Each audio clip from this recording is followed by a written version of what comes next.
Hallo, hallo, hallo.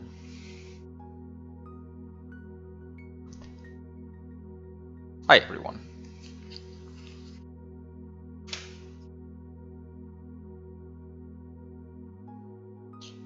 Hi Floja.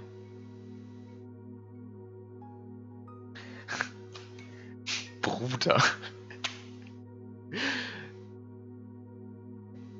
Honestly, it's like ridiculous how much Conan's language has changed by having contact, well, presumably by having contact with its students. Like it's ridiculous. Imagine showing the current version of Conan to Conan like 10 years ago. I don't think you always said Bruder. Yeah, I don't know. Like he really adapted this language. It's kind of funny. Bruder.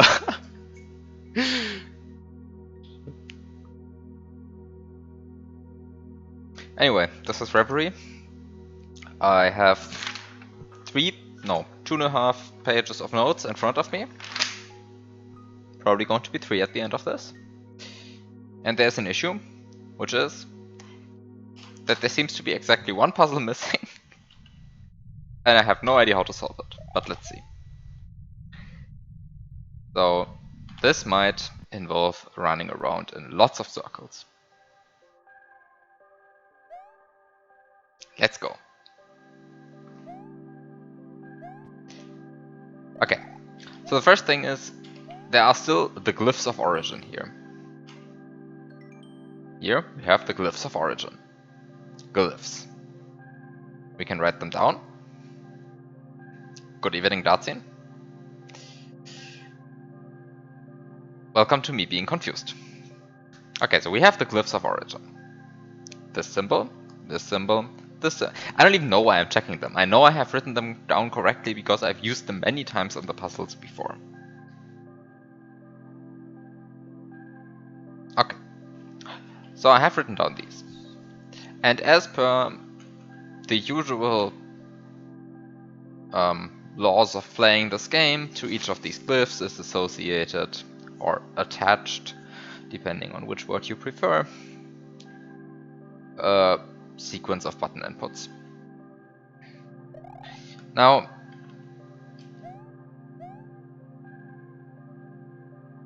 glyphs of origin 0, 0, 0, 0, 0. Yes, that's true.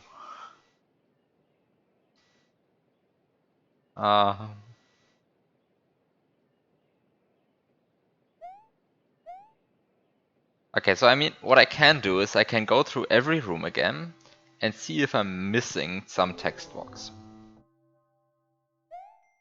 I think this is honestly exceedingly unlikely at this point, that I've genuinely just missed an entire hint. But it might have been one of the hints that I forgot to write down.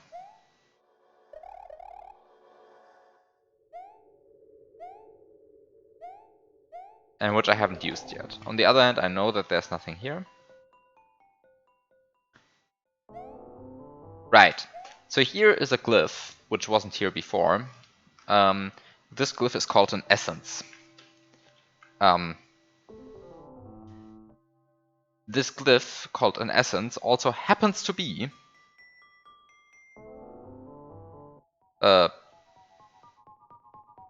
well, exactly the glyph of origin associated or attached to this place.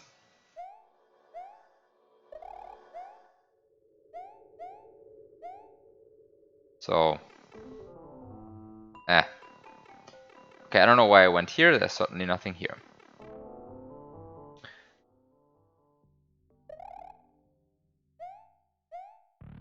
There's also nothing here. I don't even know why I'm entering these doors. I know that there's nothing here.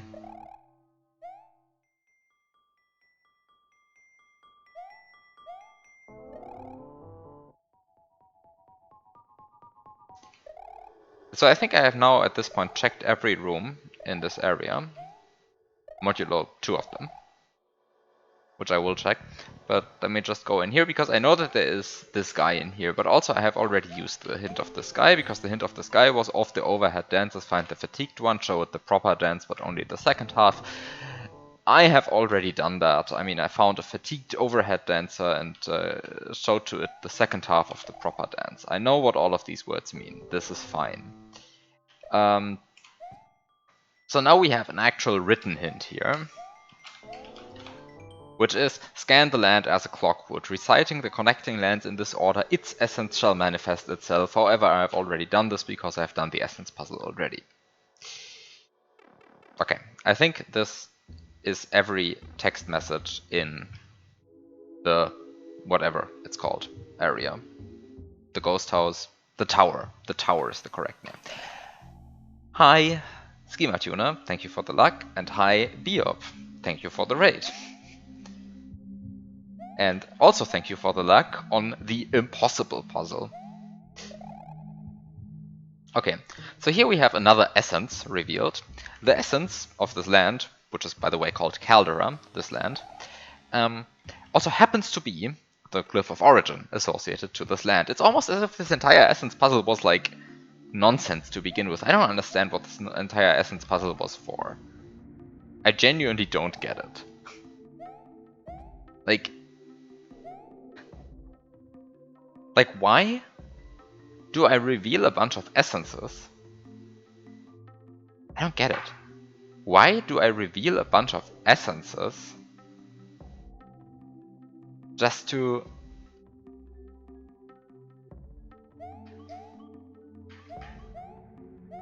find the same symbols again? You got colored berries, this is true. But actually I never interacted with the colored berries. But they still say just a purple fruit and so on. Which is the same colors. So if you just map out the lands in the straightforward hexagon pattern that they're in fact laid out, like the straightforward hexagon pattern that you think it is, like then this hexagon pattern that attaches to each land the associated color of its fruit. This hexagon that you get, this hexagon of 6 colors, is the same hexagon of 6 colors that you can also just find by going to the moon, right? It's like, it's the same. Like this is so, like all of this is completely redundant information, it seems. Like let's go far below the chin again. Then we also have this hexagon, but note that this hexagon is 30 degrees offset from the one, because it has the corners on the left and the right, whereas the layout, which actually represents the lands, has its corners here and here. So like this is not the correct hexagonal pattern associated to the land. So let's go to the moon again. So it is sorry, not to the moon, to the dormant being in the deep.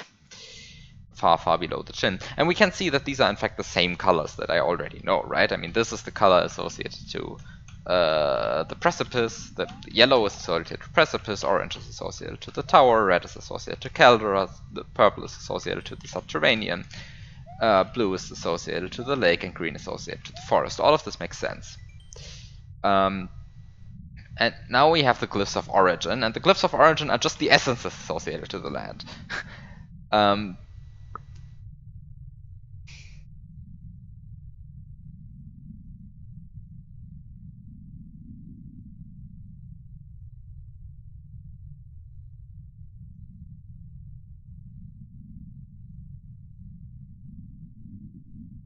Like, I have to show this moon their true meaning.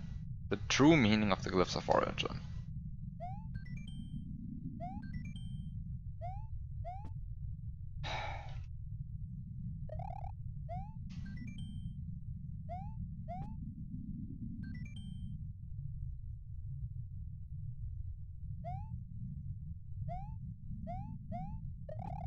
Now, of course, you could claim that this guy, being a dormant being,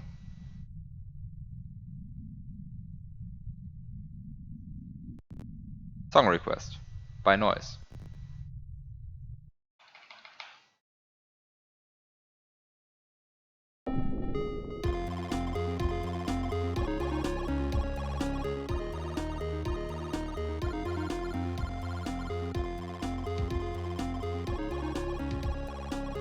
How loud should I make this? Seems a bit loud, but maybe Reverie is just quiet. So I'm just going to keep it this way.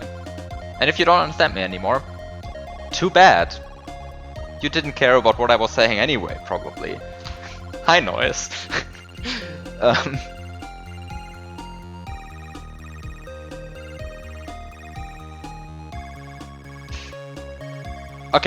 Okay, so one point here that I have not yet actually realized is this is a dormant being. So far, every dormant being has given a hint that became relevant on the opposite side of the map.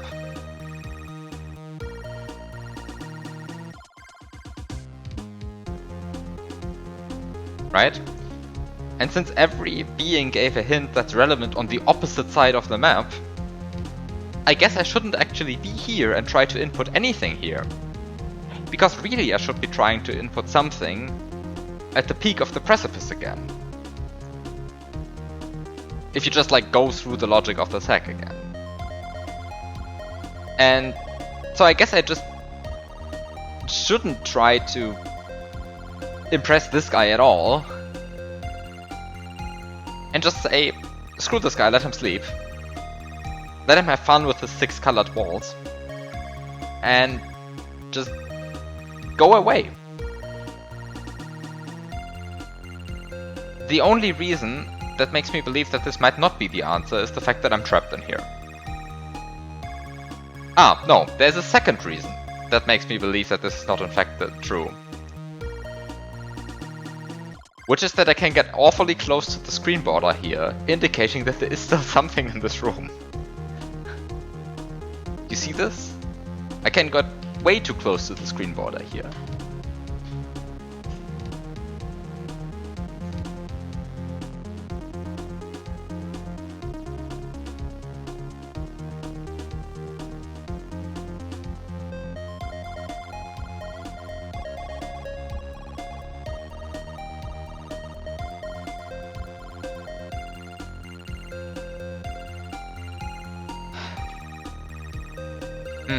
On the other hand, I should probably go to the top of the precipice again. Just to see what's going on there. Well, the other reason is that I have to force quit out of here. Which kind of makes me believe that this might actually is supposed to be a place where you can just finish the game, but whatever.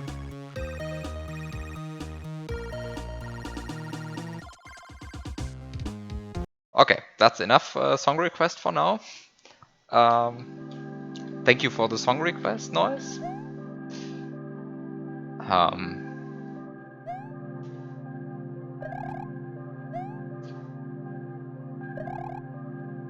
Okay.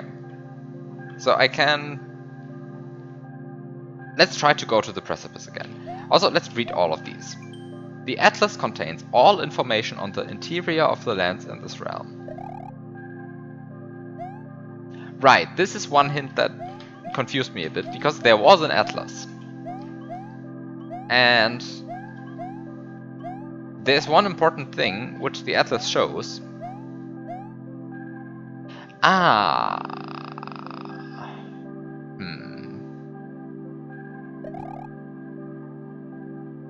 No.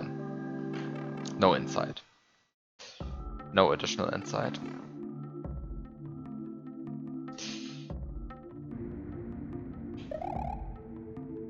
No, he just did the cursed shell jump for 6 hours. Yes, that's just the shell jump.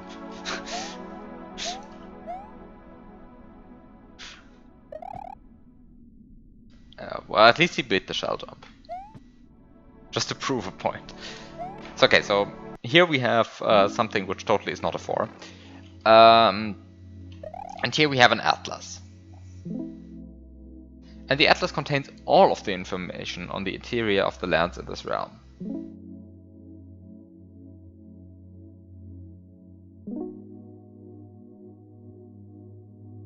But I want to point out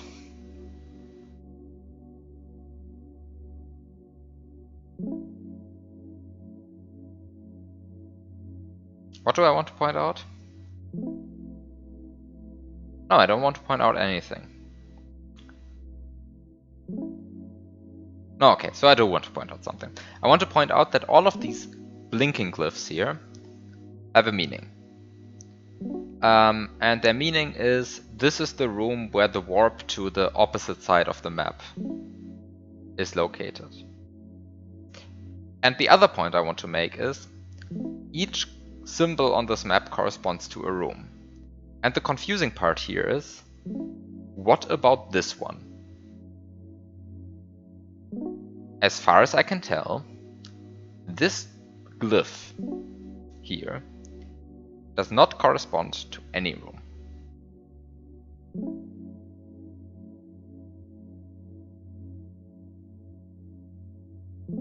And this is something that confuses me, and this is something that already confused me last time. So, if I take the hint, the atlas contains all the information about the interior of the lands in this realm really seriously, then it's telling me that there is a room here. Because I mean, if this is not the interior of a land in this realm, then what do I know what an interior of a land in this realm is? Right? But taking this seriously, it appears to me that there is something here, and I have no idea how to enter it.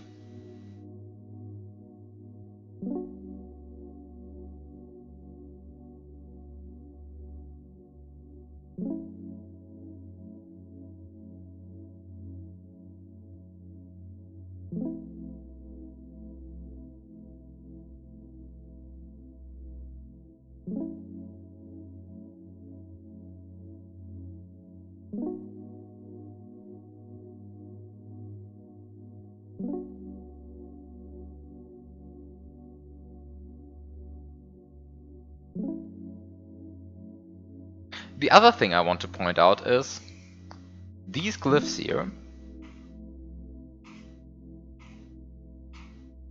are associated to the rooms where you can enter a sub-area. However, they are markedly not the glyphs associated to these sub-areas. In fact, all of them, except for this one, are horizontally flipped. Why? I do not know. But it is true.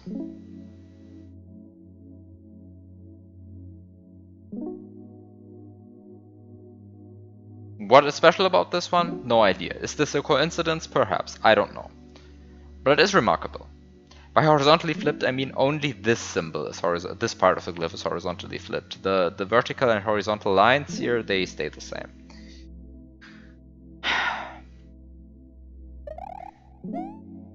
Okay, so this is my comments on the atlas, which seems to suggest to me that there is, in fact, an additional room that I have not entered yet. The other thing is, what's going on here?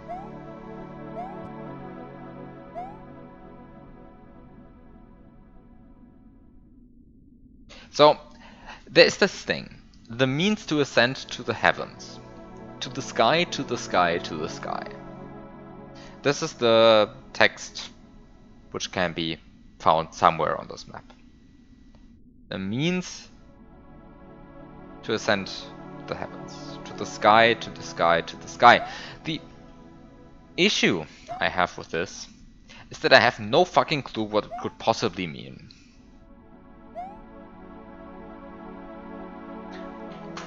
Item abuse 3 gate key jump next. Okay, seriously, I have to intervene here. The item abuse 3 gate key jump is probably even more disgusting than the Cataclysm triple shell jump. I think that gate key jump is the single most fucked up thing that I have ever inputted into Super Mario World.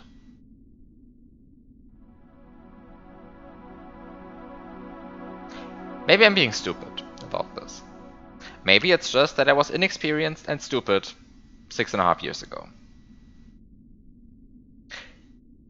And I still think it is this. I think it is the single most fucked up thing I have inputted. Okay, okay.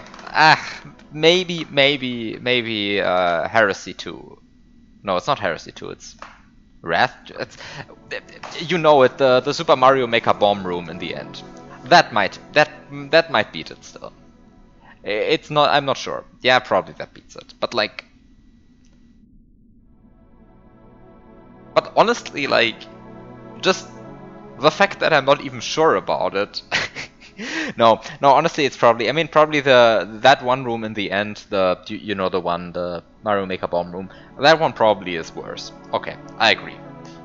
But then the item abuse 3 gate key jump definitely takes the cake over the flat ground triple tail jump from Cataclysm. I am fairly certain about that. And yes, it was 6.5 years ago. I might have just been inexperienced, whatever. I kind of doubt it. It is really stupid.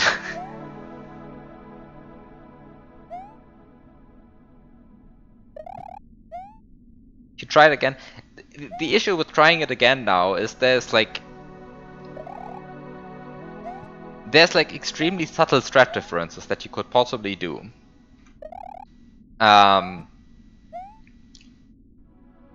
And most of my time was spent exploring some alternative strats. And now I know what to do, so it won't be even half as bad. Just from like knowledge difference. Like if you actually want the full tedium experience of doing that gate key jump, don't watch the task again. Just try it for yourself.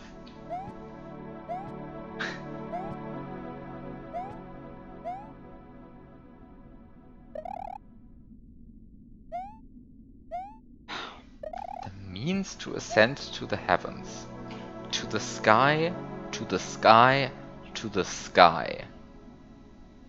What the fuck is that supposed to mean? I still cannot in any way fathom what that could possibly mean.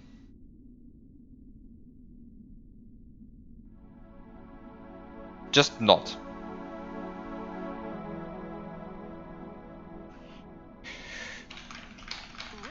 What the fuck?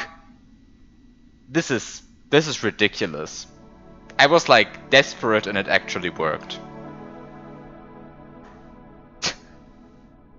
Okay, so here's what I input. To the sky.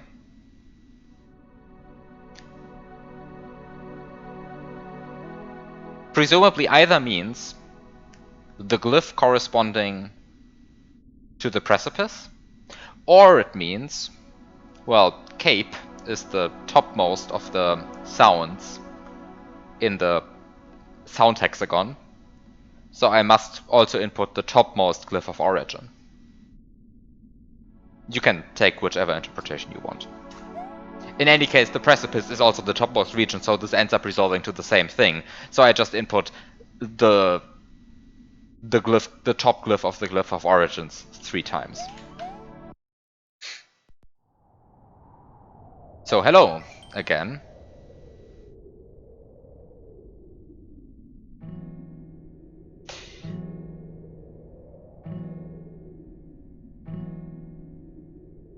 Which of those two did you try there? I mean, input-wise they resolve to the same thing, but my initial train of thought was cape sound.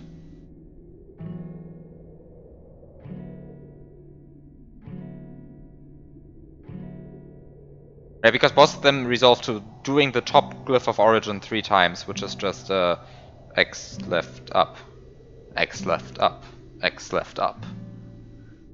So I input that. I mean, it says to the sky, to the sky, to the sky 3 times, so it's clear that you have to input something 3 times, so it's just the question, what do you input?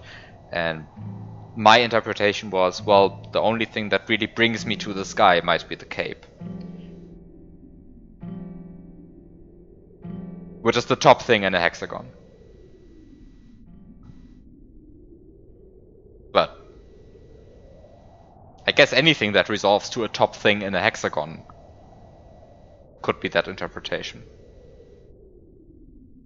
You could also go for extremely convoluted interpretations and say, oh well, to the sky, that must mean I'm looking at the sun, and the sun is kind of a yellow ball, so clearly it must be the yellow color input 3 times.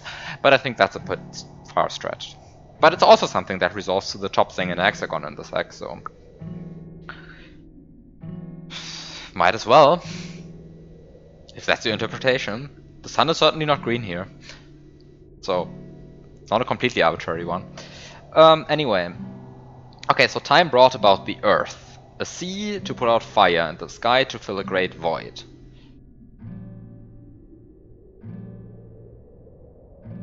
Okay.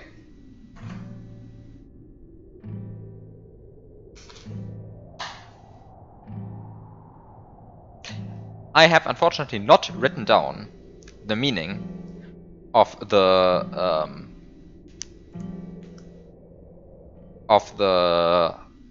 orbs. However, the bottom left one was sea, or at least water adjacent. And the top left one was associated to the forest. But actually, it was green, and I forgot what the green meant. So the bottom one was the abyssal orb. So that's certainly what's meant by void. And the red orb was associated to the fire. So far so clear. And then there's also the interpretation that the sky, being the topmost orb, just resolves to being the topmost orb.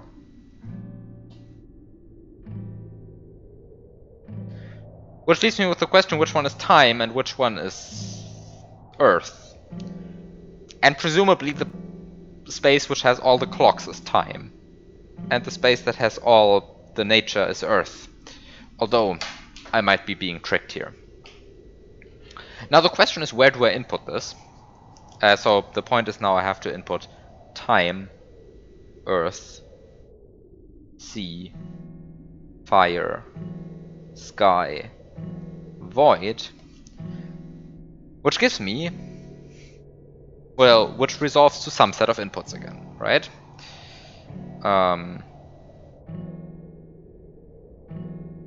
In the hopes that I completely correctly associated these. I'm going to double check soon, but now that I'm here, I might as well try to resolve this puzzle here, because I don't actually know if I have to input it here or show it to the moon. Because I want to point out again, the moon is a dormant being, and dormant beings usually refer to puzzles in the opposite region to them, not to the region they're in. So I should probably, so according to that logic, which has been the dominant logic of the hex so far, I should probably show it to the star.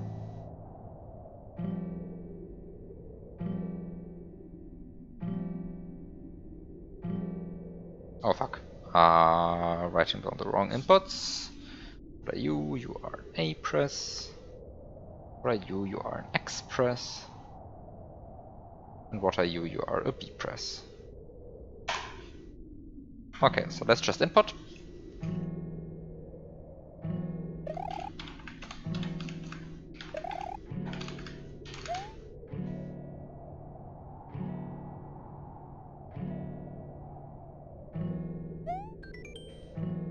Okay, so there are two options here.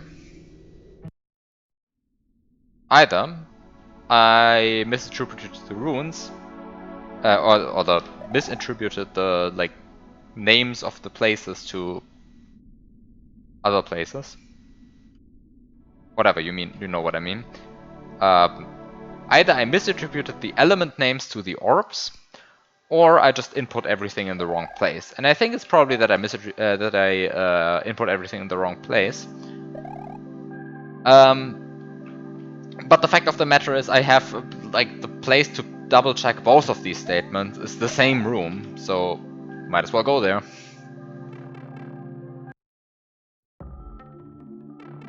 Might as well go there. So time to go there. Oh, don't go here.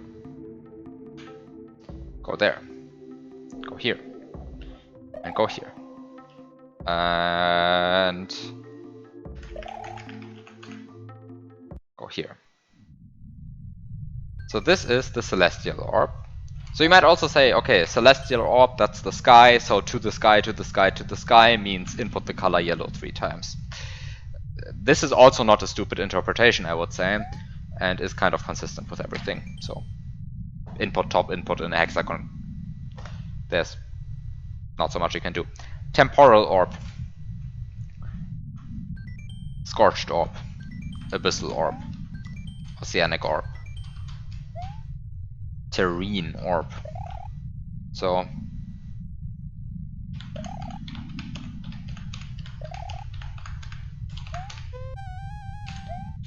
and the moon woke up. I must thank you for dispelling the illusion and restoring the essences. If you wish to discover more, meet with me again. Farewell.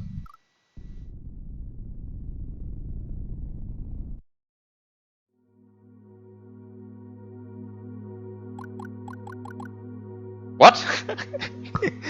He just kills you and throws you back to the title screen. Wow, that's rude.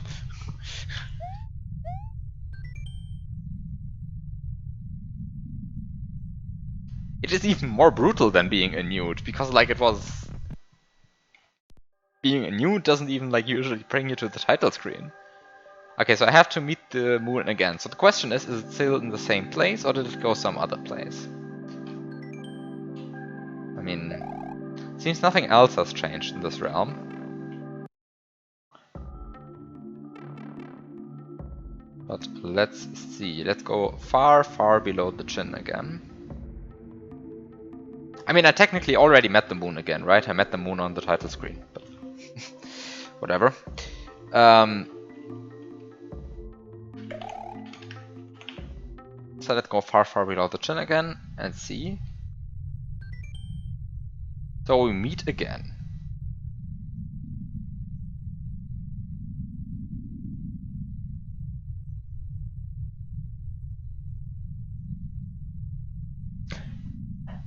Below origin center.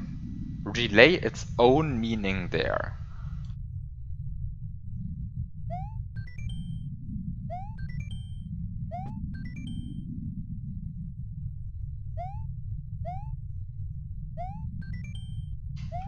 Excusez-moi.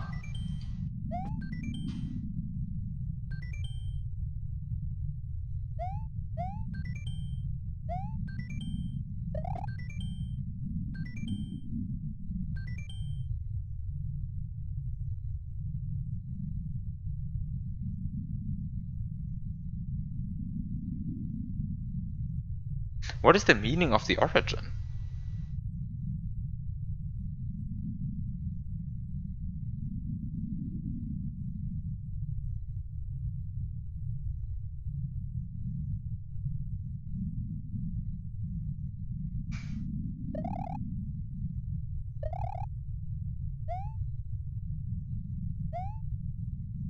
Also, I still want to point out that it is very weird to me how close you can get to the screen border here.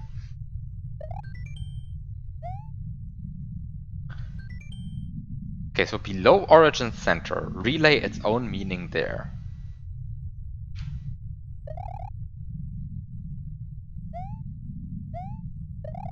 Huh.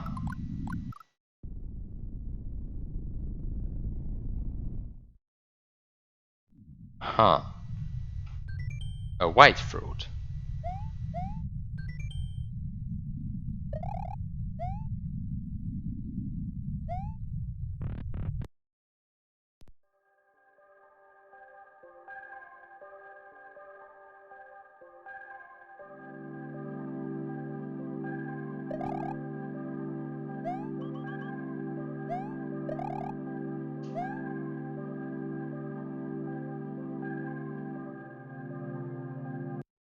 Yeah, this is just it.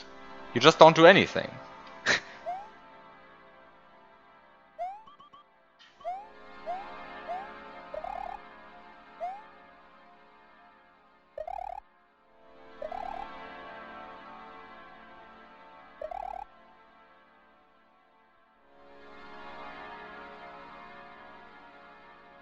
And now everything has changed again? And the glyphs of origin have changed. Well, some of them have. Some of them haven't.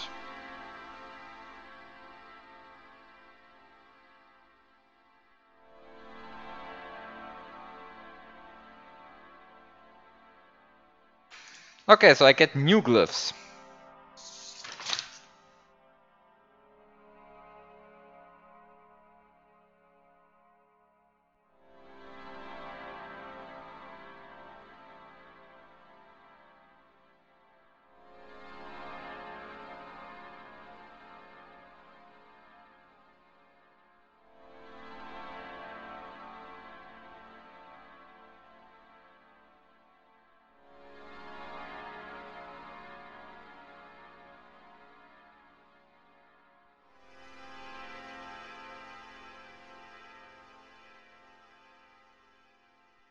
There the old glyphs rotated and flipped 180 degrees along a vertical axis. So if you flip them along this axis here and then rotate the entire thing 180 degrees, you get the old ones.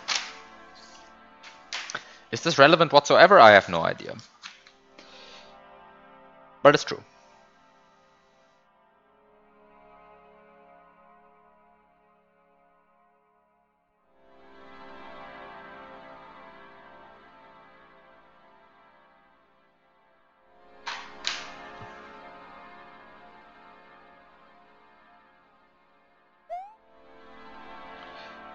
So we have potentially lots of places to go to again.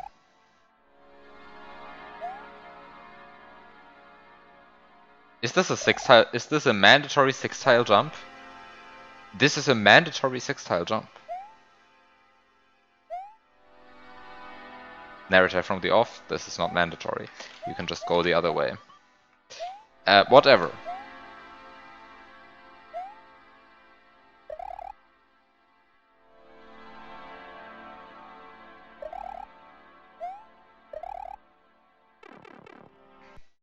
Have the numbers changed? Did the numbers change? Did the numbers change? Did the numbers change? Yeah, somehow part of the thing is that this land rotated 180 degrees now. What the fuck are you?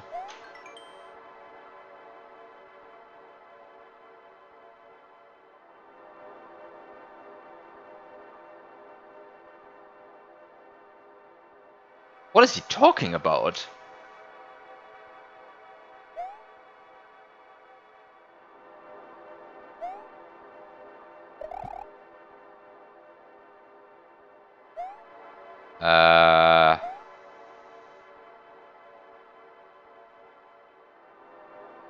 Help?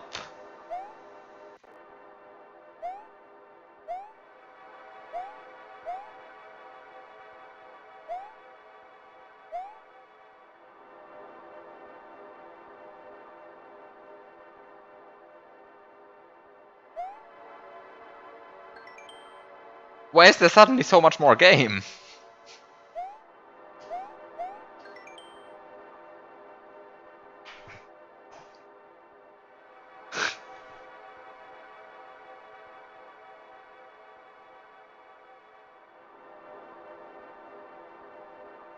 You're still not done with the hack, for the record. Amazing.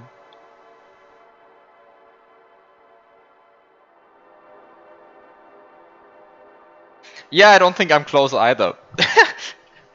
What is this?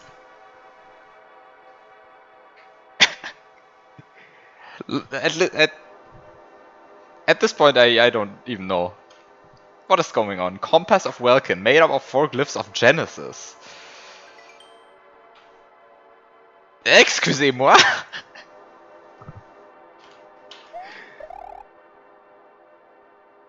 I mean, maybe this is the Compass of Welkin, right? These are maybe the 4 glyphs of Genesis. I guess this is the most, like, reasonable interpretation, but... Okay, I have to, like, lots of stuff to explore. Like, what is going on here, for example?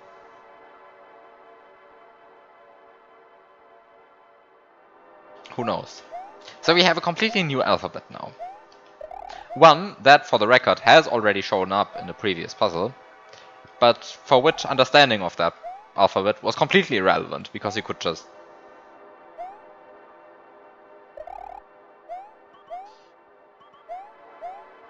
The first 3 hours of this new area you spent making a new paint map and writing a tool to OCR the letter glyphs and create translated message box images.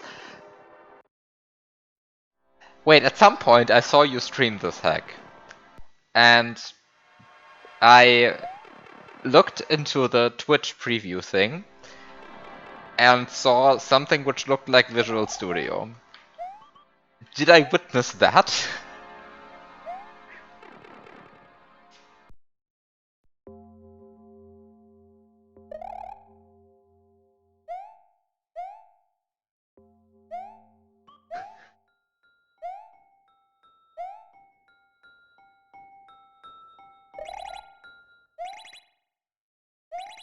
So we have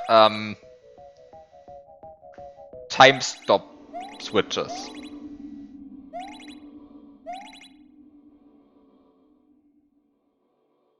What's the time? It's a clock. Actually, what happens to this clock?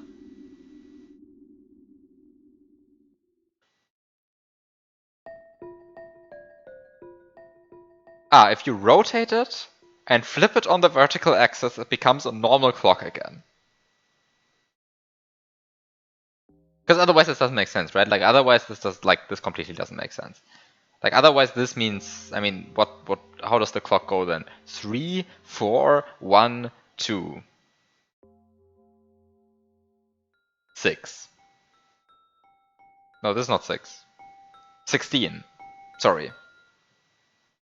Makes much more sense, of course. Alright. No, this is not 16. This is 11. Imagine being able to read 11. 11. 11. Okay?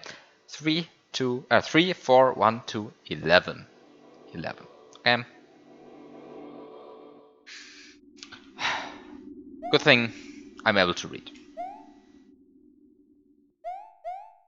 Here we have another glyph of origin. I mean, also it's clear now that the map has been... Wait, this is not confusing.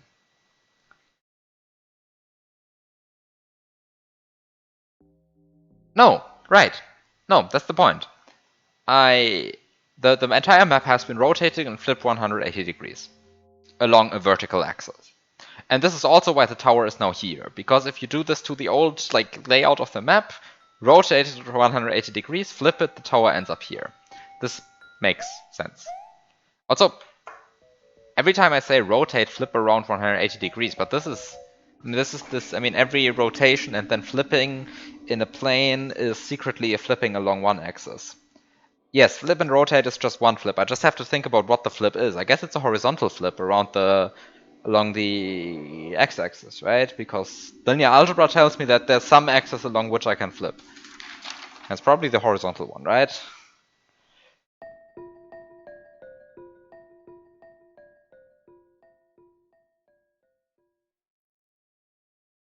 Okay, so the land is really flipped over on the horizontal axis, and that's really what's happening. Okay. Because rotating and 180 degrees and flipping vertically is the same. Flipping along a vertical axis is the same as flipping around a horizontal axis. That's the same thing.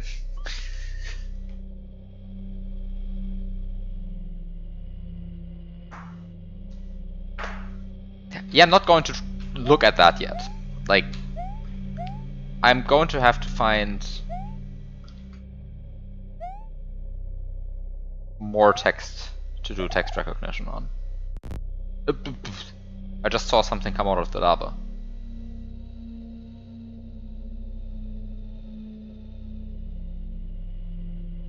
It's a fucking blinking fishbone. Why do I have a blinking fishbone? Also, I never had said hi Shao, I think. Hi Shao. Here we have another blinking fishbone. It blinked 3 times. The other one blinked more than 3 times. This is clearly a number puzzle. I just have to count the amount of time these guys blink. 1, 2, 3, 4, 5, 6. No, not 6. 5. Time to count blinking again. 1, 2, 3, 4, 5. It's blinking 5 times. 1, 2, 3, 4, 5. Okay, so it's blinking 5 times. So this is a note that I can take. Fish bones. Counting with HF. The first time I did this this joke of counting with HF was when I actually counted to 120 though, right?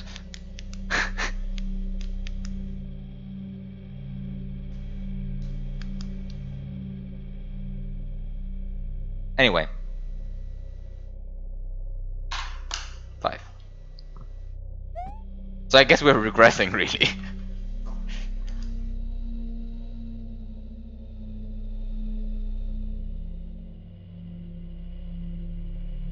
How many times did the sky blink? 1, 2, 3.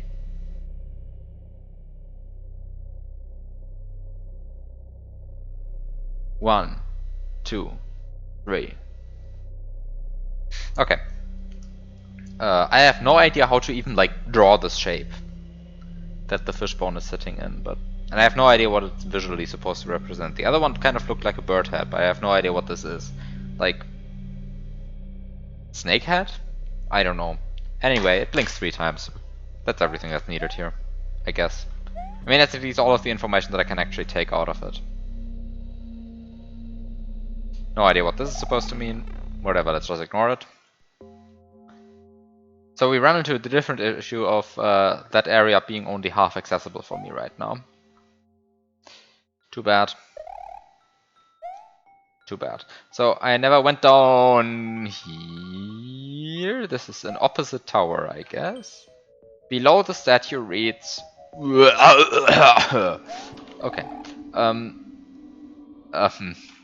This is... Gesundheit.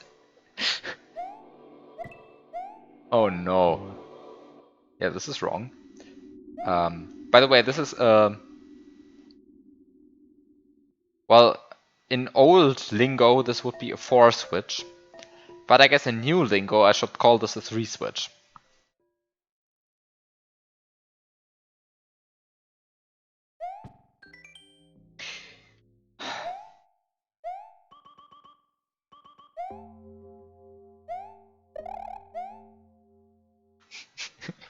Puzzles in 2010 glitches never seen before. Puzzles in 2024 counting fishbone blinks.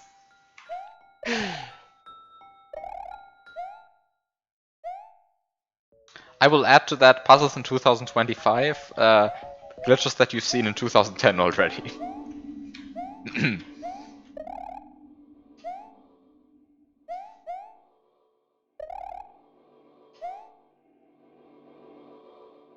Okay, so this is where...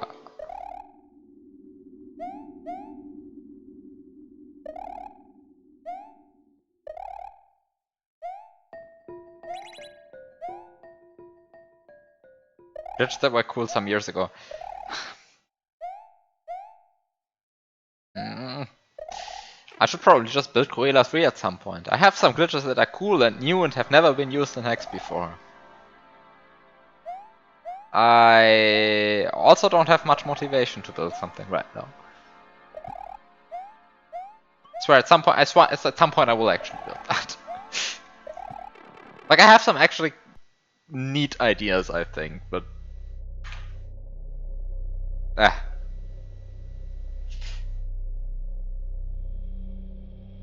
What the fuck is this? Like what? How am I supposed to describe this shape? Like what is this shape?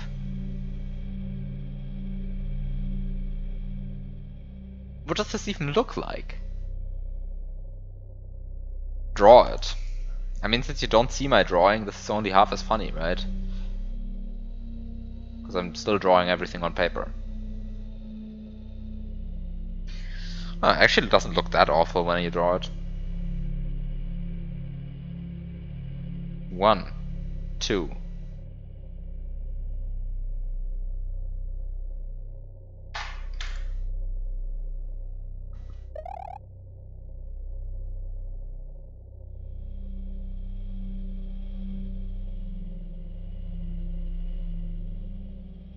Four. Ugh. 4. I'm just going to stop associating things to these.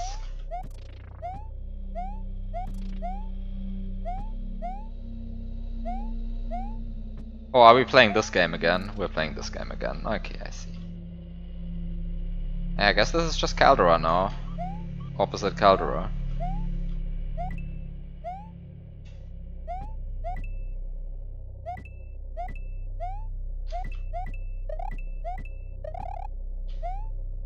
Yeah, but I'm not actually using grid paper, so... too bad for me, I guess.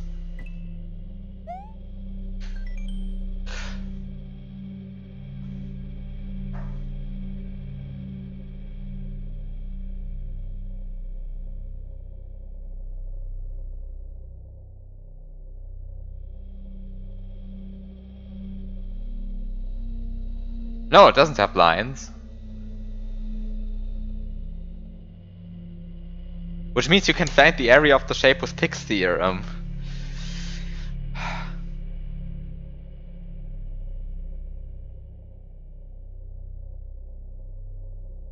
Yeah, it boils down to being...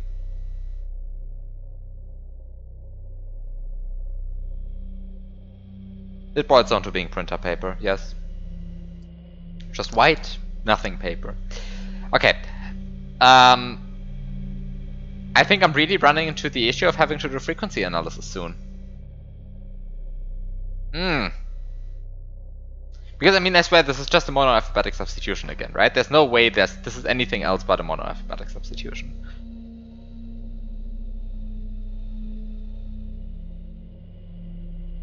But...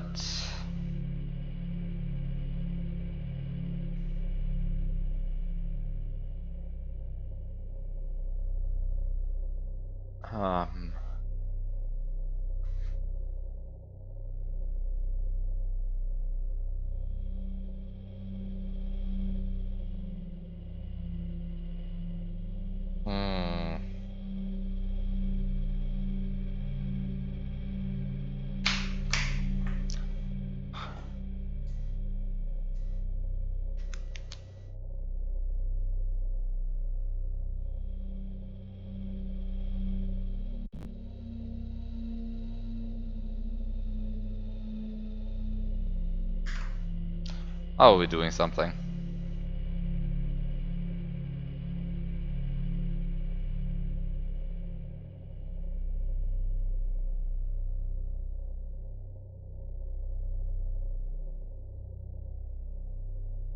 Bear with me for a second.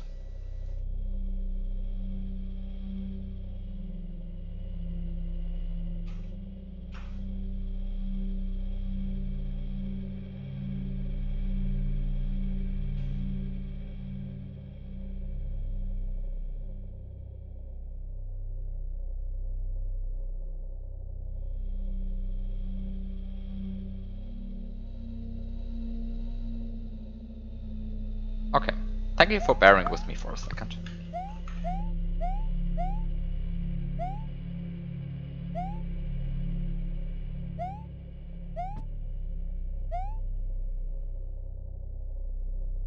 Cubic paper in a projector space. Ah, then you also always have 27 lines. That's very practical. I like when things have 27 lines. Actually, ironically, I think lined paper is pretty close to having 27 lines. So it might as well be a cubic surface. Wait, is this like the psychopath fish which doesn't blink?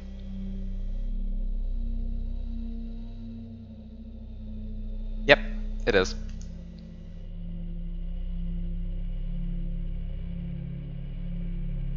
Yep. Psychopathic fish which does not blink.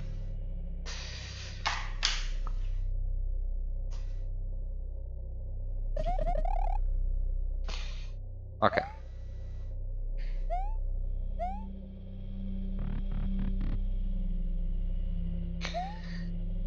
Yeah. The issue that I'm having right now is that there are, in fact, 6 doors. But I only found 3 blinking fish. 5 blinking fish. I mean, 2 plus 3 blinking fish. That's the point.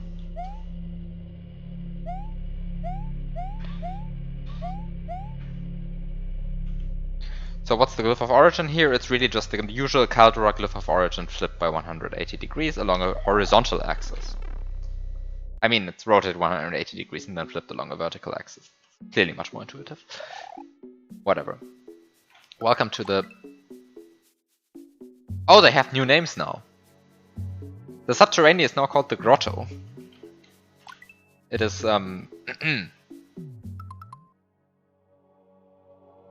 mean, after all, it's not subterranean anymore, so it makes sense.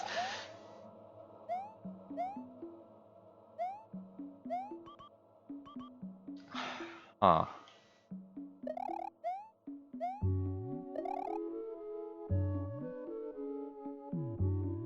Okay.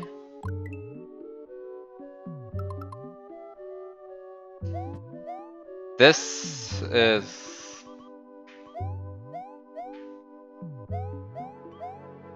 lots of stuff. Oh! God. Help me. Help me.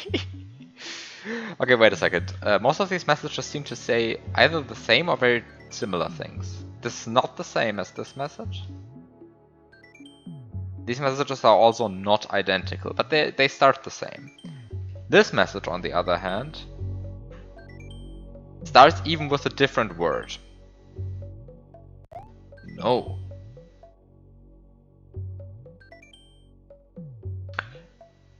Well, advantage of this is I now have lots of text that I can do frequency analysis on. Assuming that this is in fact English with a monoalphabetic substitution, which is still my leading hypothesis.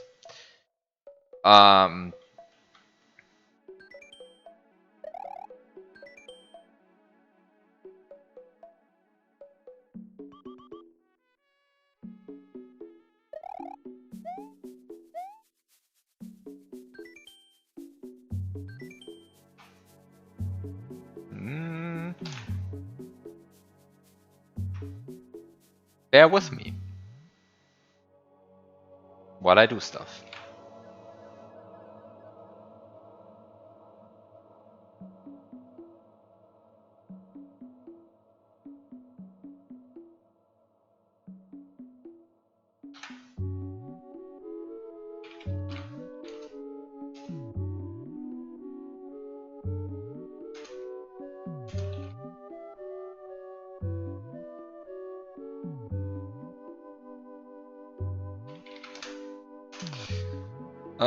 This is going to be lots of stuff I have to do.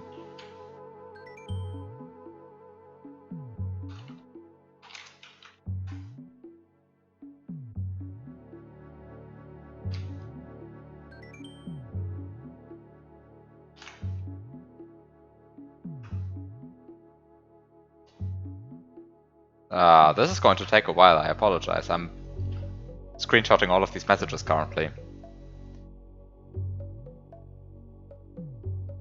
And then I also have to catalog them, right? Because otherwise I'm going to confuse all of them, because they all look the same to me.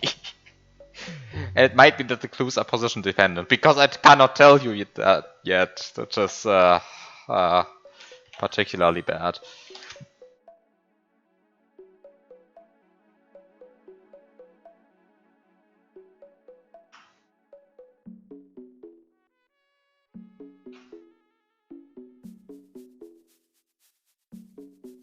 Well, I mean, the issue is that I cannot write this down by hand anymore in any meaningful way.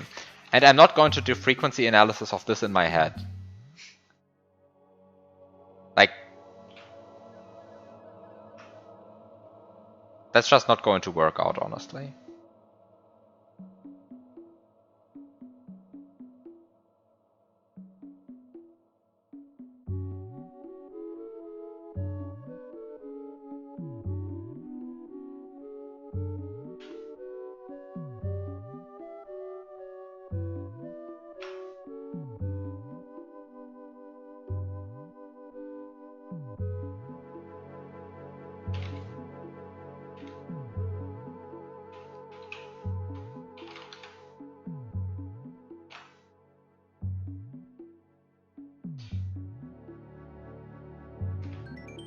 Like at some they become like at some point you get to a point where like doing frequency analysis in your head is, or like solving this in your head is just becoming unreasonable. And this is really getting to that point now. I mean, I guess you when like I guess you are meant to take notes in this, right? But like taking these notes is a bit tedious, unfortunately. But oh well. It is how it goes.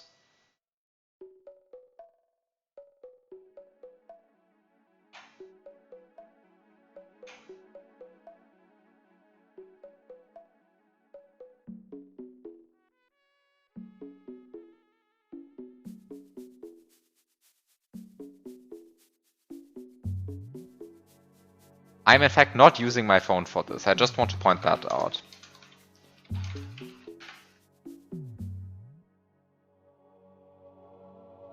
It is alt print screen that I'm using.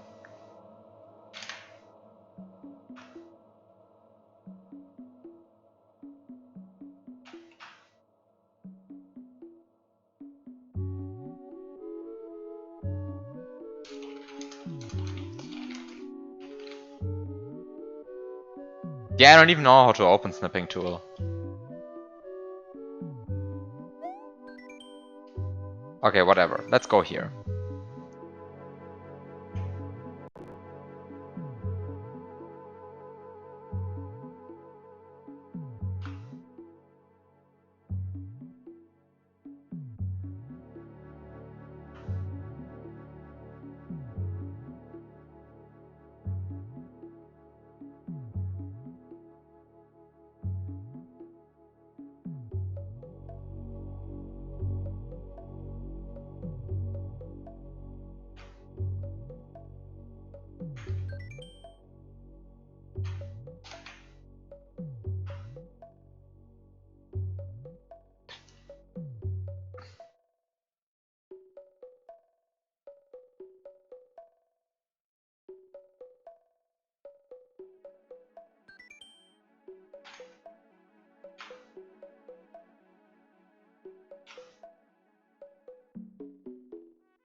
Hi Fire.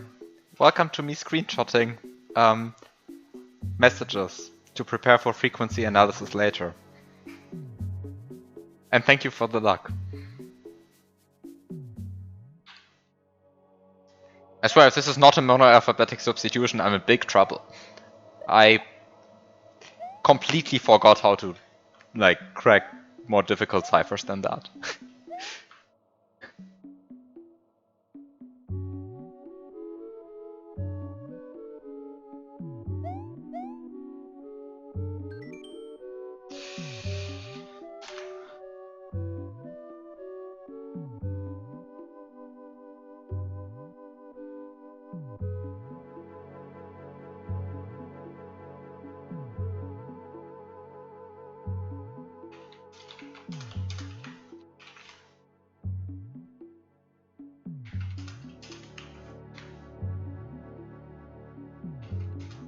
So I'm just going to call this guy a Buzzy Beetle.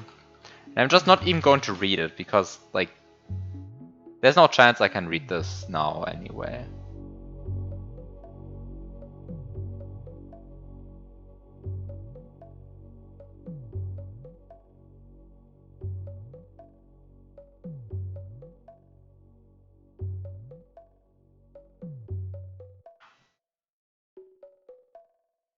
Okay.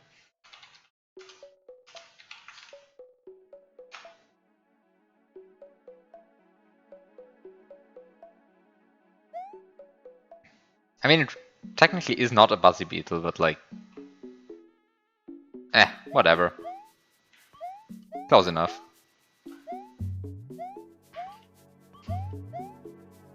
Buzzy Beetle was changed palette or whatever.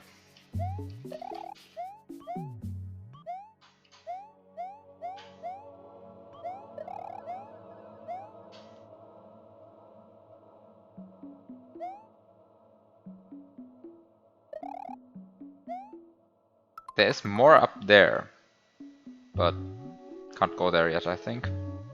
Maybe I will never be able to go there. Who knows?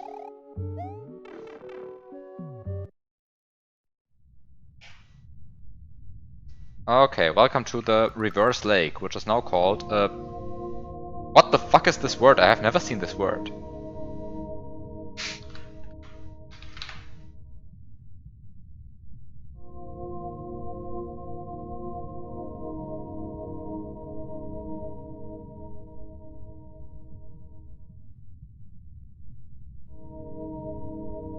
This is an actual word.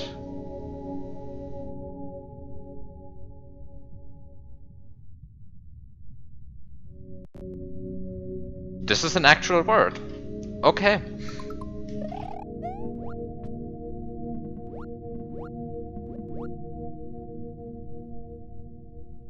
This is hilarious. I thought I was already in the water. I was so surprised when the water was up here, really. Okay, so we have...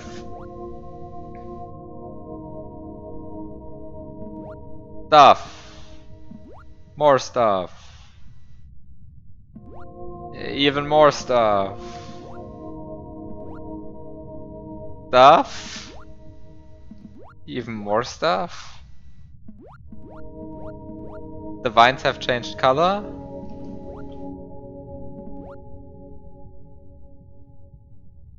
And apart from that, I have found nothing in this entire tour.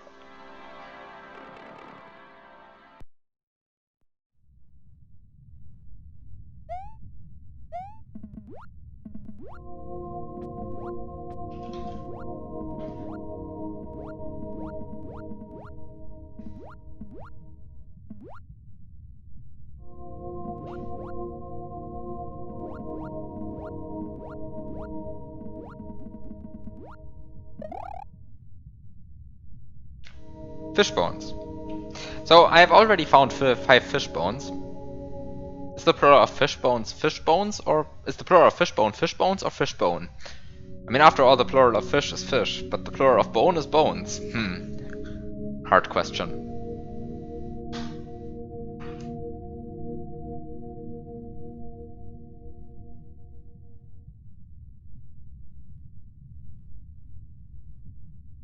You know what I did not write down?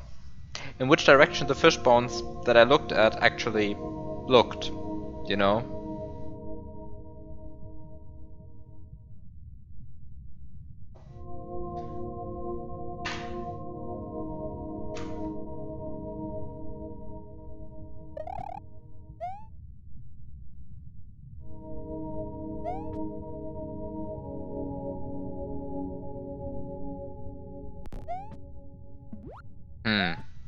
Don't know what to do about this yet. I think the first step in, like, going anywhere with this might actually be to... is this dangerous? This might be dangerous. No, it's not dangerous. The first step might really be to actually decipher the alphabet.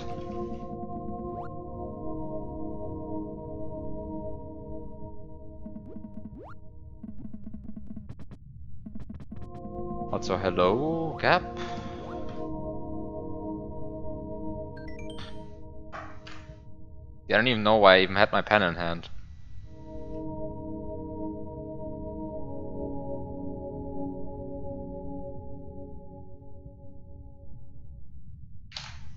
Just make a screenshot. Just put it somewhere. What? Hello?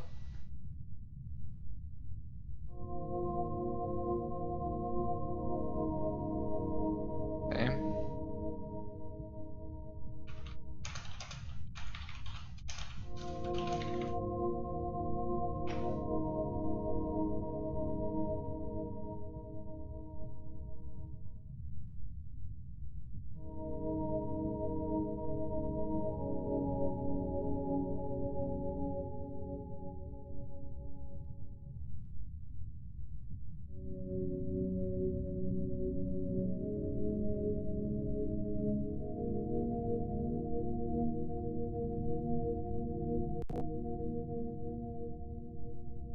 I have the slight feeling that Paint doesn't like the dimensions of the picture that I'm making here. Because after all, to do proper frequency analysis, I want to have everything in one picture, right? Right.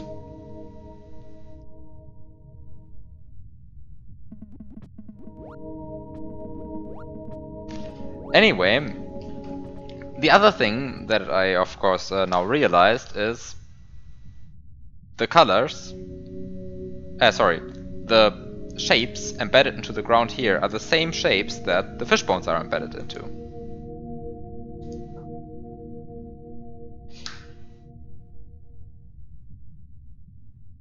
Well, I mean, the image is not too large for Paint. The issue is more that Paint is behaving weirdly as I move stuff around. And I think this part of this has to do with the fact that this is a whatever how much picture. But it's fine, it's fine, it's fine. There's nothing wrong with this. Nothing is wrong. Okay, I just have to write down the colors of the vines here.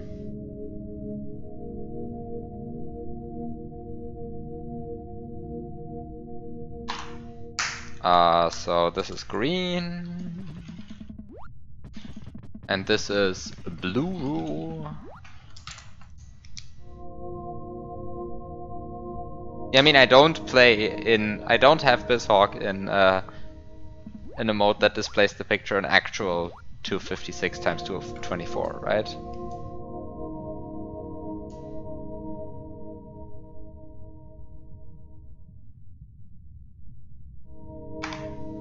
I agree, an in-emulator screenshot would be smaller in dimensions. That's a true statement. End of story. Not going to argue with that. Because it's just true.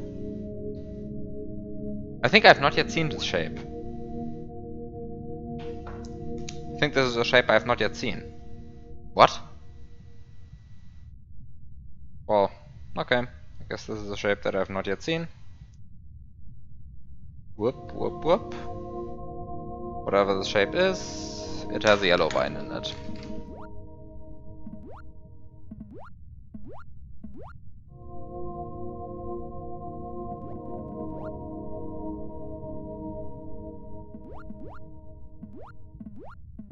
This seems to have no vine in it.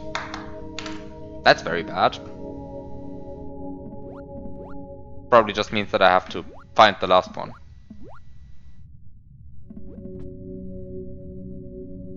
Your collection of simple polygons with integer coordinates must be tiny then. Yeah, I'm actually not... I'm not a collector of simple polygons with integer coordinates.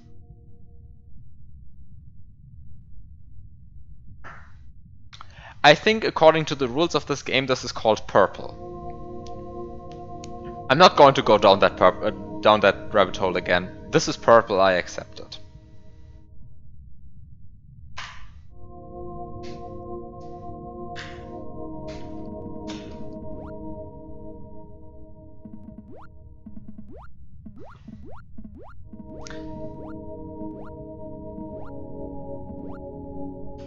So I guess this one has an orange vine associated to it, because I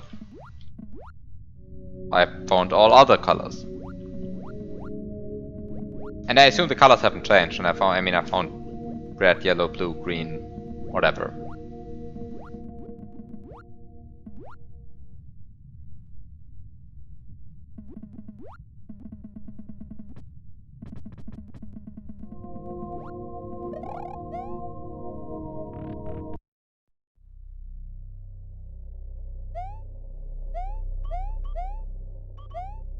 Ah, here.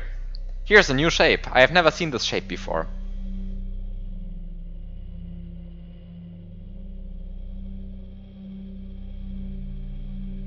One.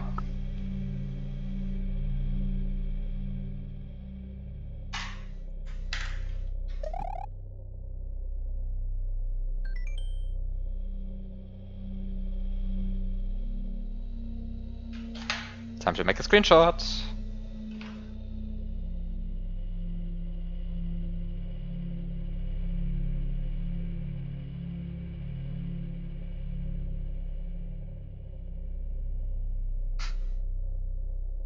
Actually, how's this area called?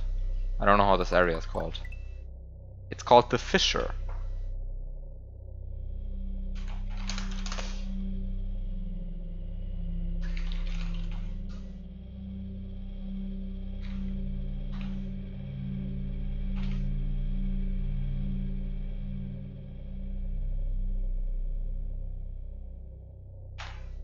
Okay. Now I have more stuff.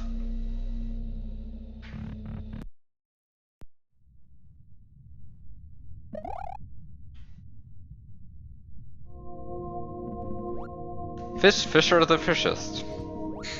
Yes.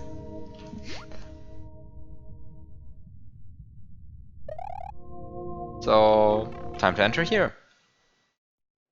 Time to enter an upside down forest. Seems like a reasonable place to me.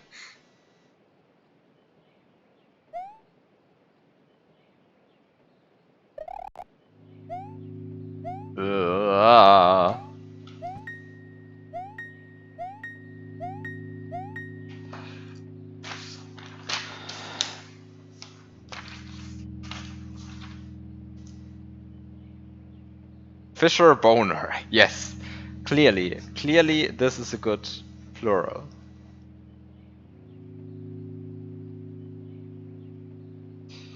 Okay.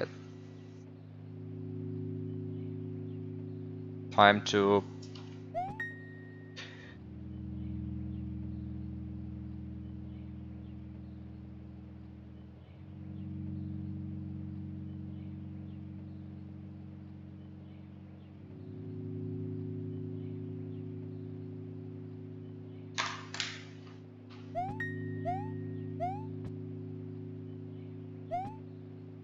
oh no. One of these again.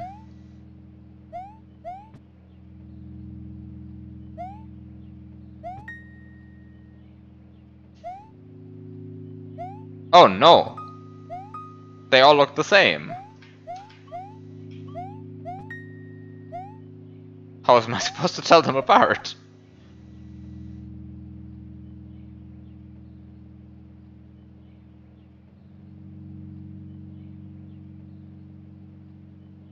At the point that they just differ in position?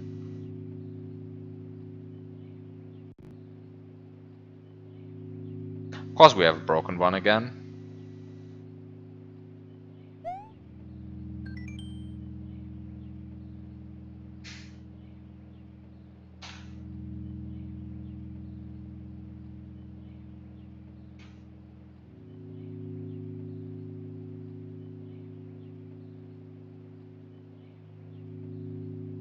I think I prefer glitch puzzles over pitch puzzles. Actually, how's this area called? It is called the Swamp. Not the upside down forest, it's called the Swamp.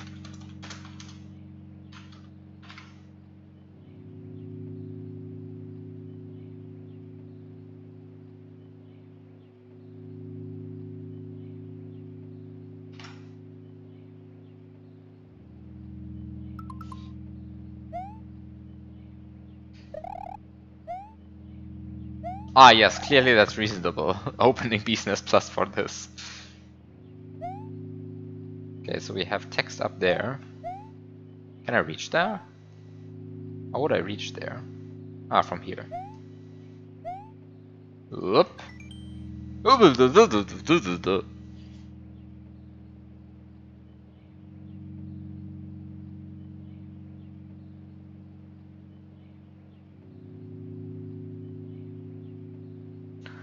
Um,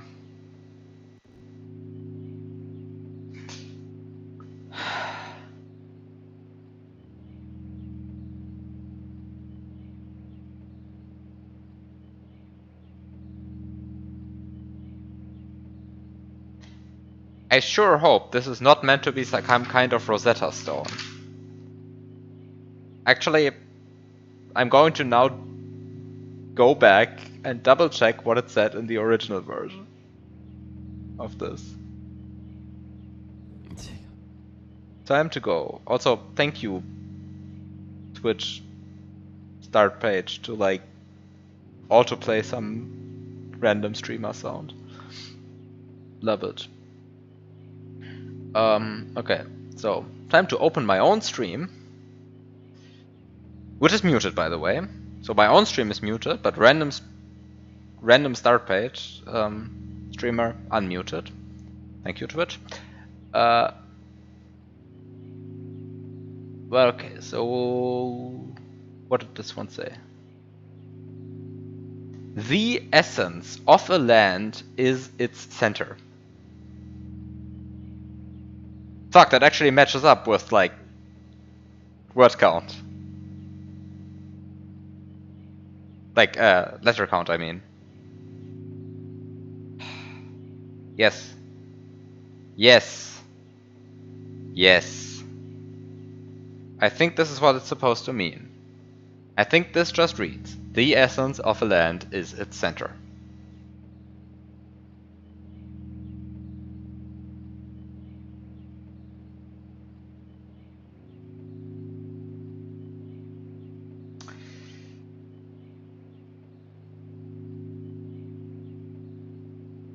Yeah, it's a bit sad. I kind of wanted to do frequency analysis on this.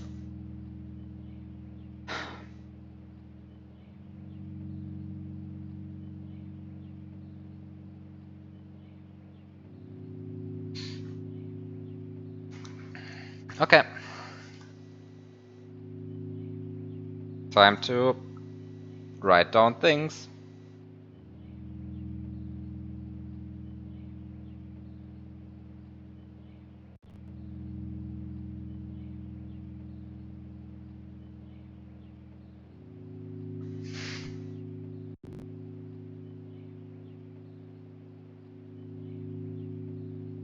Wait, what am I doing?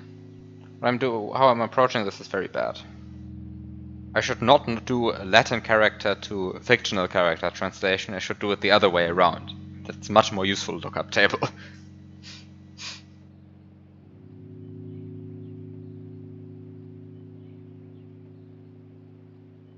Okay, so how do I order these though? Because it is very weird to me. Doesn't quite make sense yet. So we have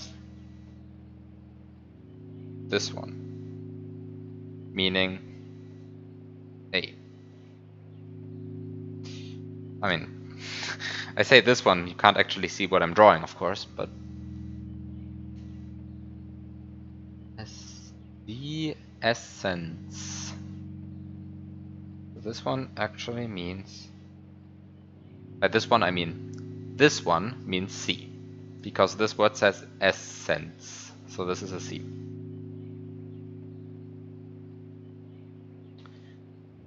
And this one is an E.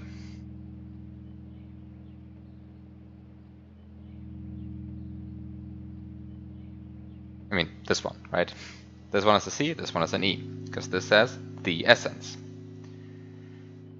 And now the point is that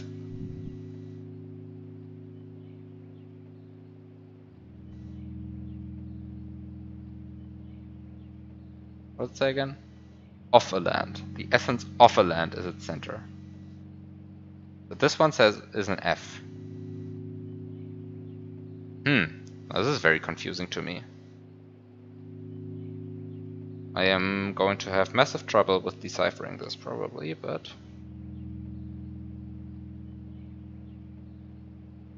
So this is off. A land is its center.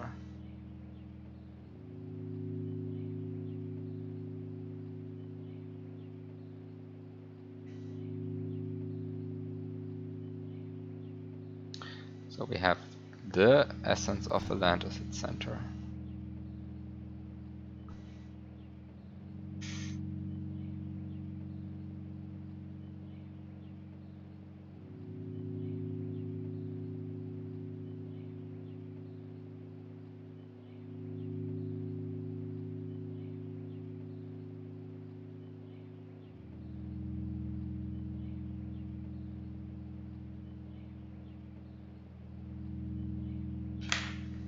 You started a new save, did the first half of the hack again, somewhat early on realized you could have just looked at your own stream, but already committed, reached the original text, and then Fire pointed out that you could have just pressed the new.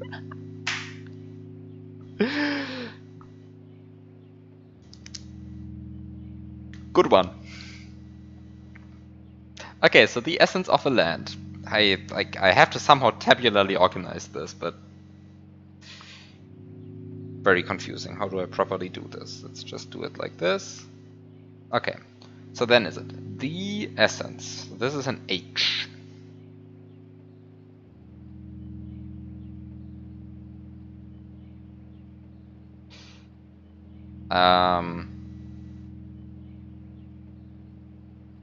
The essence.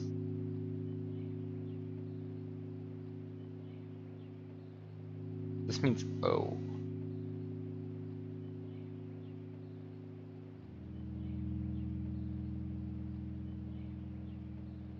Just want to observe there is no...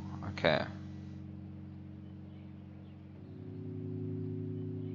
It appears to me that the ones with the dot in the middle are the vowels.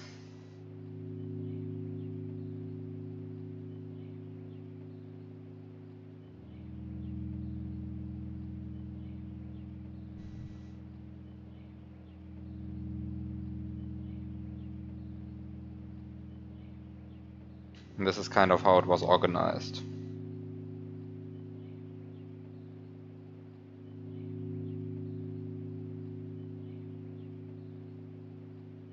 This is going to be like amazing translation. Fun.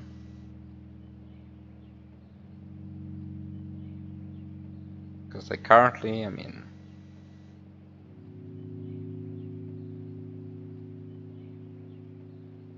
So the ones with the dot and it's... Fuck, I'm already misdrawing individual symbols in my reference alphabet. This is horrible.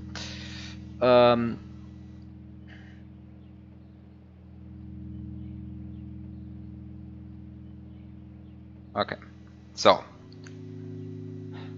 this is a T. Where do I have this in my list? This is somewhere in my list and I already have it. It's here. Okay. The essence. So this is an S. I already have this in my list somewhere. It is this one.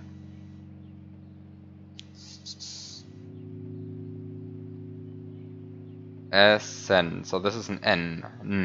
N. Where do I have it? It opens to the right, and it is this one. Okay. Essence of. I already have these. I already have this one. Land. So this is an L. It opens to the right. And this is an L. And this is a land. I already have this one, and this is a D.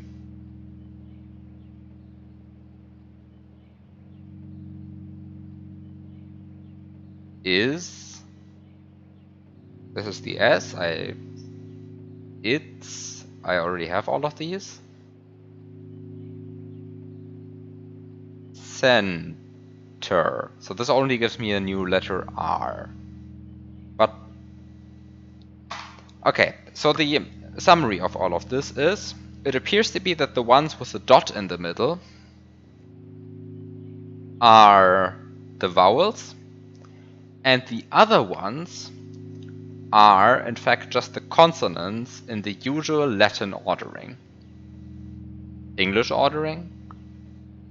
I guess it should be called English ordering, because the Latin ordering just has less letters. So this also gives me like good guesses for what the remaining ones are going to be, but I'm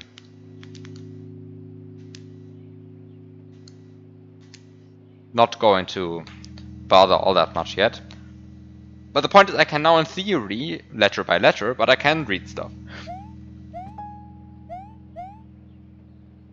Dung.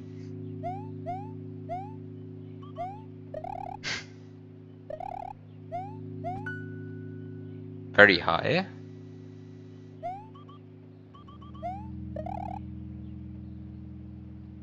Well, I guess you can just use the ordering of the alphabet, right? This is going to be hard. Some of these sound alike. Also, there's one missing, and anyway.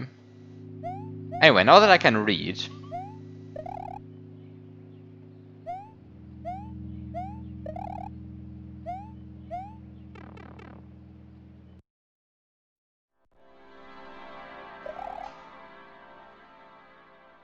I can go read. Oh, these are the glyphs of Genesis. Hello, glyphs of Genesis.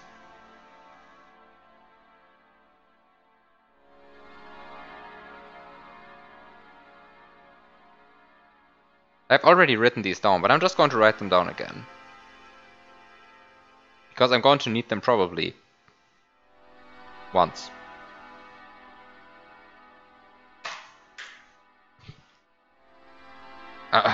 Once. Okay, so this is, by the way, a branch with a... This is a branch with a red leaf? And excuse me? This is a red leaf? How does the orange leaf look then, if this is the red leaf?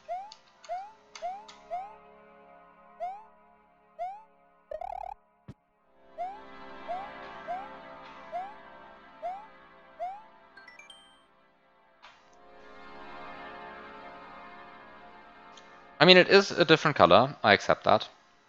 I'm not going to complain about the fact that they are the same color, because they are not the same color. The red leaf is in fact redder than the orange leaf.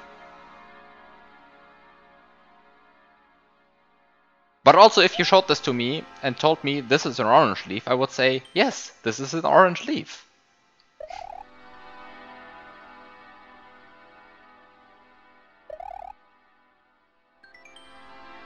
This is the number 6, flipped upside down. Let's go to the sky again. By the way, I just want to point out, this leaf, if you told me this is purple, I'd be fine. Because, I mean, the darker shading definitely is purple. I mean, the lighter shading, if it was just the lighter shading, I would again be slightly upset, but the darker shading is fine with me. So, if you call this leaf purple, then I say, okay, this is fine. On the other hand, now I'm mad about the red leaf. Ah, sorry, it's called aluminum, right. Right. Okay, here's the bird. So, welcome to reading class, where we read what a bird has to say.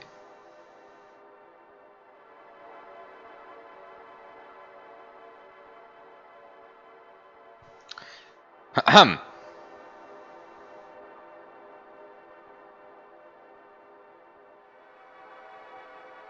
T. H. E. space. Glyph.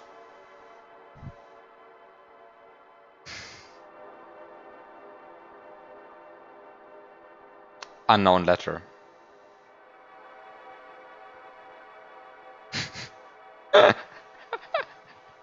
This is great. Okay, so the unknown letter. Unknown letter. No, I have this letter. It's an R. I.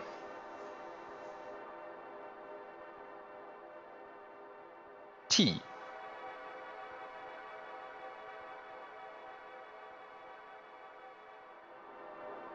I.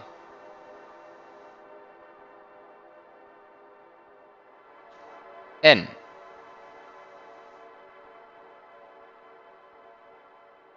Okay, so I'm just going to say this word is writings. It's obviously writings, the word, right? Like it's clear that the word is writings. And this also tells me about like what the other letters are. And since the letters that I just found kind of fit the pattern, I'm just going to say the pattern is correct. And I'm just going to say this is B, and this is... Well, the issue is that at some point there must be a letter missing, and I don't know which letter is missing yet, so I want to be careful. The writings on... what? Nee, off. The writings off. Off. The writings off.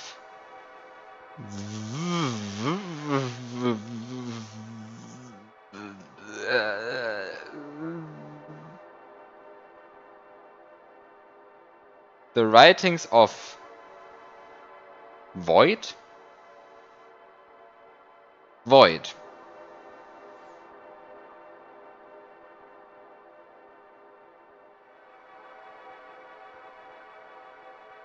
Void?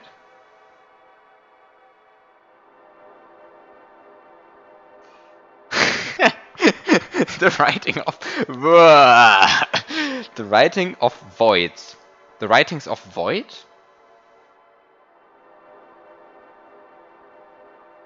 Okay, sure. Void.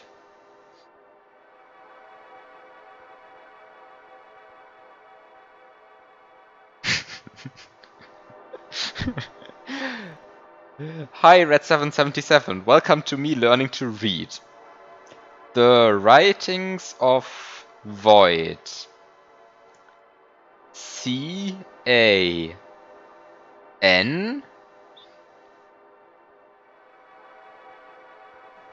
B-E F-O-U-N-D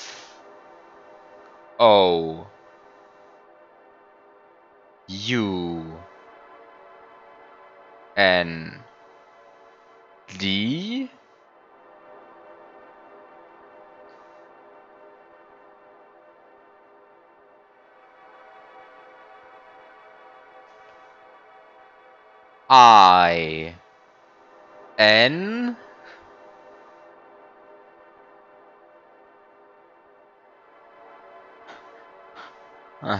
I N T H E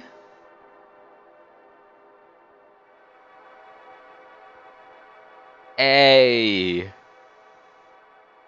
B letter that's very late in the alphabet, double S. Okay, so it's abyss. Okay, so this is a Y. Which just means that the letter Z is missing, I guess. It seems to me that the letter Z is missing.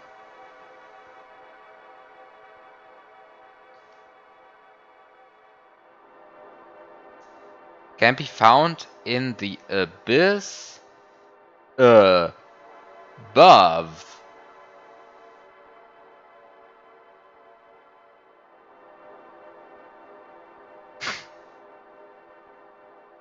Okay, so the writings of Void can be found in the abyss above.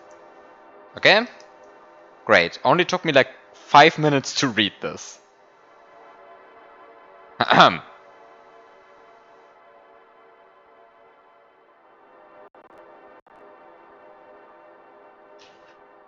The.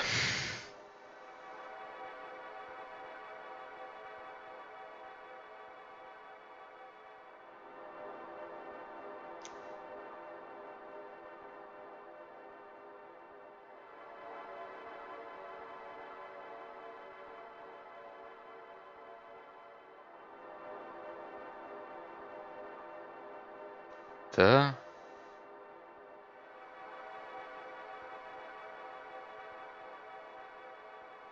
The stone. No, the stone. The stone.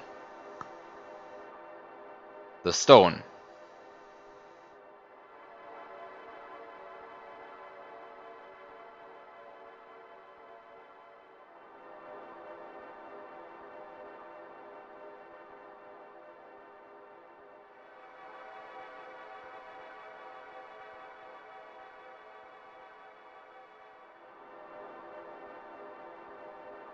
The stone grids.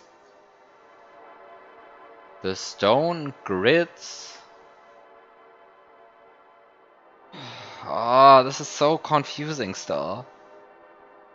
The stone grids.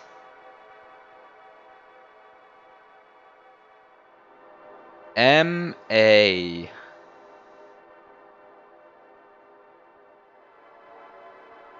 R.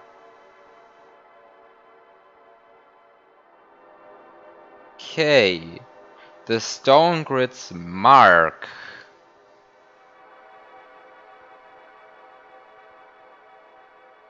The stone grids mark.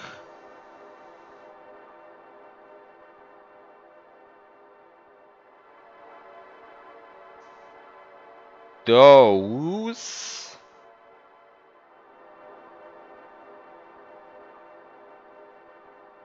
You fucking kidding me? How long? How long can a word be?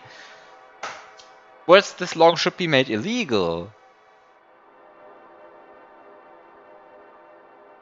The stone grids mark those. I am. No, this is not an M. No, this is an M. I am P.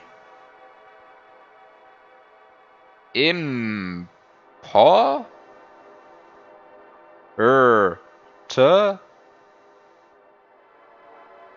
Oh, it just says important.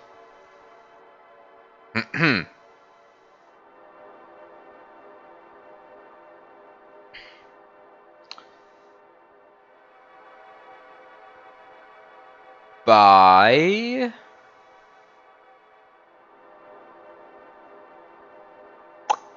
It ends with an E. It's just the. The. Horrible.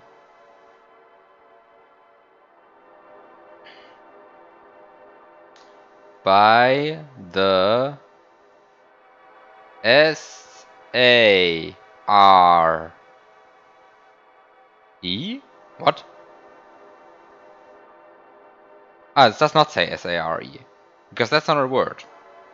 It says N-A-M-E. That's much better. These... Looking in the wrong part of your alphabet. Also good. Okay. The stone grids mark those important by the name of the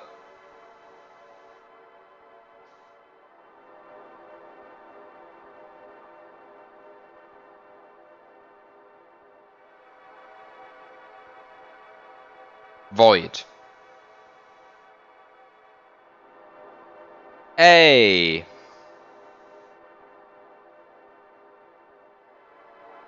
N.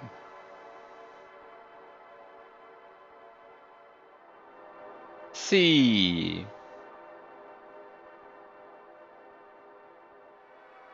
E.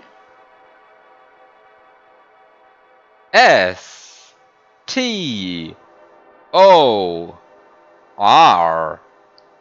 Okay, the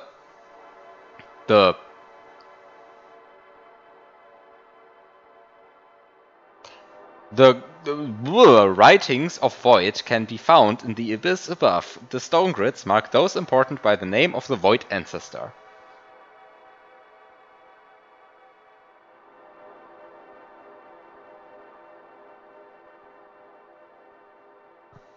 Sounds reasonable. I have no idea what this means.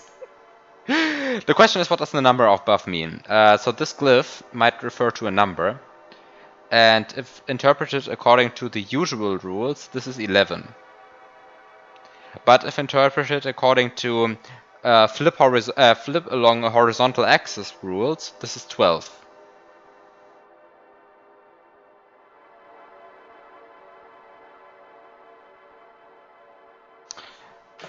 And given that I have found 12 stones embedded into the wall in numerous places, I assume this is about to be 12.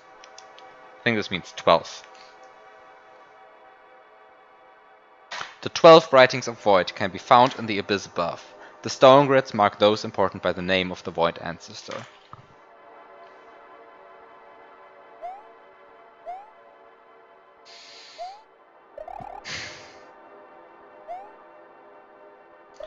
The fact that will have to do this for like 20 message boxes honestly scares me off a bit.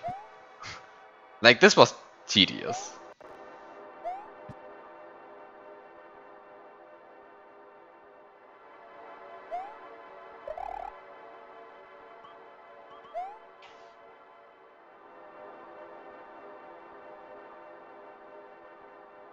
Like, I'm sorry, this was just tedious. Like, I can't say nothing else about that. What's the area called again? Welkin.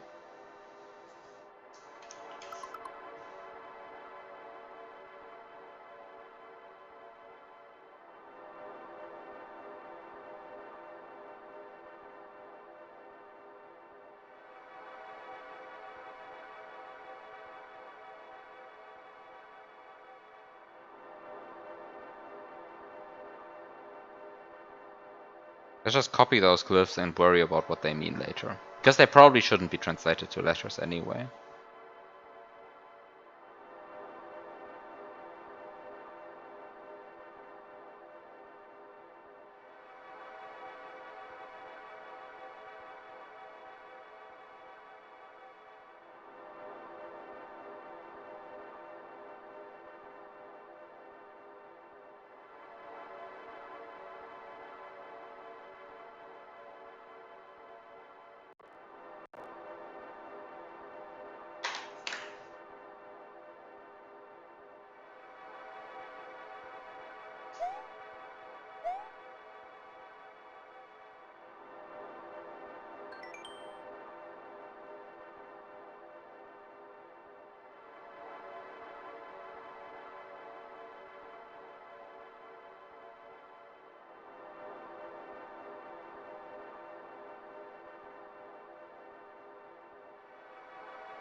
These are 12. 12 glyphs. They are different 12 glyphs than the one that I just found.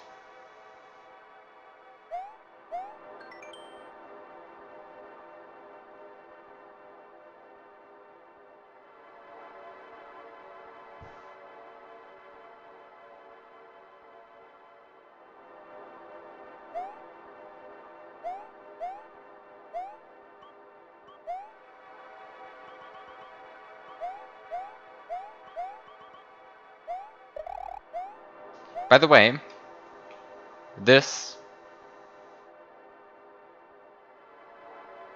is a 4.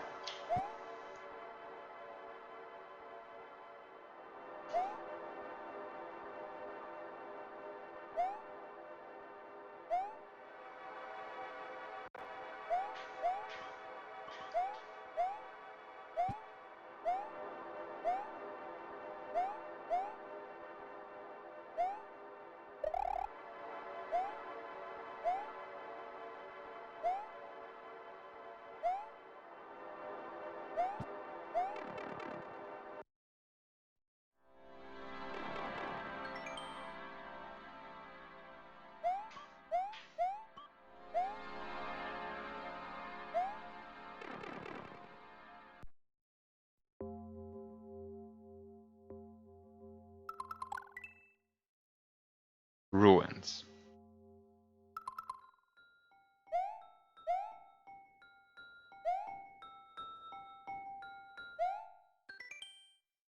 Below the statue reads.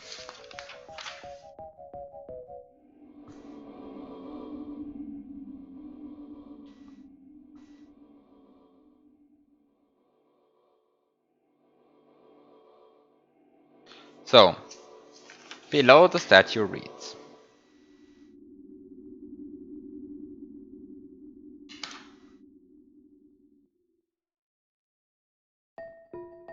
R A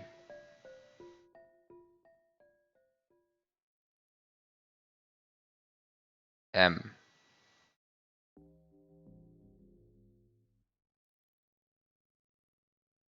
What the fuck does this say? This is...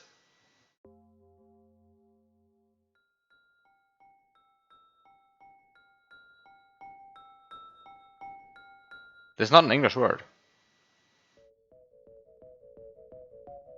Right? Did I make a translation mistake? Oh, that's not an English word.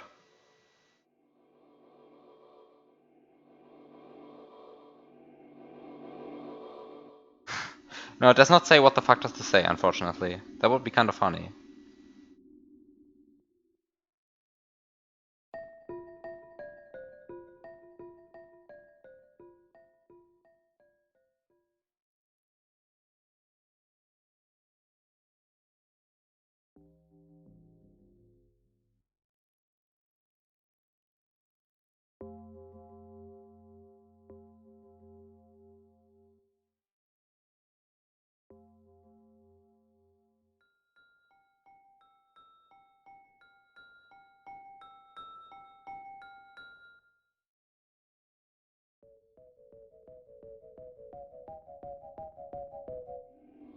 Okay, it says Remle, ancestor of sea.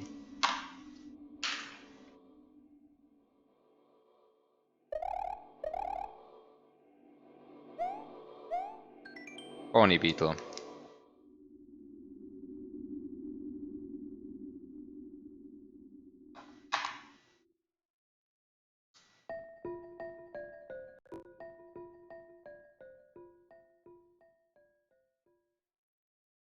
It says...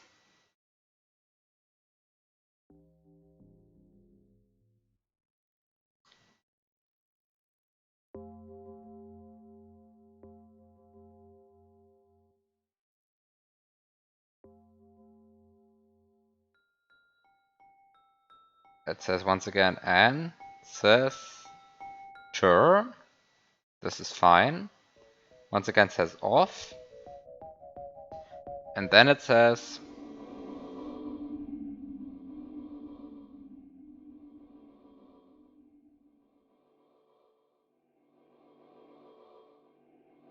time.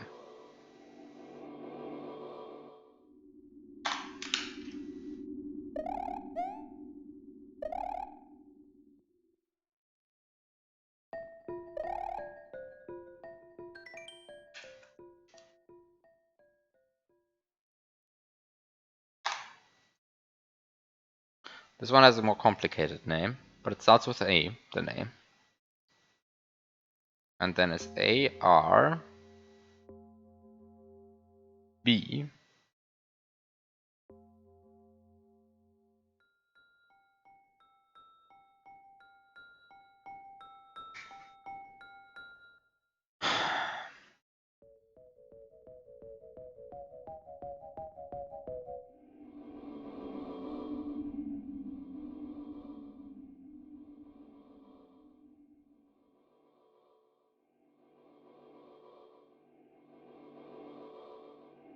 What the fuck is this name?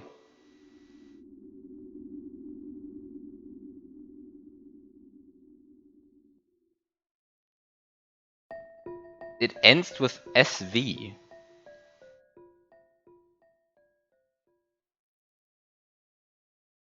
I mean, I guess this guy is just called Arpmosf.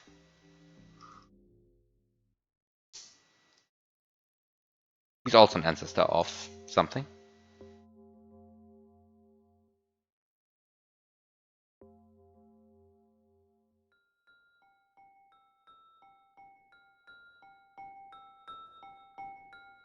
Void. He's ancestor of Void. Have a good night, Datsun.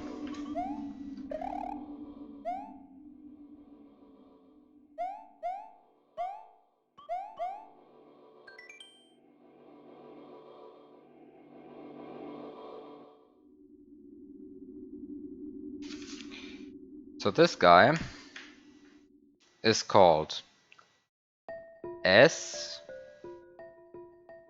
E R O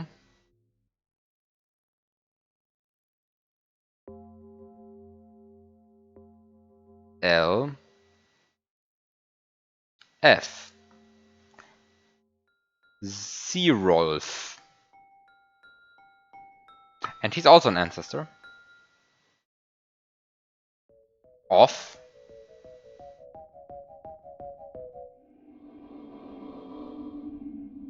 Earth.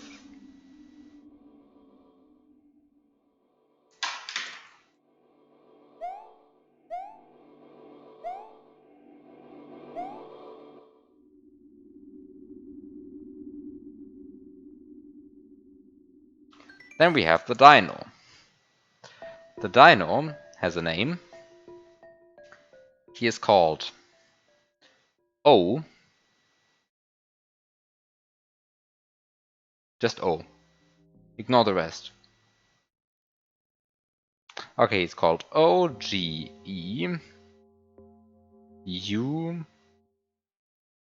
UF. Ojoif.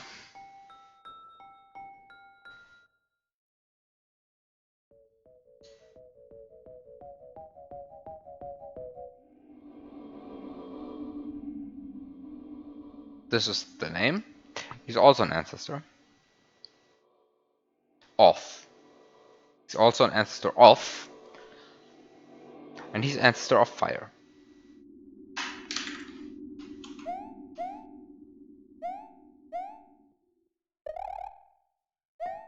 And this, a parabeetle. The parabeetle also has a name. The parabeetle, he's called O. But here there's actually something after the O. Namely, he's called OLE.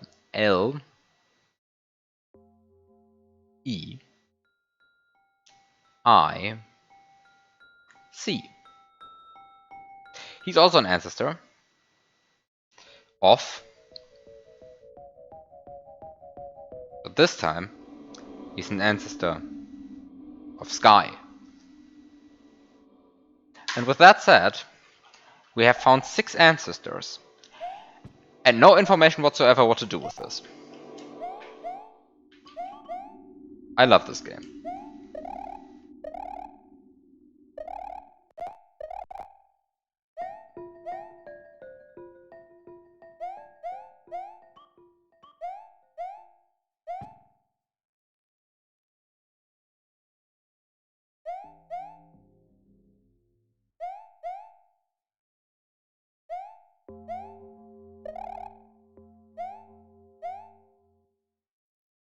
What is this? It is an I/O switch.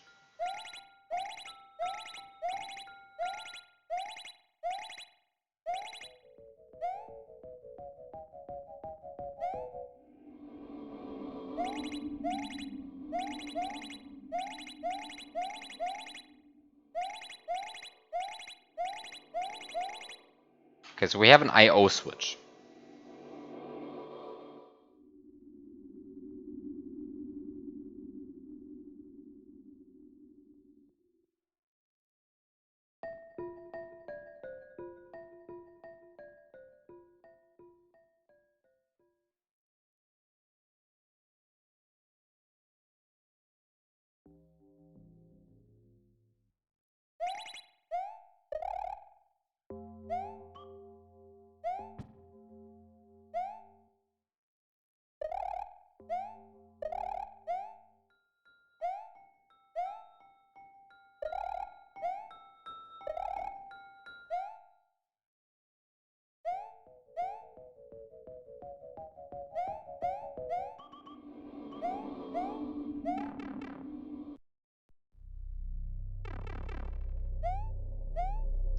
Okay, so in this world called Fissure, we have new glyphs. I'm just going to put them here. I'm just going to say these are in fact different glyphs. These are different, but they are awfully similar. They are awfully similar.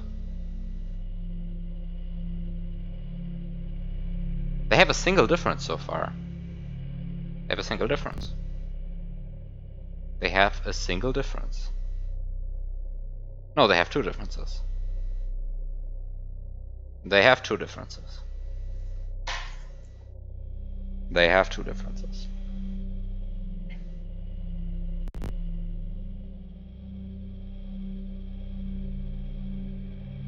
Two differences.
But I haven't found the set of 12 symbols here yet. In the ruins, as they are called.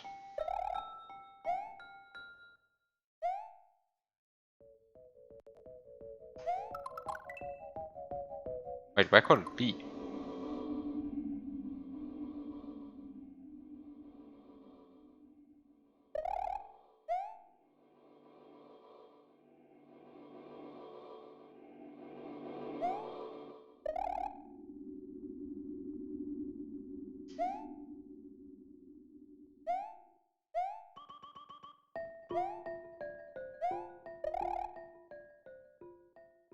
Am I being blind? They probably have already been on screen like 3 times and I'm just being blind. Okay, probably not. I don't think I'm that blind. Who knows?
Okay, so what does this read?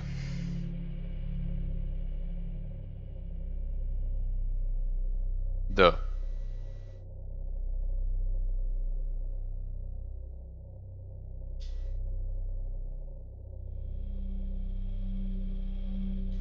The ancient.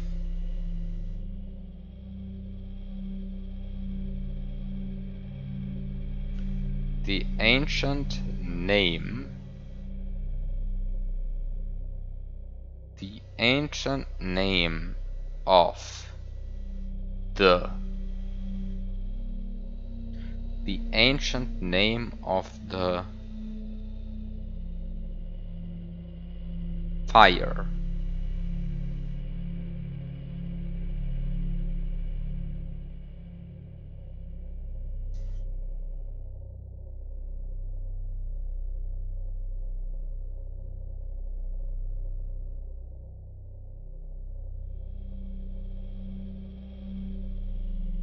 And then it says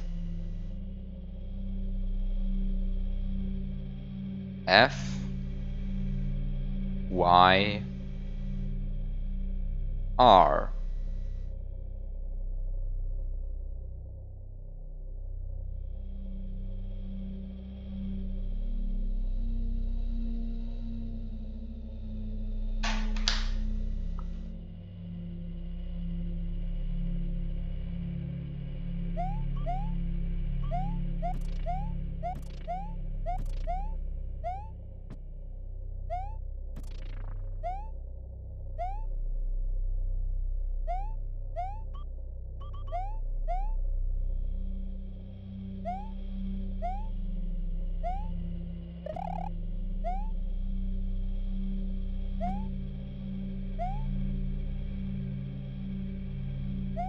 E150?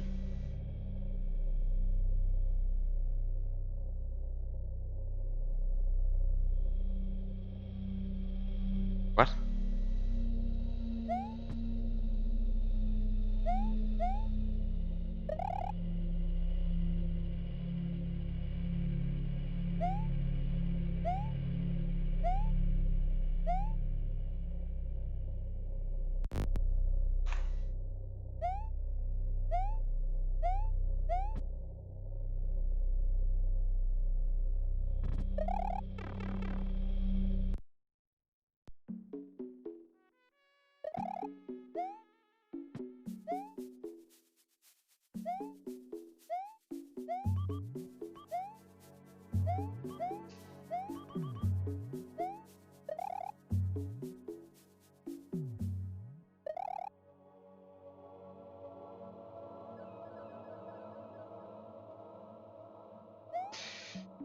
I'm really scared of having to translate all of these.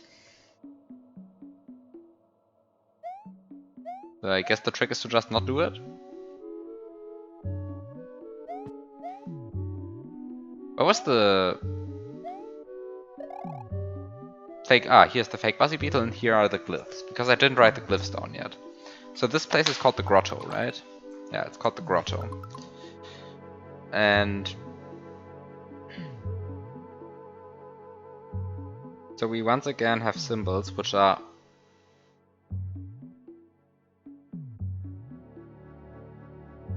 fairly similar. to other ones.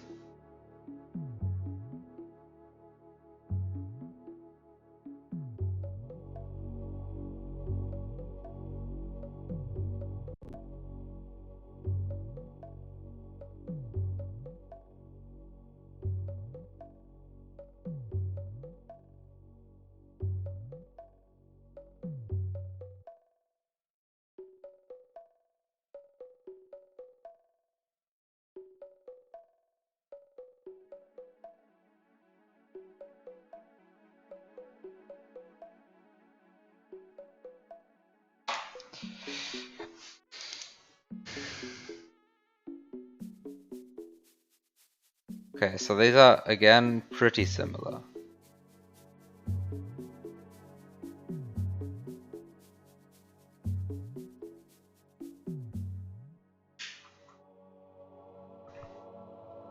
There's a convenient tool for that now.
Dormant being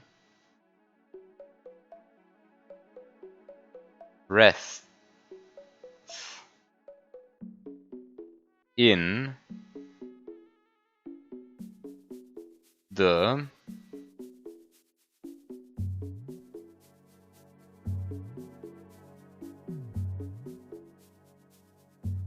what's this word? In the skies. Dormant being rests in the skies.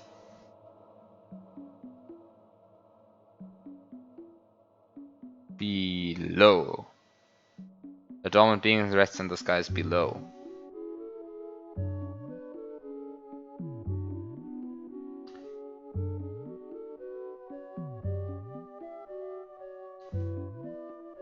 It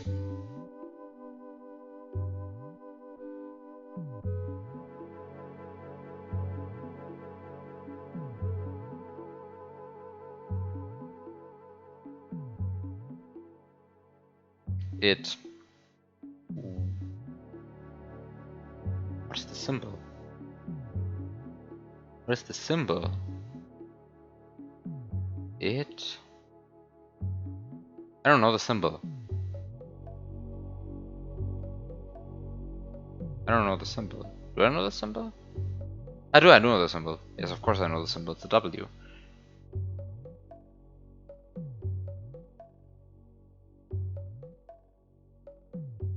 It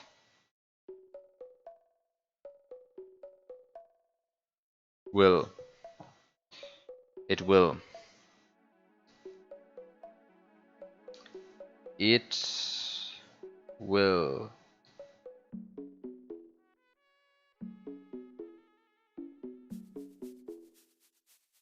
only. It will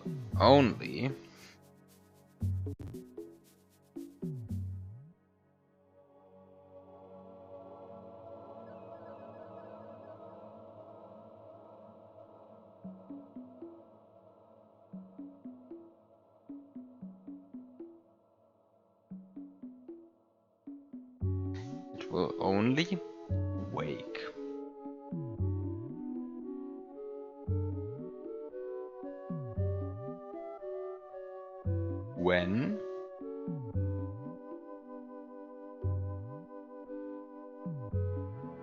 It will only wake when.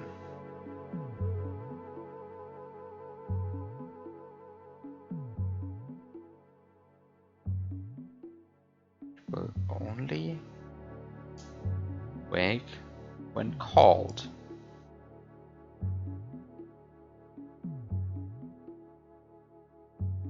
By name. It will only wake when called by name.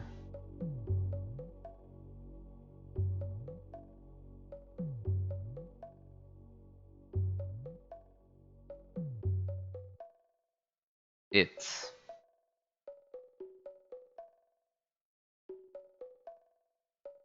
name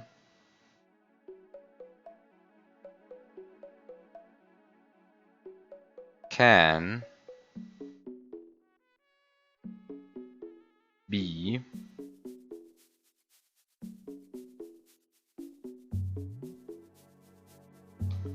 learned.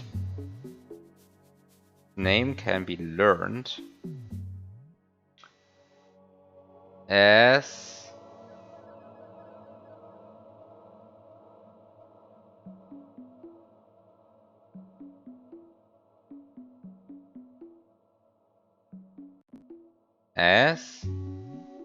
she. Does it say she? It says, yeah, no, what? No, as the. S and T. Hard letters. It can be learned at the. God damn. This fucking alphabet. But I refuse to give up yet. Like, give up so soon. This has to be doable.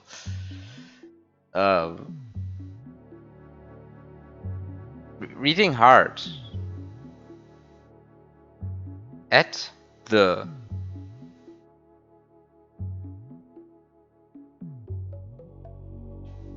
Center. Its name can be learned at the center of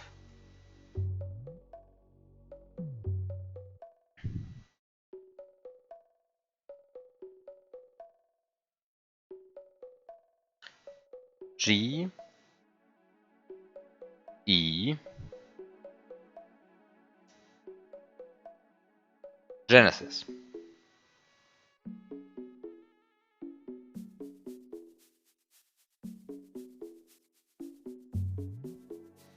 Oh, I mean, I totally can see why you wanted to write the tool.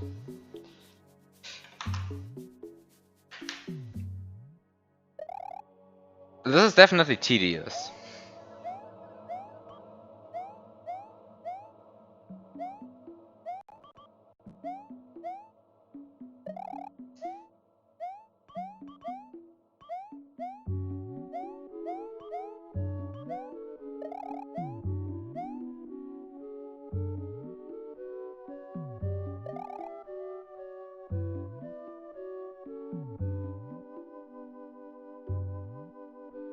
A dormant being rests in the sky below. It will only wake when called by name. Its name can be learned at the center of Genesis.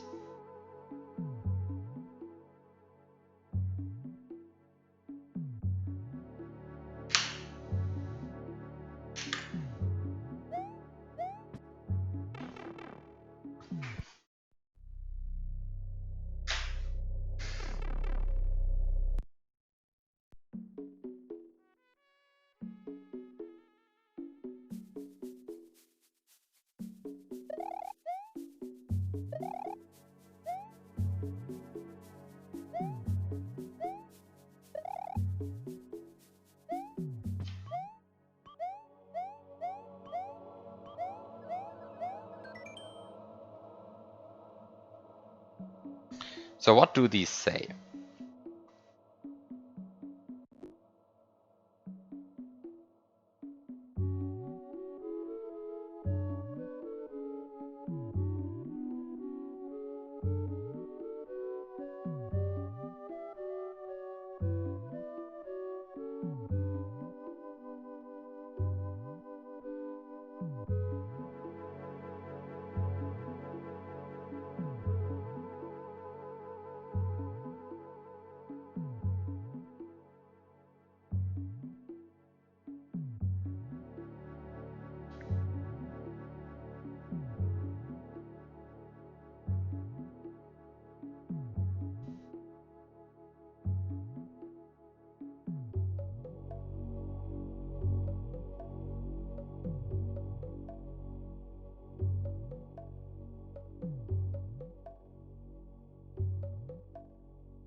His darkness bleeds into the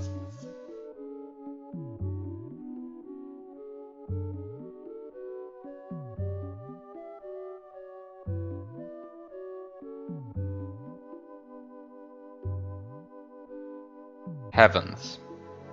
His darkness bleeds into the heavens.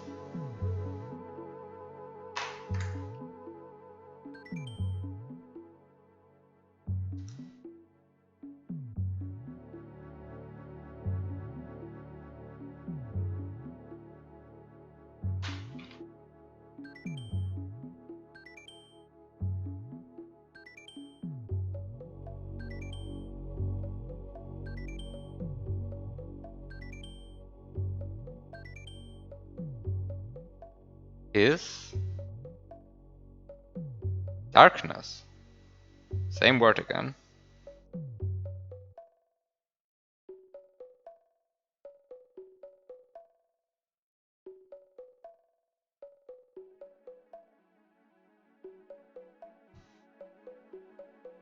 His darkness basks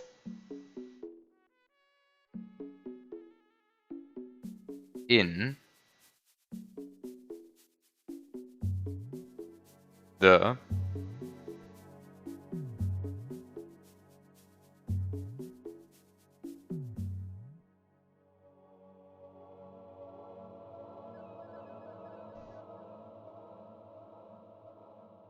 flames.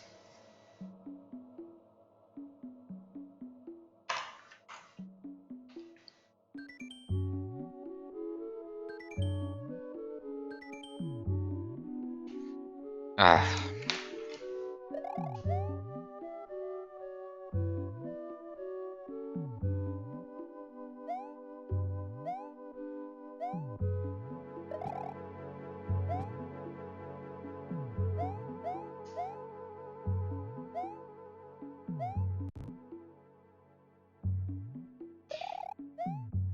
Okay, I mean, I didn't understand the first two, that's not good. I mean, this one starts again, his darkness, right?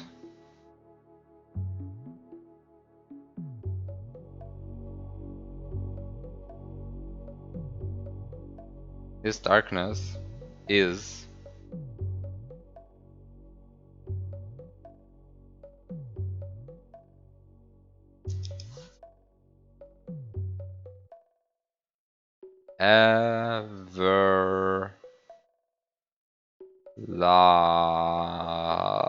everlasting. His darkness is everlasting.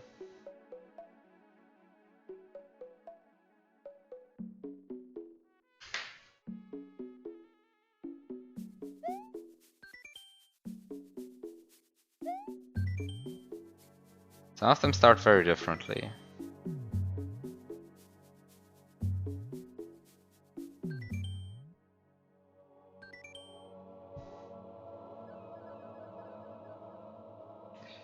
Hello, Cookie. Thank you for the double good luck. I'm going to need it. His darkness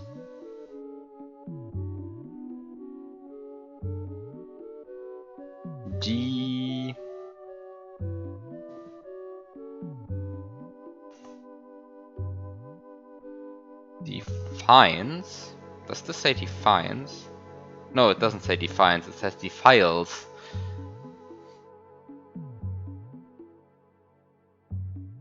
This darkness defiles the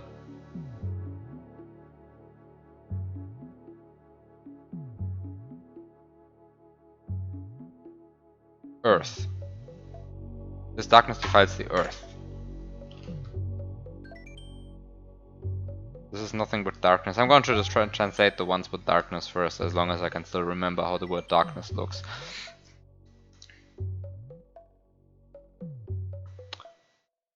His darkness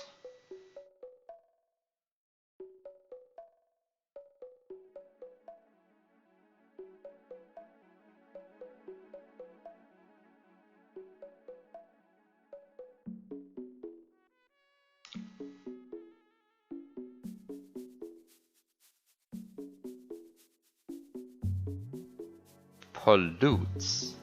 This says pollutes. His darkness pollutes the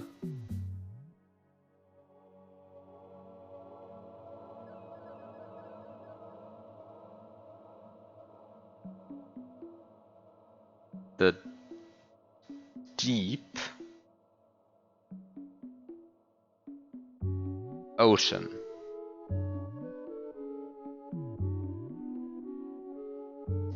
His darkness pollutes the deep ocean. This is nothing with darkness. Although this word I think has come up also a few times now.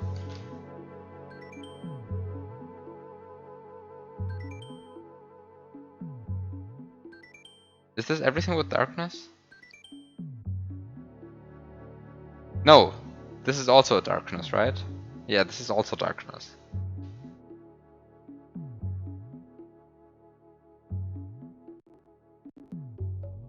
And this is his darkness again. His darkness. Okay, so this one ends with his darkness.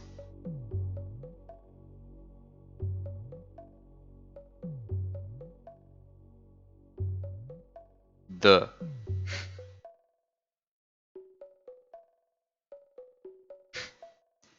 Okay, what is this one? The sea.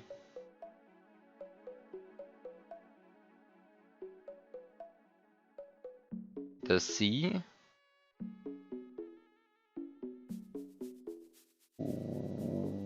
waves. No, the sea washes. No, the sea washed. The sea washed over. The sea washed over his darkness.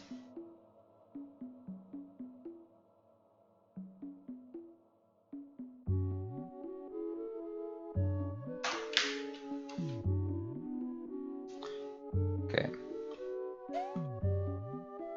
Is there any more darkness? I only checked for darkness at the beginning of ones. Ah, here's for example more darkness, right? Like you can see a darkness here. This is how the word darkness is spelled, and this is his darkness again. His darkness. Okay, so this one also ends in his darkness.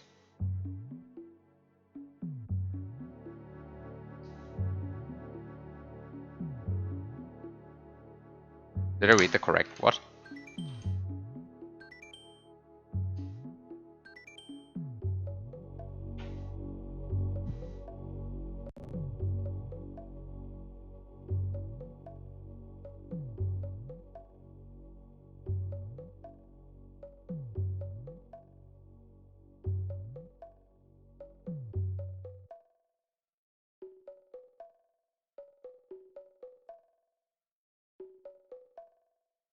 The sea and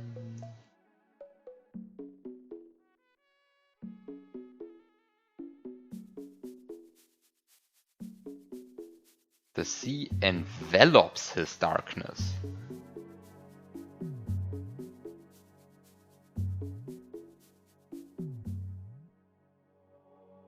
I have no idea what any of this is supposed to mean. This is also darkness. And see once again his darkness. The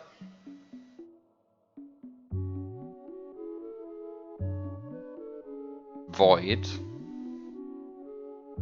The void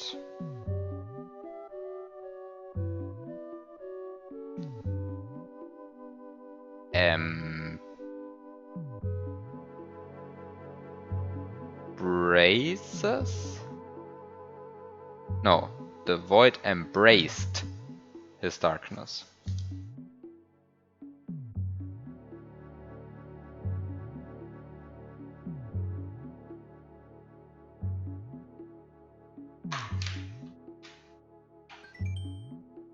The void embraced his darkness. Okay, what is this one?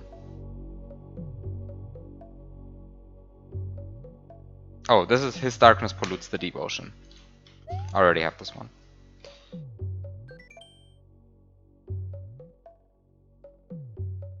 This is once again darkness. The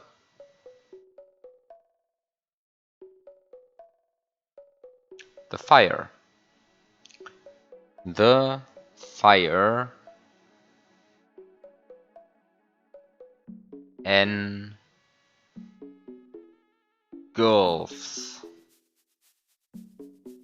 The fire engulfs his darkness.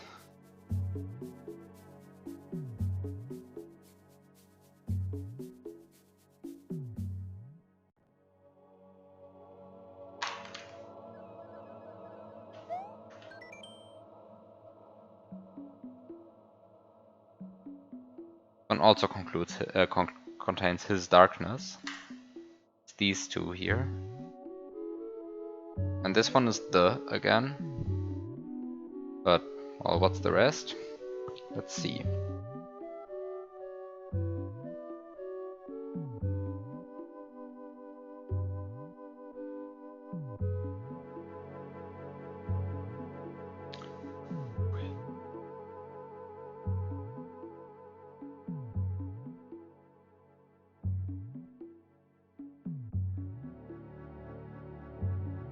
Within the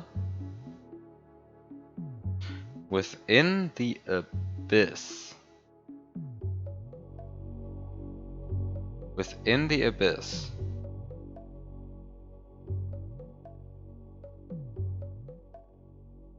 Within the abyss is darkness.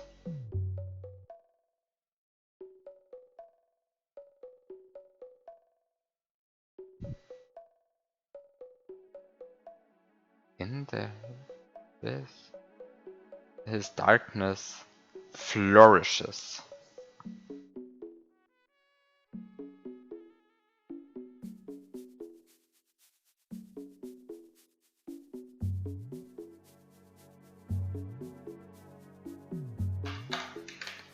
In the abyss, his darkness flourishes.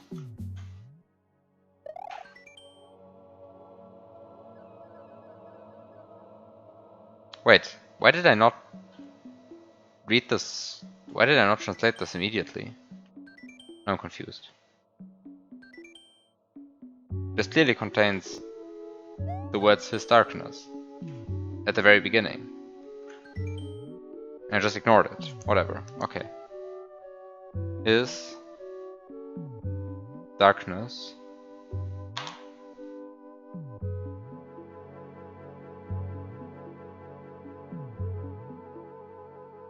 is darkness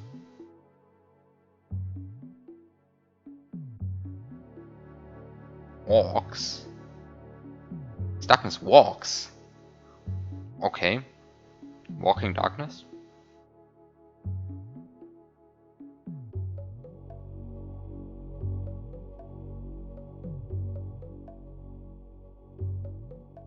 His darkness walks amongst.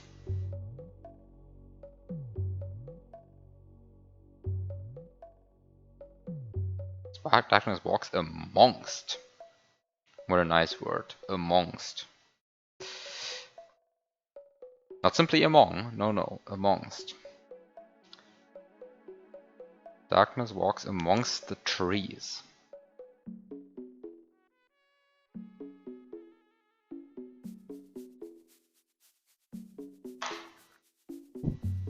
Just want to point out that I still have no idea what this means.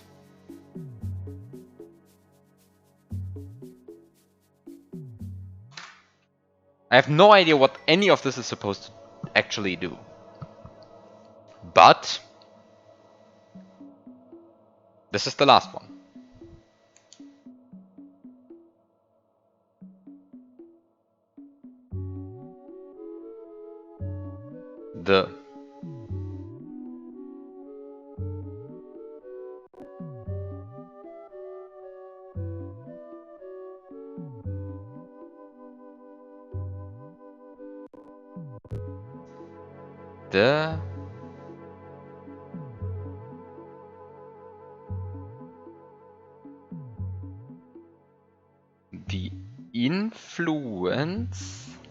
The influence of his darkness.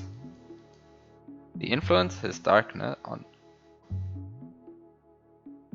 the influence of his darkness.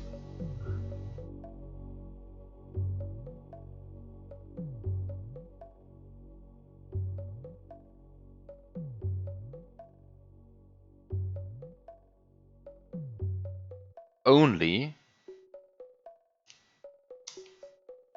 the influence of his darkness. Only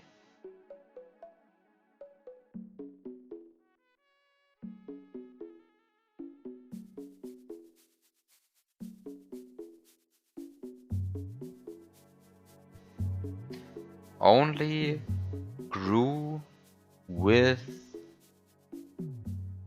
time.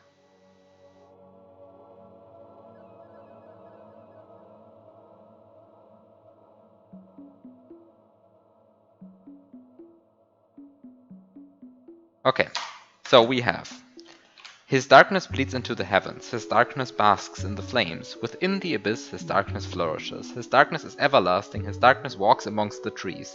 The influence of his darkness only grew with time. His darkness defiles the earth, the fire engulfs his darkness pollutes the deep ocean. The void embraced his darkness, the sea washed over his darkness, the sea envelops his darkness.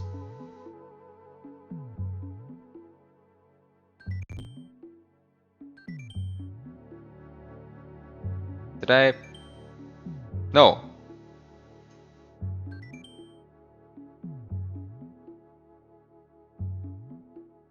What did I do here? This does not say sea.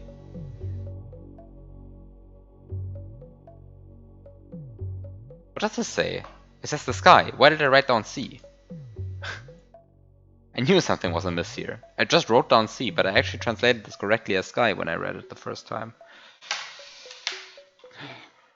Yeah. The sky envelops his darkness. The sea washed over his darkness, the sky envelops his darkness. Okay, now I have 12 messages that I don't understand. Great.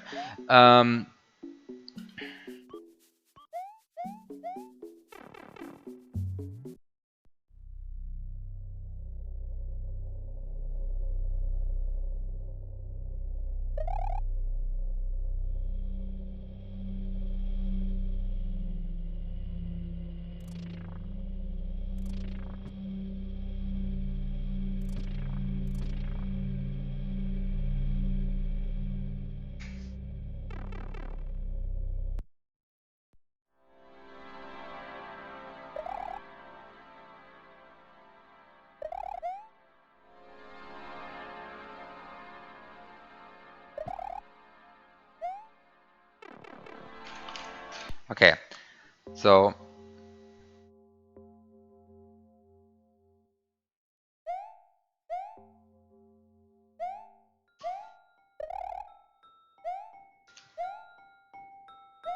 one thing that confuses me here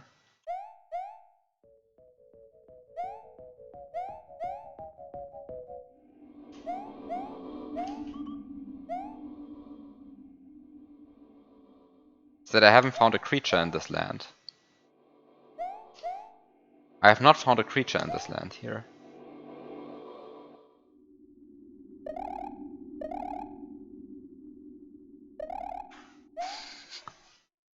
I mean, it might be hidden behind that switch or something, but it's a bit weird.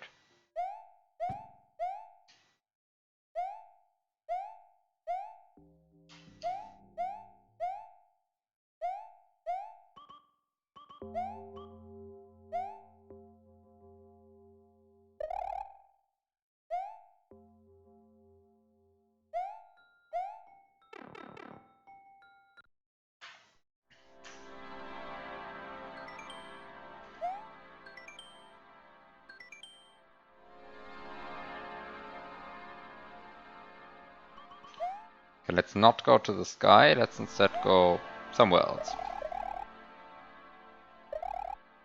So this is a blue leaf, by the way.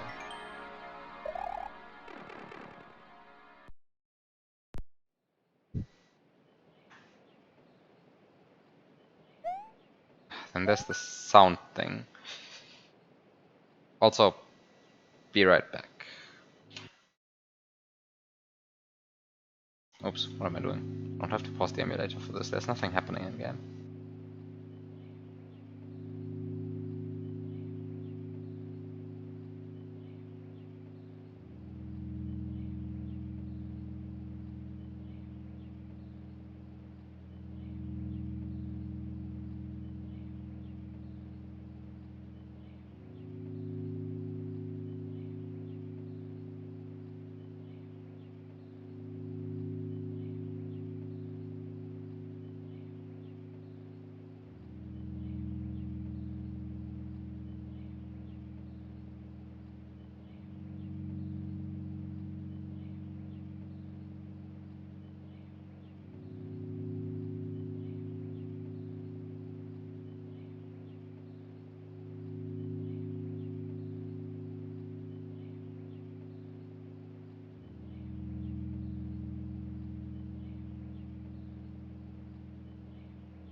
Okay, back.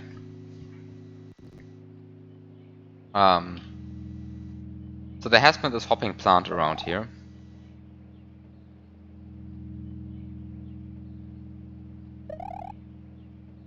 Hello.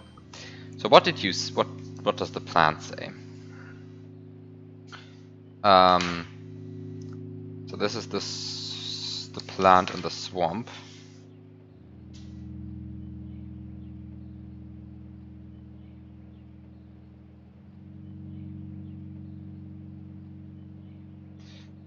It says the.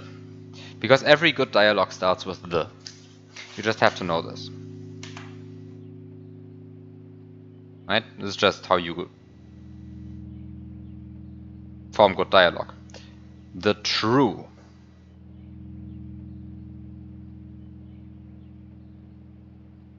Essences. Oh no. The true essences.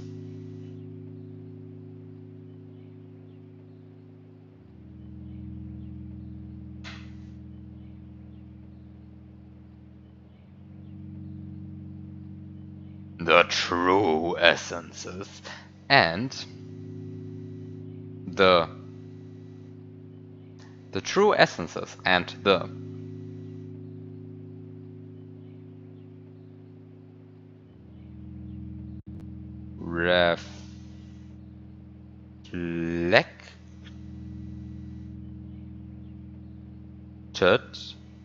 the true essences and the reflected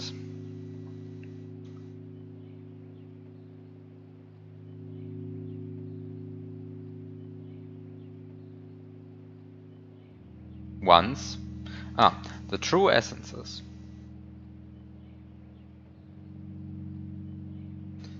and the reflected ones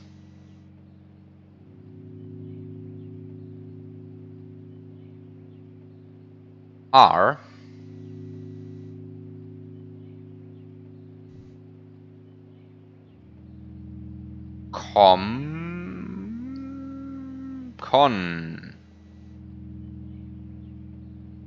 connected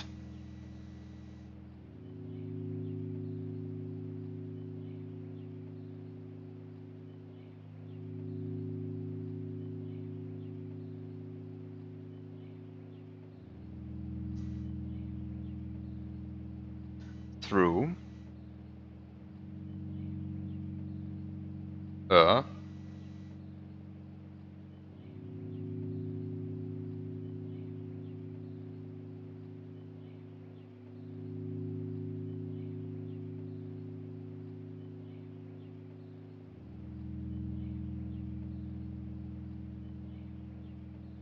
simple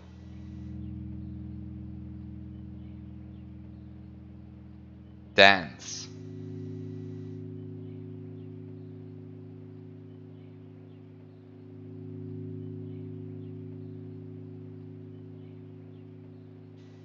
And then it gives you the glyphs ilk and ilk and ilk and ilk. And now the question is, how do I interpret these essences? These glyphs. These essences was a word in here, but so how do I interpret these glyphs? So there's of course the naive interpretation. Totally the wrong interpretation, but I have to try it because naive is always good. Until it isn't anymore, but okay, so naive interpretation.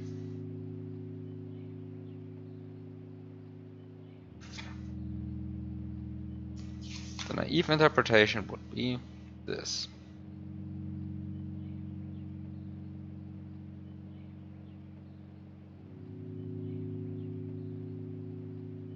But it's probably wrong. But for good measure,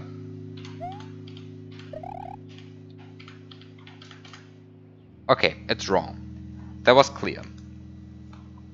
Now the point is, if you flip them over,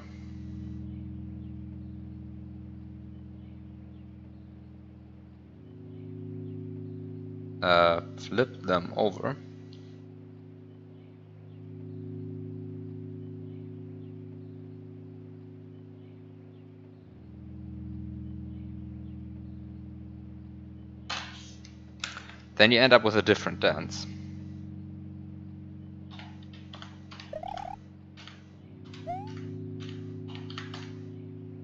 Oh no. I guess the point is that you don't have to perform it here to begin with. Because whenever in this game was a hint for a puzzle in the same room as the puzzle, I mean, that would be boring, right?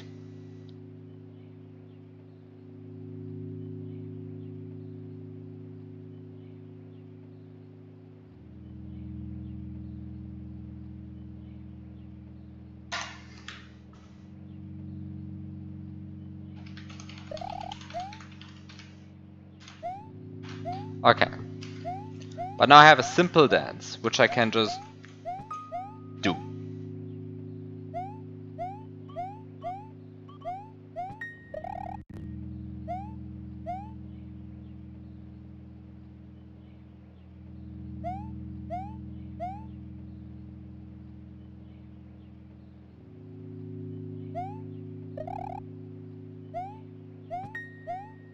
Never went up here.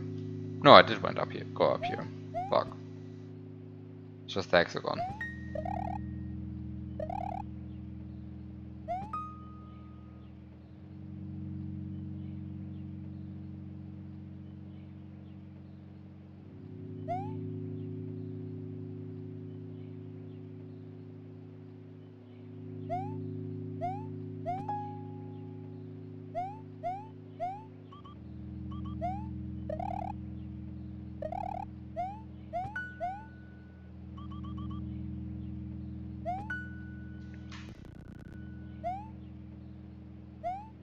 I don't like falling down there.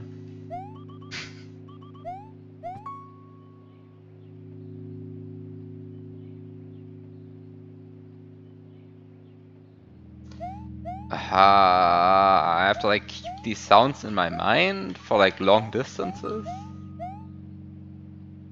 Horrible. But also, how am I supposed to know which sound is missing? And also, how am I even supposed to know which melody I'm supposed to play here? And what is up with this hexagon? Information missing. Let's just say there's still some information missing. Because clearly there is.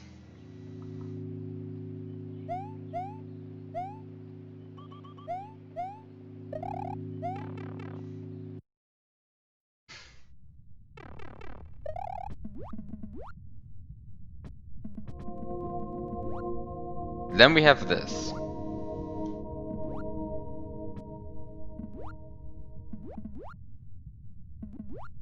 And then we have this, which is perhaps something that I should note down.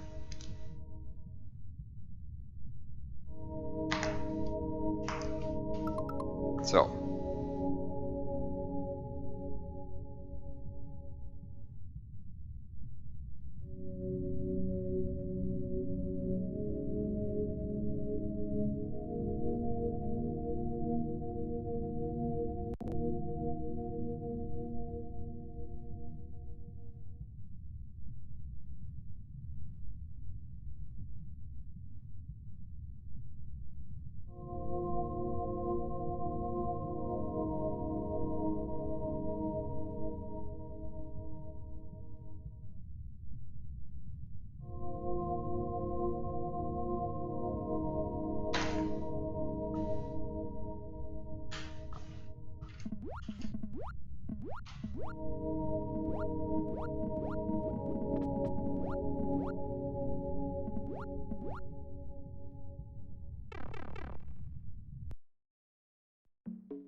What's this place called again? The grotto. Oh, this is the grotto. This is the grotto, right.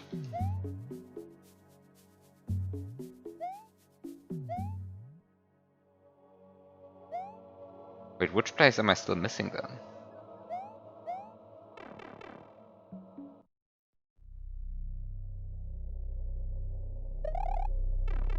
Ah. Hmm. Okay, so which creatures stuff have I translated? And which creature stuff is still left to be deciphered?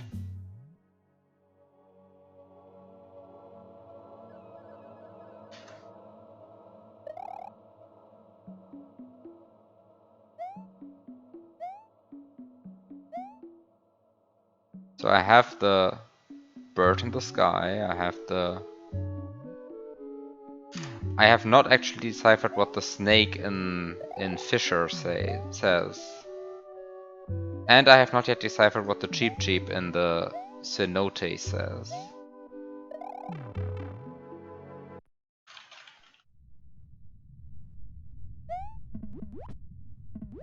So...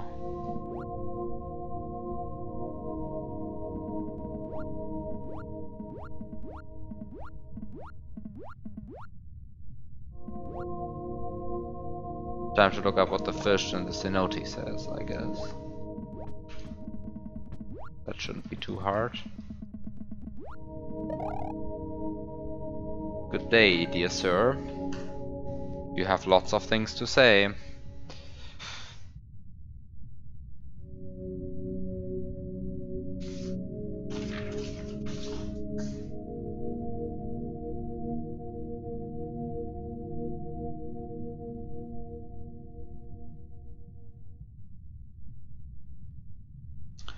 So, what does the guy have to say? The fish in the cenote.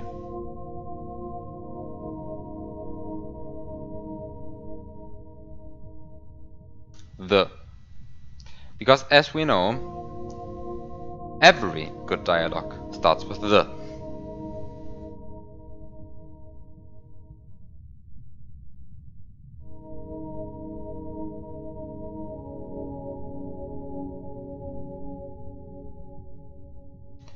The surface of the. Hi Curtis, thank you for the luck. I will need it. The surface of the realm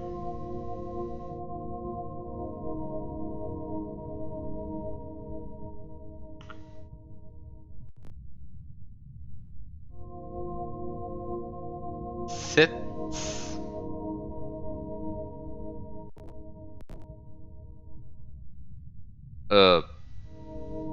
above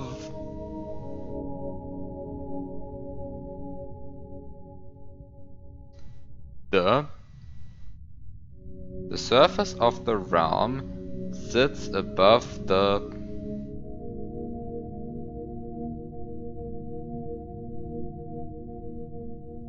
abyss.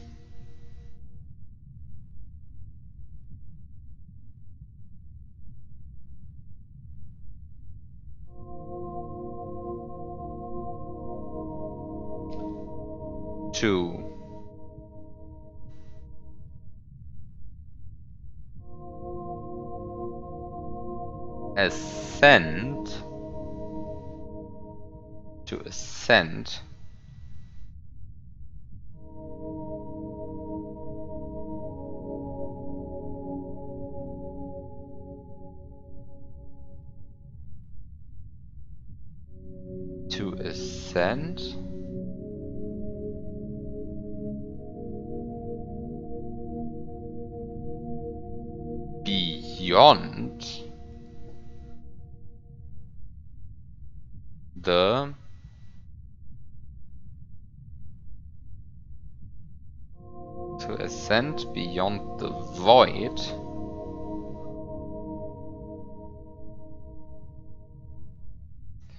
ascend beyond the void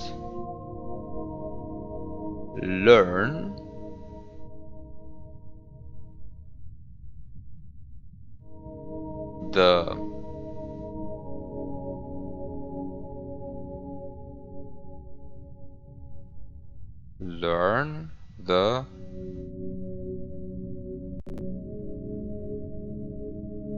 ancient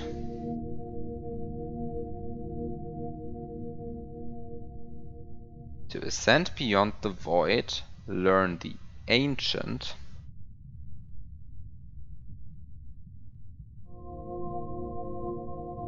name.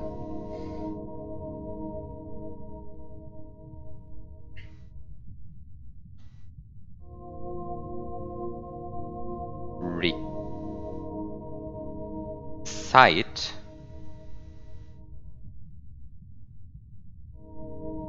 it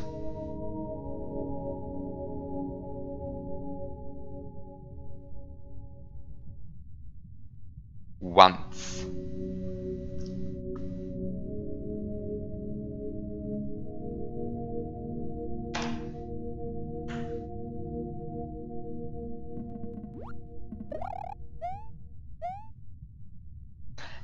No noise.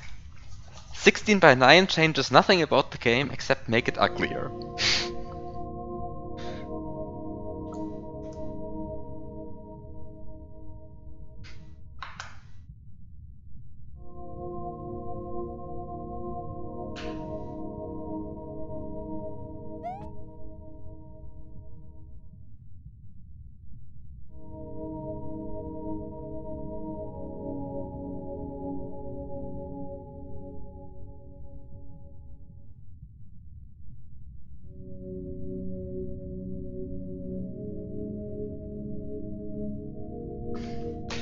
Okay, where did I want to go apart from that?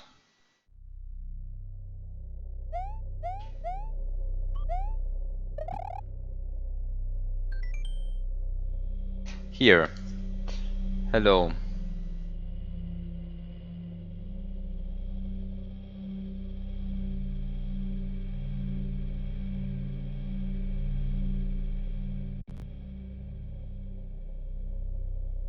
Do you really think that? Yes, I really think that.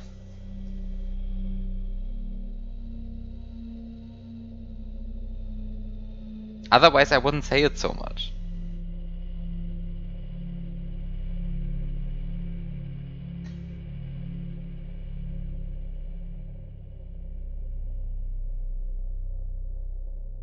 The lone.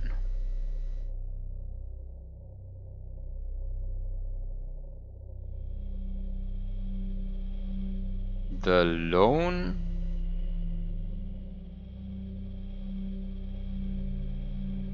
tree house. The lone tree house.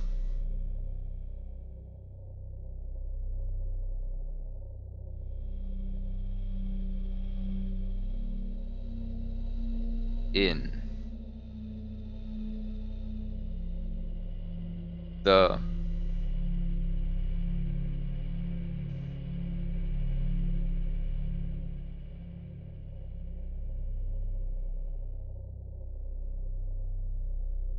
land of Earth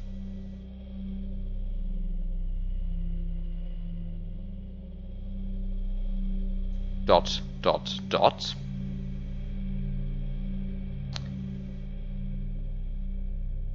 call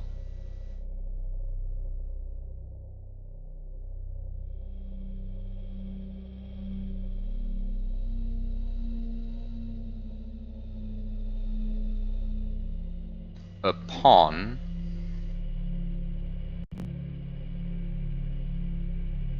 call upon the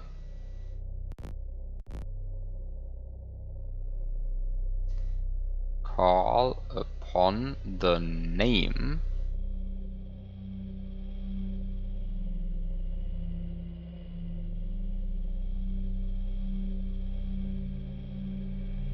and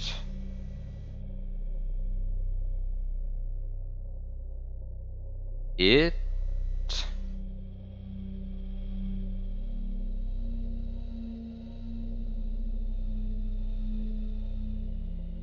shall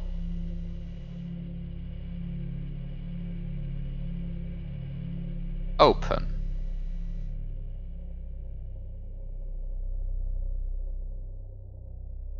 Call upon the name and it shall open. What the fuck is the name?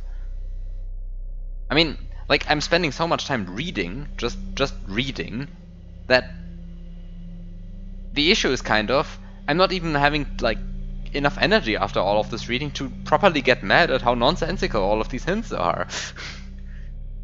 Call upon the name and it shall open. The name? Are you kidding me? What is this even supposed to mean? Call. I'm not even finished reading, right? Like, I'm already getting mad and I'm not even finished reading. Better save my energy for when I actually know what's written here. Call upon, it says it twice, right? Like you can see it says it twice. The also says it twice. Ancestor. Call upon the ancestor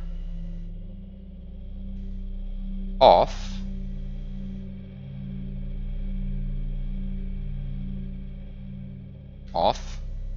the ancestor of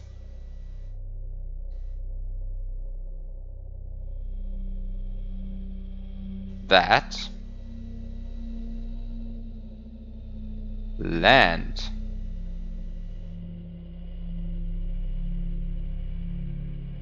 Call upon the ancestor of that land.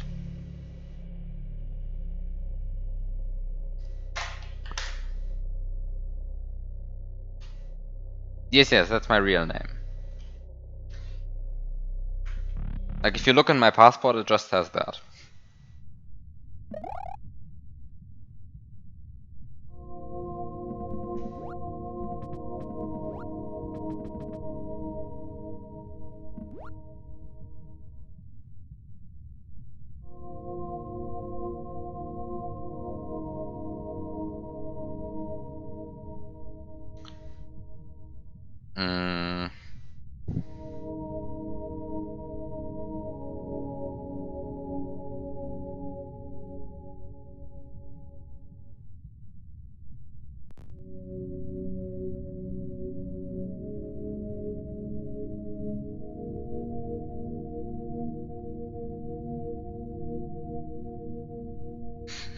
Yeah, it calls me to, I should call upon the ancestor of that land.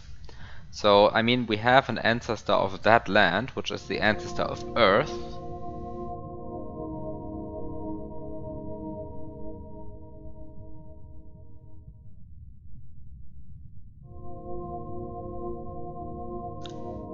I sure hope the ancestors are still the same. I mean, like, I sure hope, like, I mean, I show how Earth is still associated to the forest region. I mean, if that has changed, then I'm truly screwed, right? But...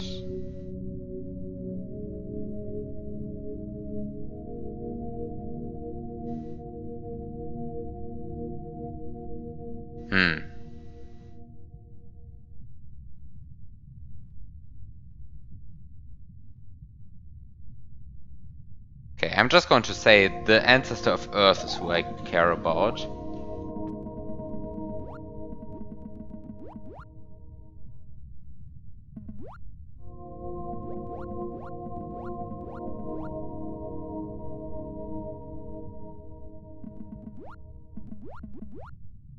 And that guy is called Sea Rolf. Now the problem is, how do I call upon Sea Rolf? How does this even work? Good old Sea Rolf. Big fan of Sea Rolf, of course. But like, how do I call upon Sea Rolf? Wait, it says the lone treehouse in the land of Earth, of course. I mean, of course it's the land of Earth. So of course the ancestor I'm looking for is Sea Rolf, because he's the ancestor of Earth. But how do I call upon Sea Rolf? Like, how does this even work, like, logistically?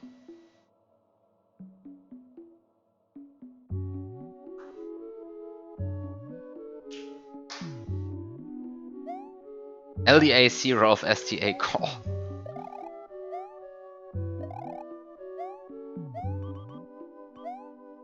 Yes, this sounds like a good answer. I'm going to try that out. Shoutouts to Sea Rolf for being just the best ancestor. Unfortunately, I have no idea how to call upon Sea Rolf.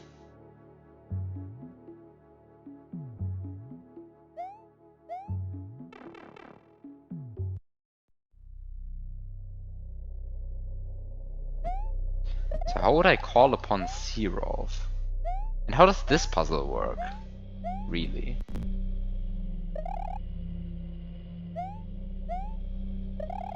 How does this one work, really? Like, I don't know anything about this one yet.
Okay, so what do we have still? So what kind of hints do I have? I have the 12 writings of Void can be found in the abyss above. The stone grids mark those important by the name of the Void ancestor.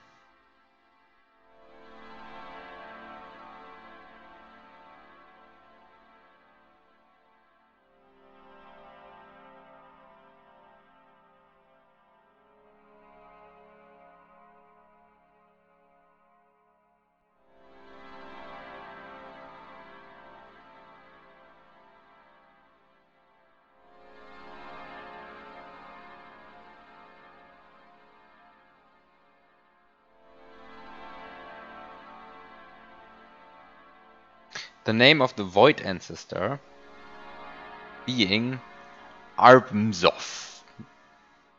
No. Arpmozov. Arpmozov. This is such a remarkable name. But it's the name of the void ancestor. Arpmozov.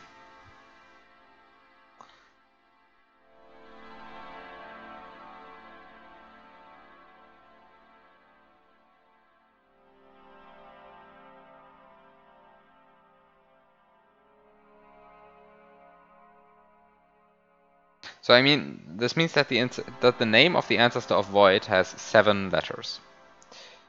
And maybe I can just find Arpmozov.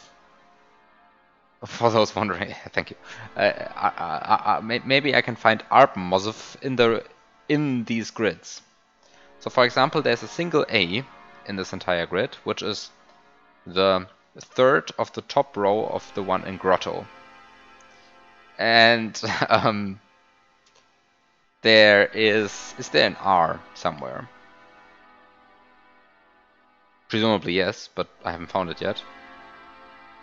It's a fun game. It's an especially fun game for you because none of you actually see the grids probably in front of you because you didn't take notes. I mean, that's of course a problem for you. I took notes, as the heck told me to.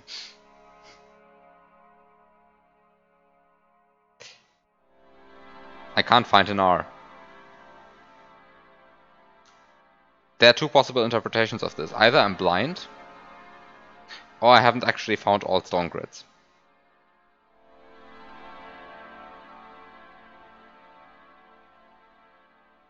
Well, there's also a third interpretation, which is I made a mistake while copying one of the grids. And there's the fourth interpretation, which is I'm completely misinterpreting all of this. Is there a B somewhere?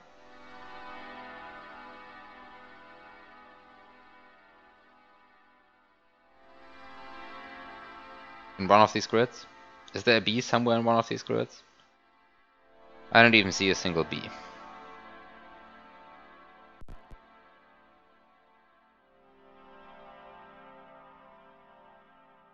Is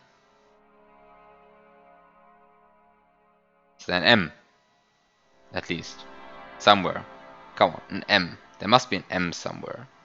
I mean, you must be able to find some of these letters, right? I mean, the name of the void guy is just what it is. It's just Arpmozov.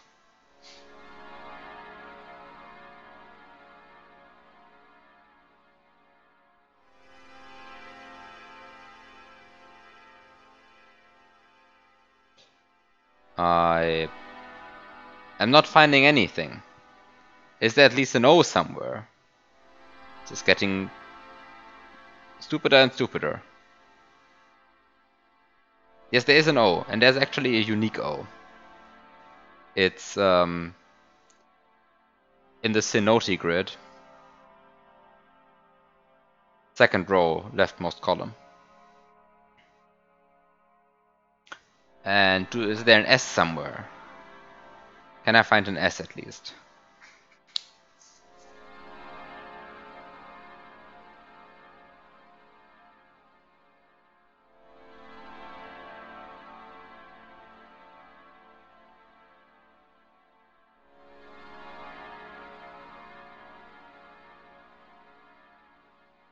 An S.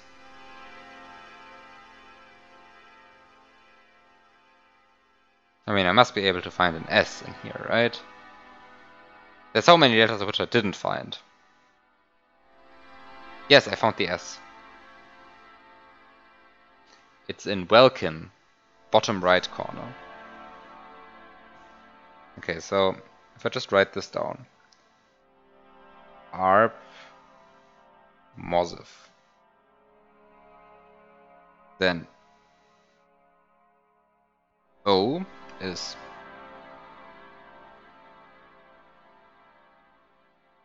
Noti. And the A I also found, and I already forgot where it was. It was Grotto. third one in the top row. And then RBM I wasn't able to find, which might mean that they're just in different ones. And then I did find the S, it was in Welkin. Bottom right corner. And then I'm also looking for the V.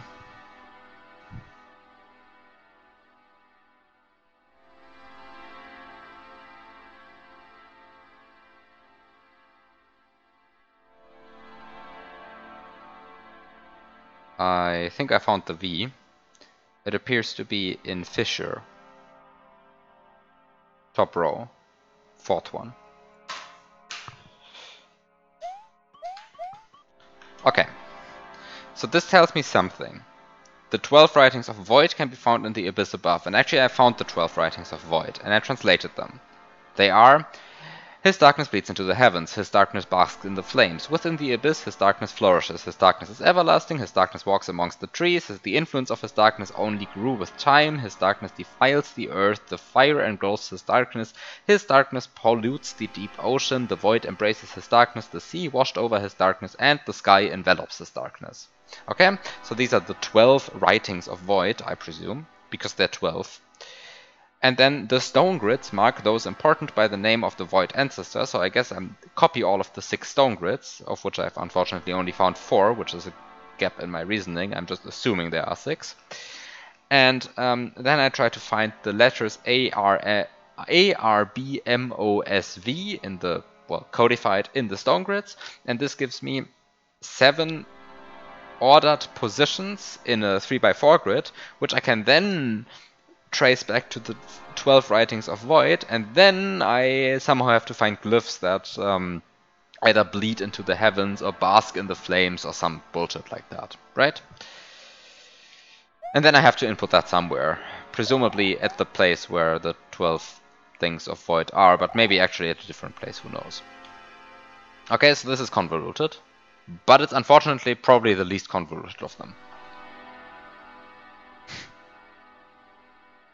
And that's the scary part.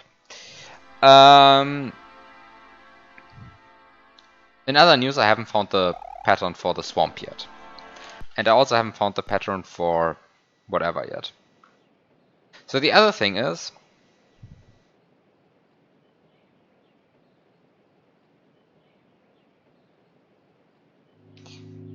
so we have stuff like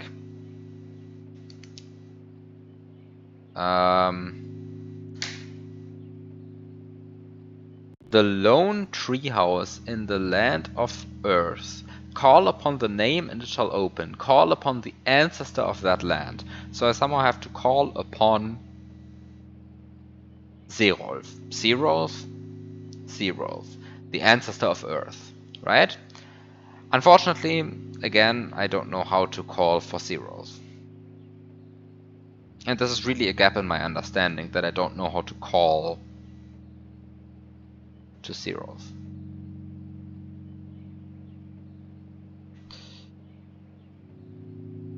Calling to Zerolf, really not part of my abilities yet. And then there's this weird sound puzzle, where, I mean, I do get sounds and they have different pitches. Rather low pitch. First one was like rather high. And we have like something in the middle, but still fairly high. And then we have a broken sound, for good measure. And then we have this guy, who told me, the true essences and the reflected ones are connected through a simple dance.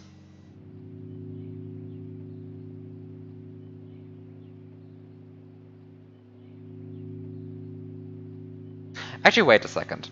We're in the swamp here. The swamp lies opposite, and the swamp used to be the forest, and the forest lied.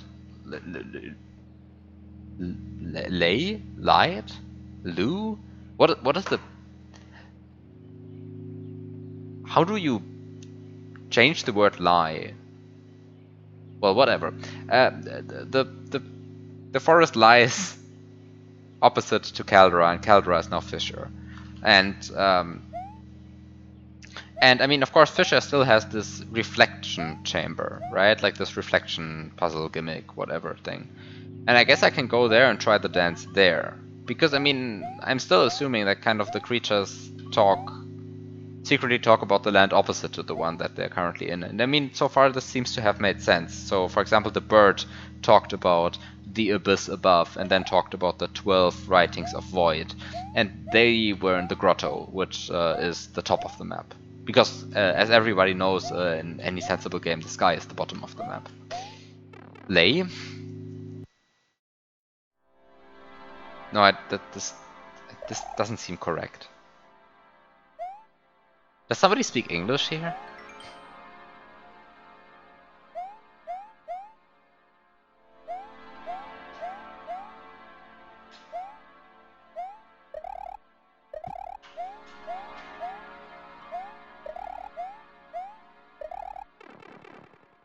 I mean, I can always come up with a shitty construction like used to lie or something, but... eh. Okay, so let's make a dance.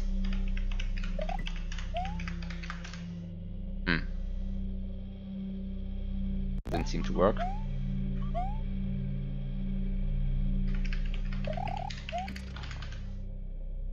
mean, I can also just... yeah, that's bad. Dancing is a bit dangerous here. Keep falling off.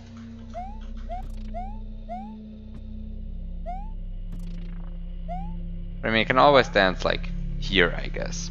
Time to dance here. Bad.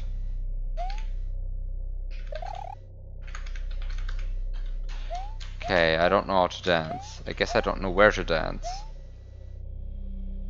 Guess that's the bigger issue.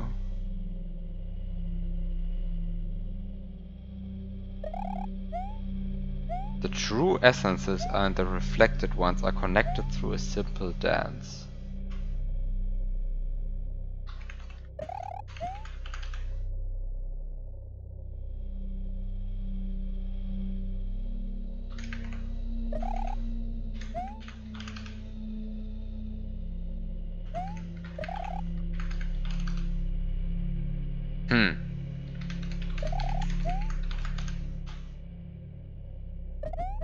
Not so simple, that dance.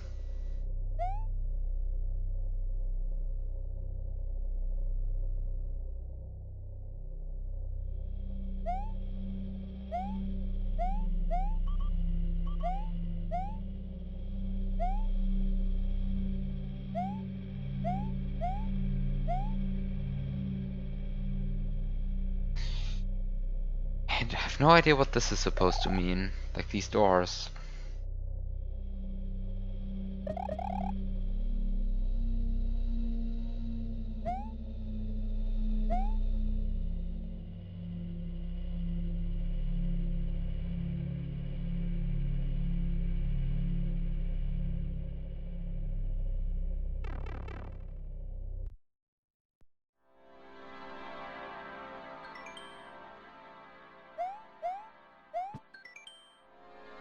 So what is this glyph?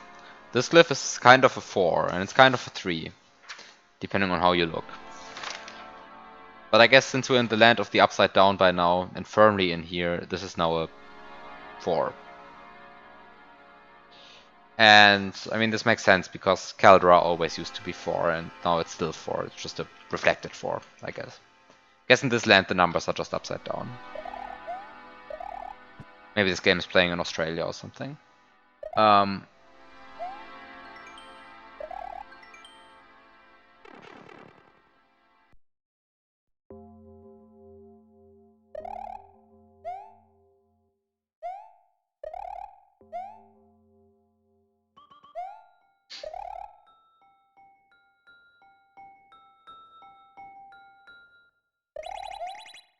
we still have the I/O blocks.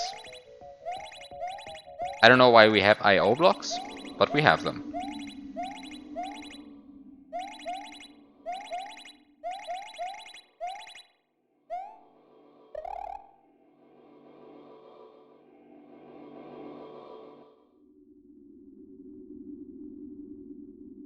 The past tense of lie is lay, but the past tense of lay is laid.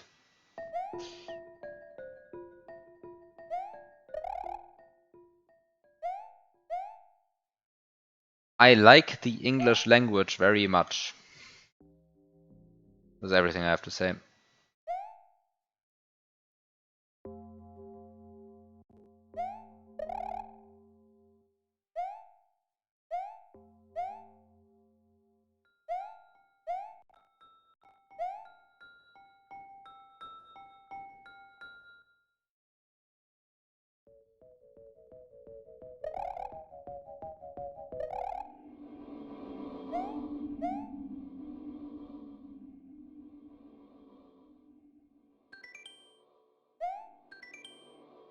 Yeah, but kind of, I mean, kind of saying did lie, that's kind of cheating, right? I mean, we have all of these nice shitty words of to conjugate, shitty ways to conjugate our verbs, and then we just never use them.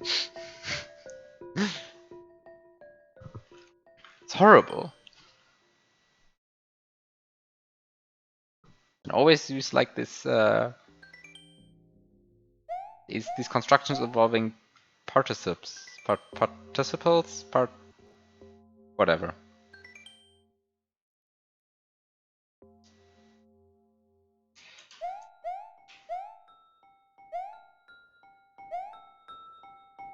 Okay, so I'm here opposite of the what is the word? Cenote. I'm opposite the cenote here. And since I'm opposite the cenote, I should listen to the cheap cheap. According to my logic, which is really the logic of the hack up until now. The surface of the realm sits above the abyss. To ascend beyond the void, learn the ancient name, recite it once.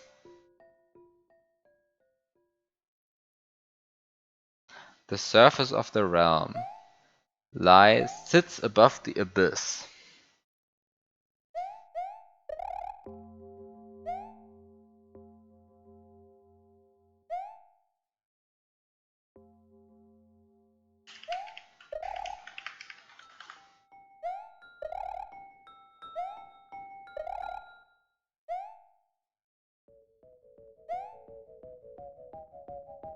So how much o'clock is it right now? Some people would say on this clock it's 8 o'clock. But clearly it's 10 o'clock.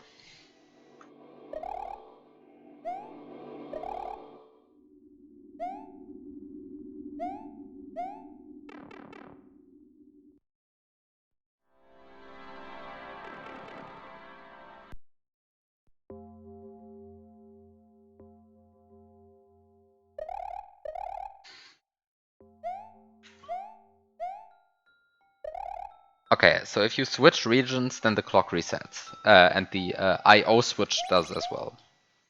Now it's O, now it's I. O, I.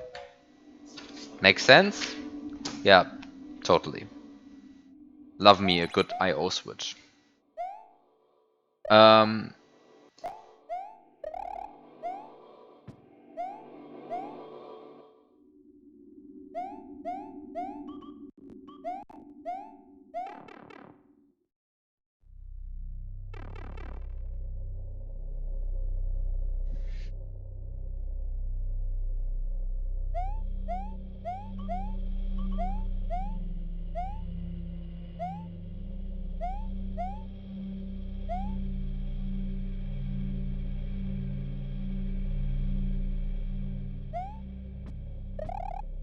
I am so confused.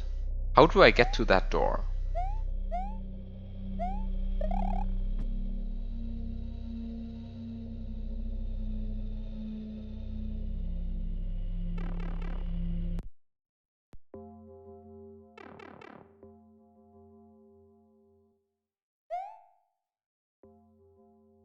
Okay, so what else do we have? A dormant being rests in the skies below. It will only awake when called by name. Its name can be learned at the center of Genesis. The true essences and the reflected ones are connected through a simple dance. The 12 writings of Void can be found in the abyss above. The stone grids mark those important by the name of the Void ancestor. Problem with this one, I don't have enough stone grids yet. The surface of the realm sits above the abyss. To ascend beyond the void, learn the ancient name, recite it once. Problem, I don't know which name. The lone treehouse in the land of earth. Call upon the name and it shall open. Call upon the ancestor of that land. Problem, I have no idea how to call Searolf.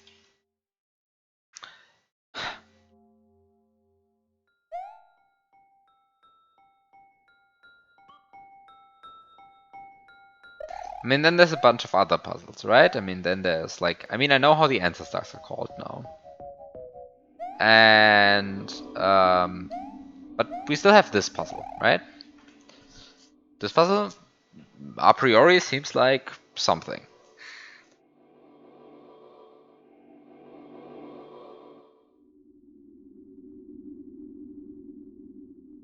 And I can press the 3 switch. I don't know why I would want to press a yellow 3 switch, but this is a yellow 3 switch.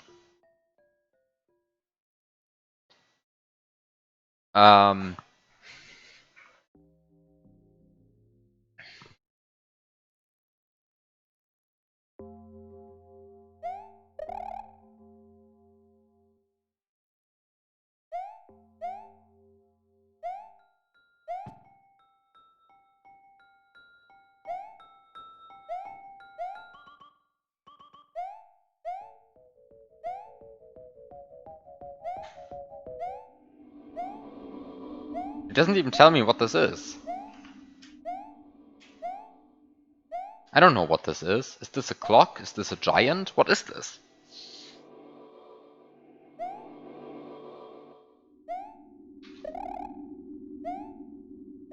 Is it a giant clock? So many confusions.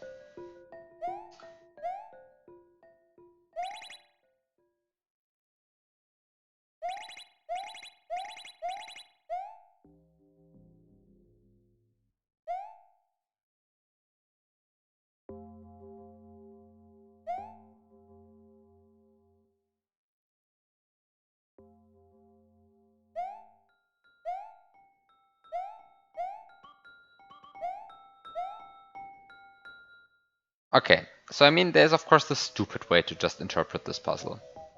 Which is to say, there's obviously a clock above. So you just input the clock, which is 1, 3, 5, 7, 9, 11. I'm going to reset the room, the level before I do this. Because there's a non-zero chance that I haven't reset the level since hitting one of the blocks randomly.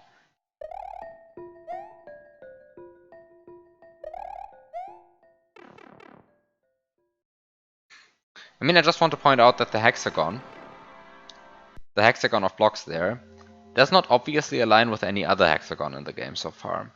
Because it is not aligned to the typical, we associate points on a hexagon to worlds in the, lands. And it is not associated to, well, any other hexagonal pattern that I can tell. So,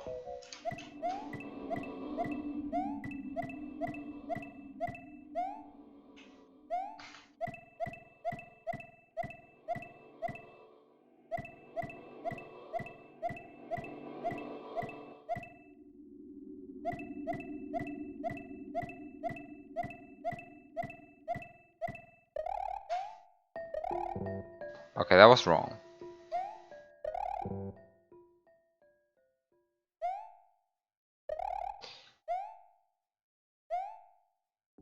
I'm not even going to try and input the clock the usual way, because that's clearly wrong.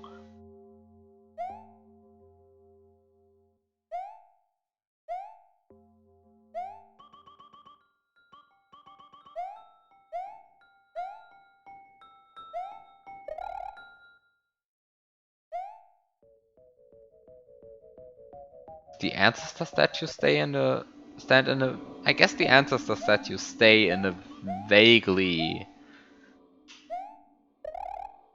hexagonal pattern. But then, what am I supposed to do with informations like Ramle, Joler, Arp, Mozv, Searolf?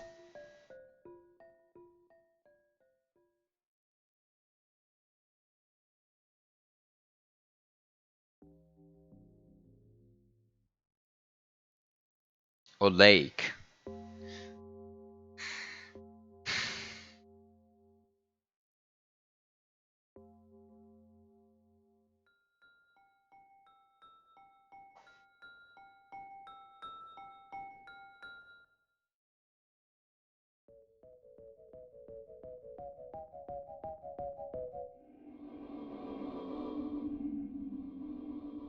Like, I wouldn't know which number to associate to a name like Arp Mozv.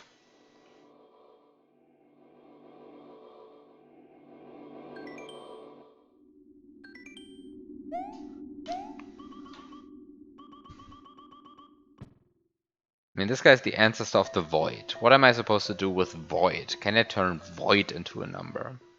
I mean, I guess I can just turn them back into the usual numbering again, but that's like... that just seems wrong.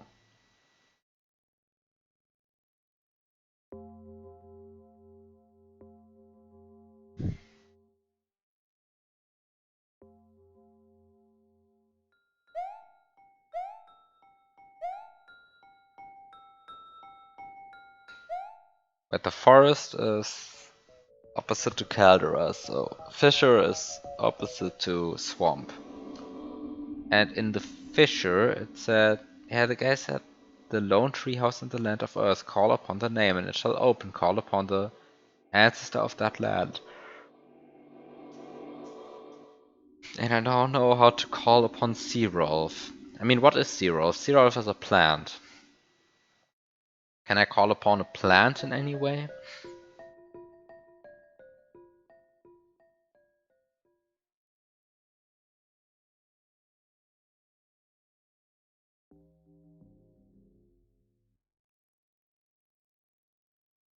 The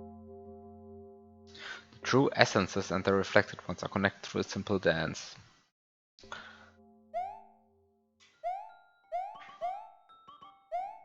The issue is like every time I try this dance in the presence of an essence, it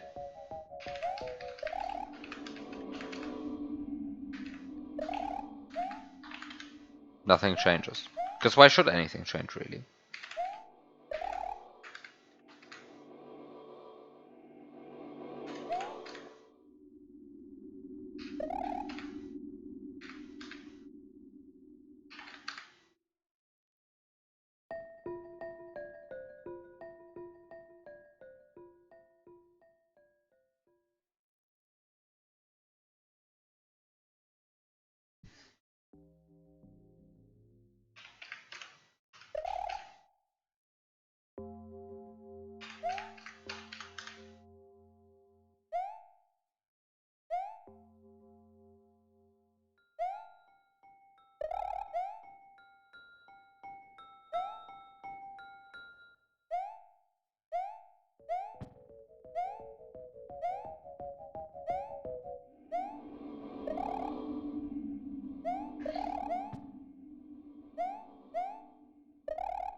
I mean, then there's the entire thing with the compass of Welkin, right? But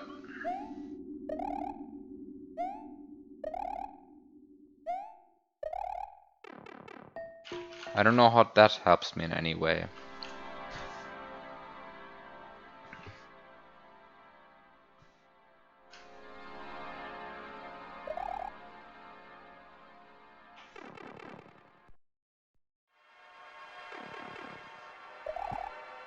And then there's this kind of weird dead end. But I guess it's just the way the precipice used to look, so I shouldn't worry too much about it.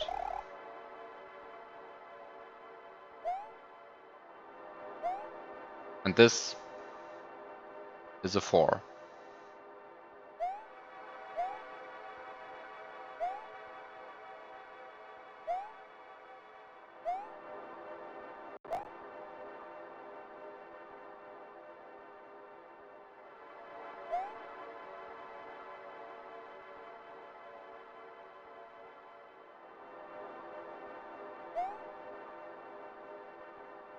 Actually, why is the essence here?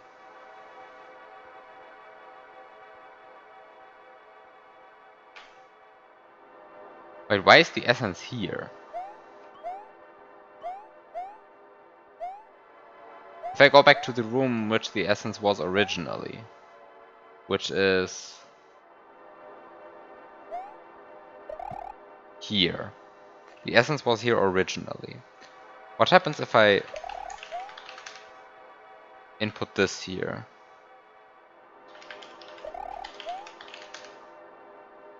Nothing, apparently.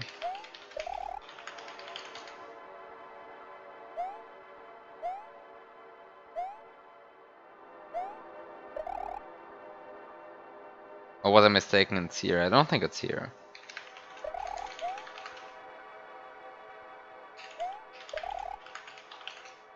No, it wasn't here. It's the other way. So I can't reveal essences. But just going through the reflection of the room which the essence was originally. But it's kind of weird to me that the essence is here now. Because it kind of feels like it shouldn't be.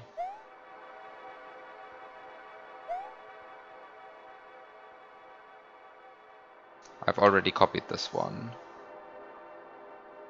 Let me double check that I copied it correctly, but I have like no real reason to doubt that I copied it correctly. Except that I didn't find 3 letters, but also I'm missing 2 patterns still, so. And given that there are 7 letters but 6 patterns, it's kind of clear that one of them must hold 2 answers. By the pigeonhole principle.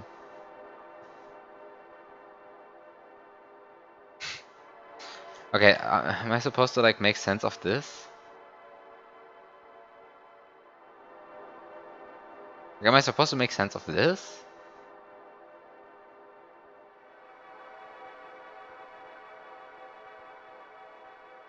I mean, assume they were Latin characters. Would I then make sense of this?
Okay, looking at this in Latin characters,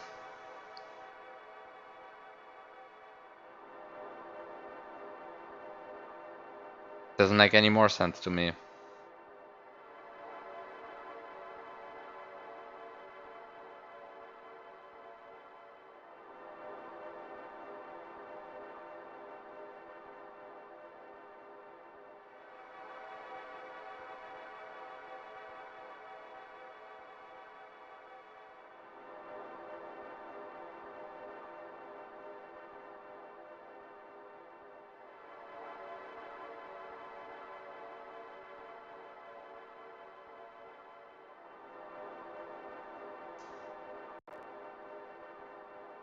I can't even call to Zerolf this way. There's both an R and an F missing. Not that I would want to call to Zerolf here. And then there's this thing, Compass of Welcome, made out of 4 glyphs of Genesis. Actually, I should maybe check which glyphs of Genesis these are. Because, I mean, I have the glyphs of Genesis written down somewhere.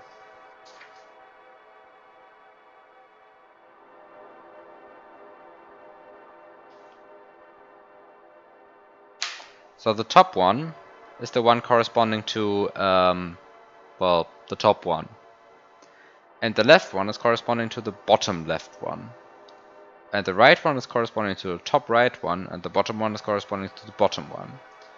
Which means that the regions Grotto, Swamp, Fissure, and Welkin are represented on this compass. And which means that the regions Cenote and the ruins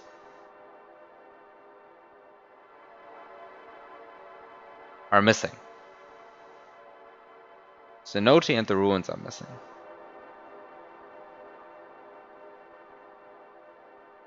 Not sure what I'm supposed to do with this information.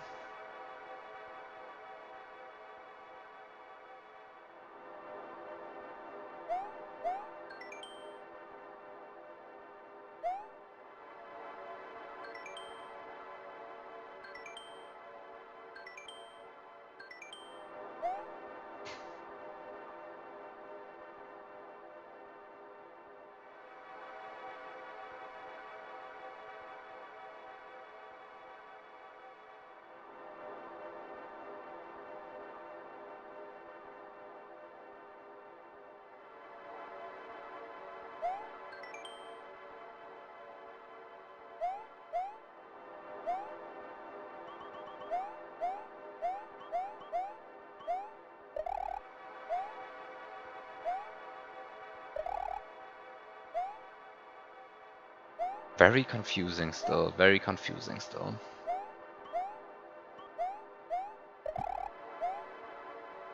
We have the Compass of Welkin.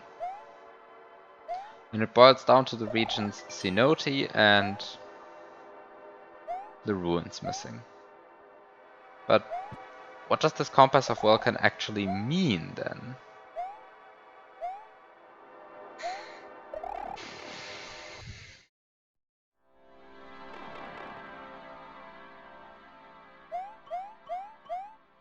Like, what am I even trying to achieve at this point?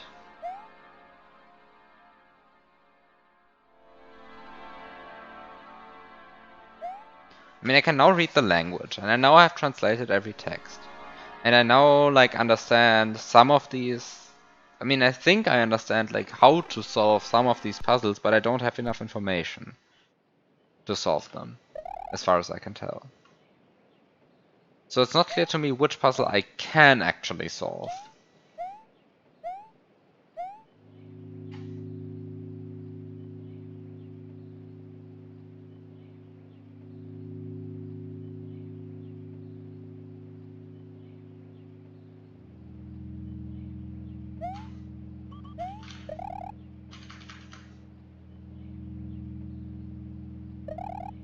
I mean, I must be able to solve one of these, right?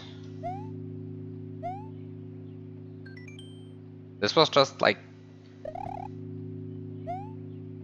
my translation device. And this one just says something useless. And here I have to call to Zerolf.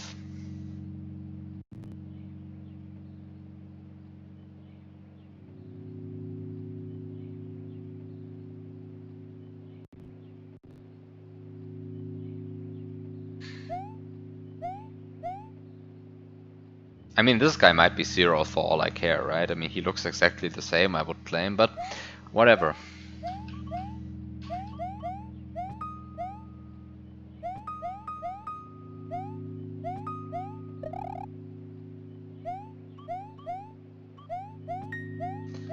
And here we have sounds, but I have no idea what to do with these sounds. Because, like, there's a sound puzzle, but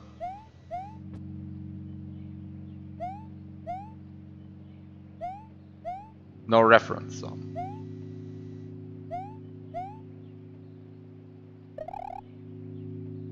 Yeah, they totally don't look exactly the same, I know. I know. I know, they don't look the same. They're different plants.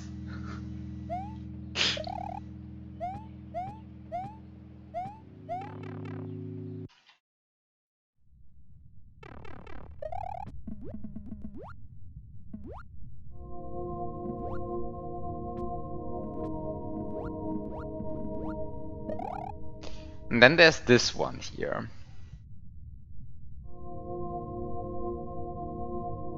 Where we have fish bones. In a room. Staring at us.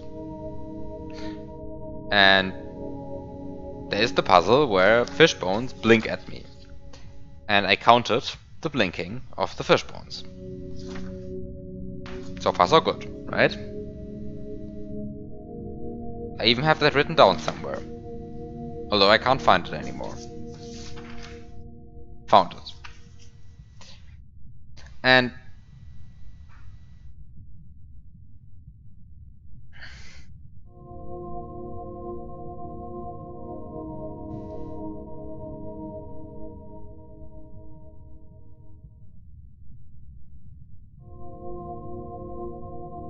well,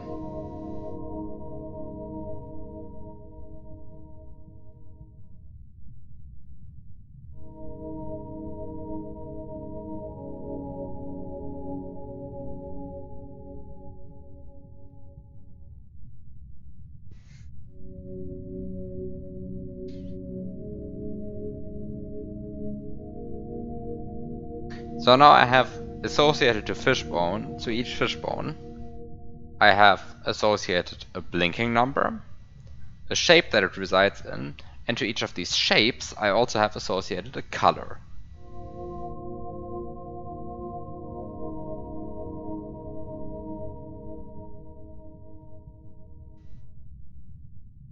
I guess what I can do now is I can say, okay, I only use the shapes to associate the fishbone to the color. So now I have fish bones, to which I have associated numbers, and now I have colors. And to colors I can associate regions, and to regions I can associate glyphs of Genesis. Which means I can now associate numbers to the glyph of Genesis, and the numbers go from 0 to 5. So if I just input the glyphs of Genesis in the order 0, 1, 2, 3, 4, 5, this is the best guess I have at solving this puzzle.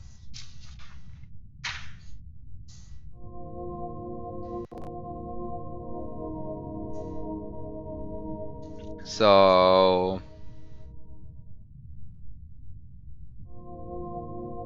we start with blue.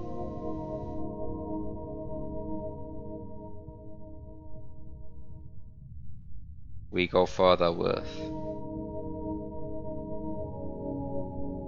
yellow, then purple, then orange, then green, then red. This was not red what I just wrote. Red is this one. And now I just input this.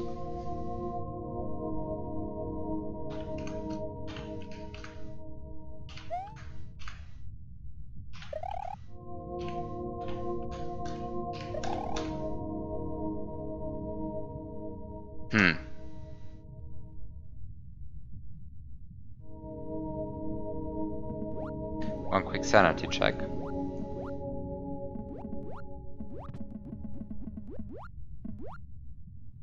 This is red, right? There's no way this is orange. This is red. Right?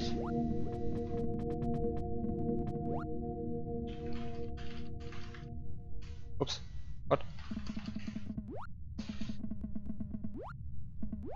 This is just red. Oh, is this orange?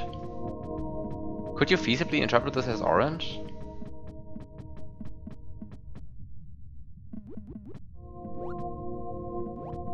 I guess the longer I stare at this, the more I think you can feasibly interpret this as orange.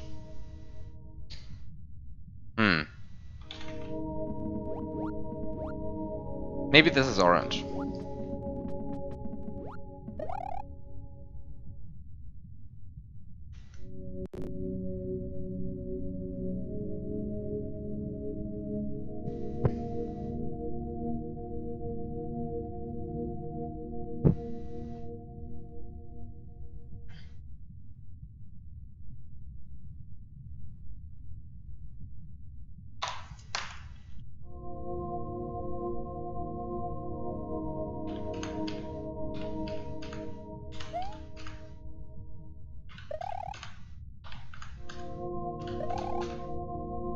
Okay, but then there's the issue of maybe me having to flip everything horizontally.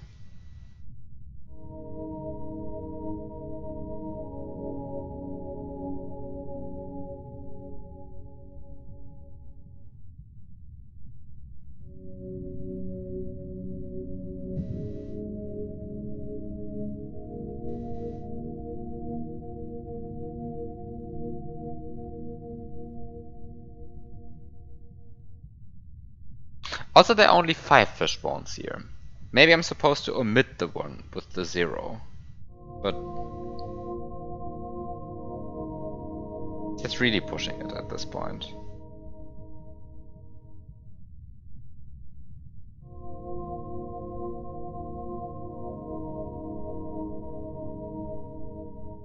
But it's 5 fishbones in this room, 2 of which look right, 3 of which look left.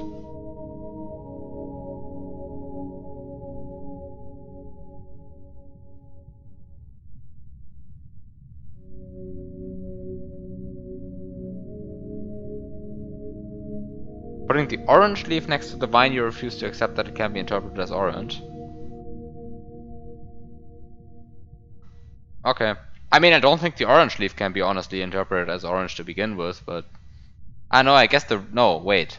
Sorry. The orange leaf can be interpreted as orange. The red leaf can also just be also interpreted as orange. That's my problem with the leaves.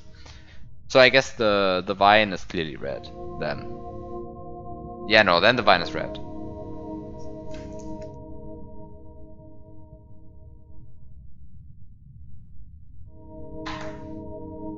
Yeah, I agree. I agree.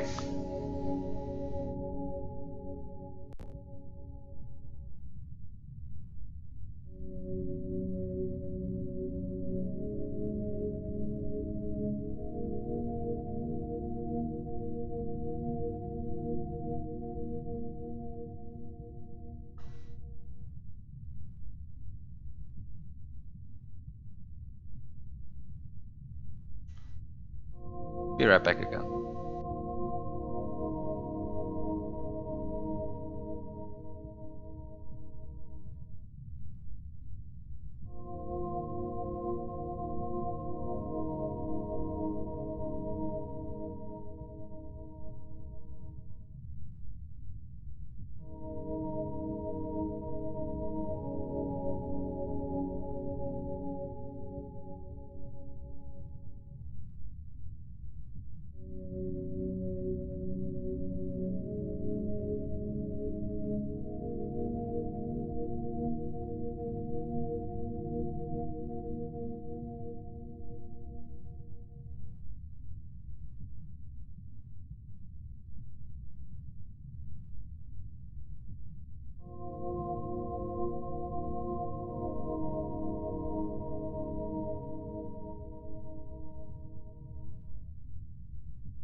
Okay, back. I see. Bia posted a link in chat.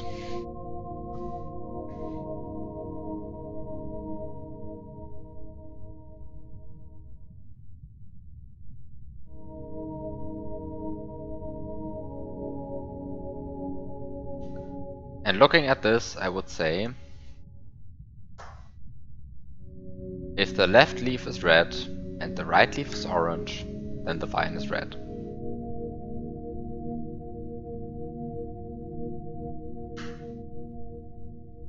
Agreed.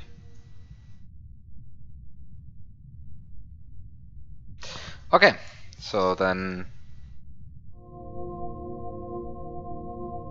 Now, I'm not sure if I am over-analyzing here, but there are 2 fish bones looking right and 3 fish bones looking left. So,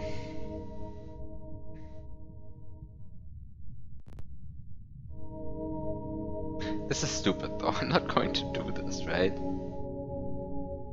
It's like I could say, oh yeah, first take the fish bones that look right, then take the fish bones that look left, order them somehow according to their numbering. This is stupid, right? Like there's no way that's intended. The only thing I can still imagine is that I have to flip all of the inputs.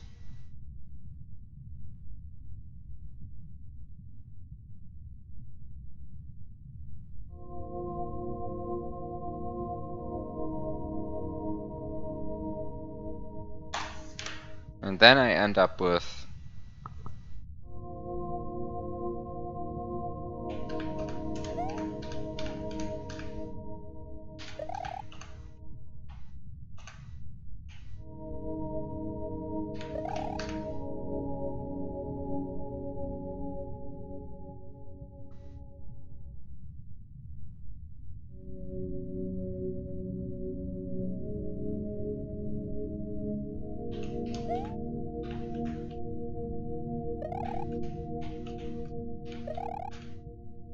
no.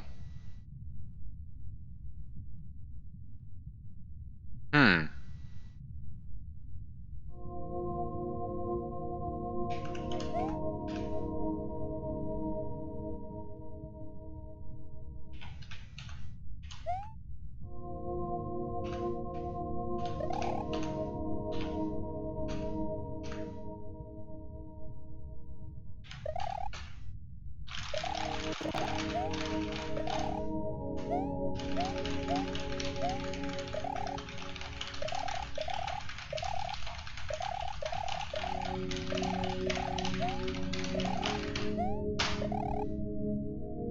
Hmm.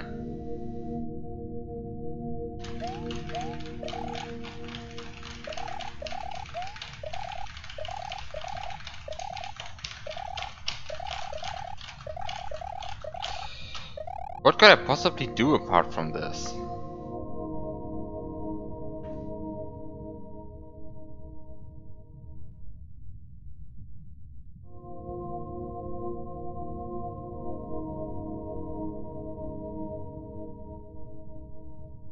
I feel like I'm missing a hint still for this one.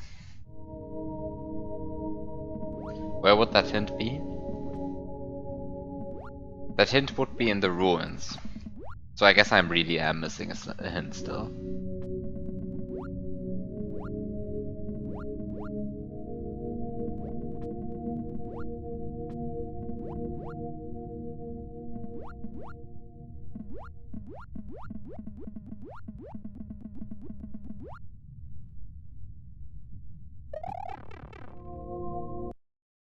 Entirely useless. Wow.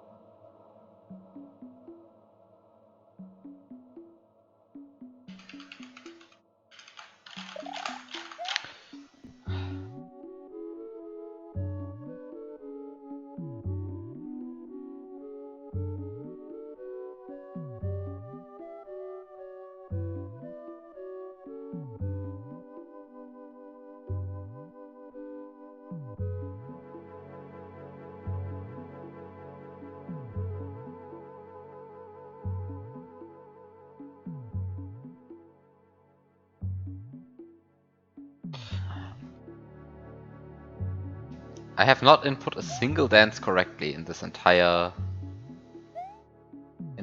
third part of the hack. So I don't actually know how to like conceptually even input a dance anymore. Like if I have symbols that represent a dance, do I have to horizontally flip them in my mind or vertically flip them in my mind before I actually input, or do I just input as is? Like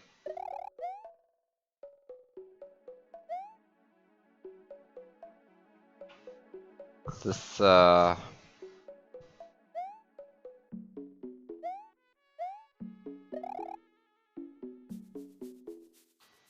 is something that I would like to like know, but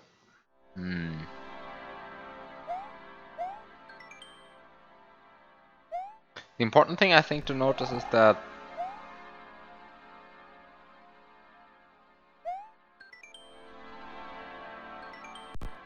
the colors have not rotated.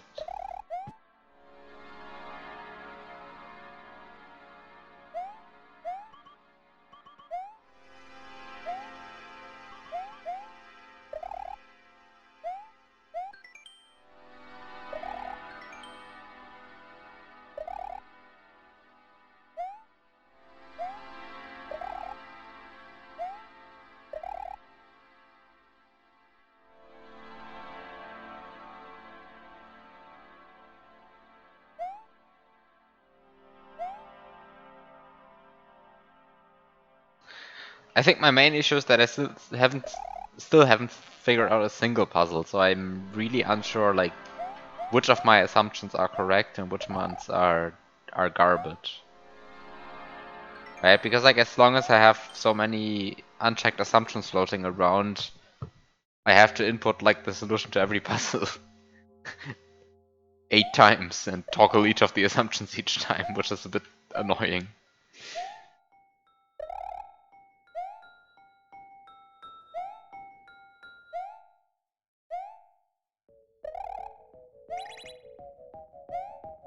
So what's going on here?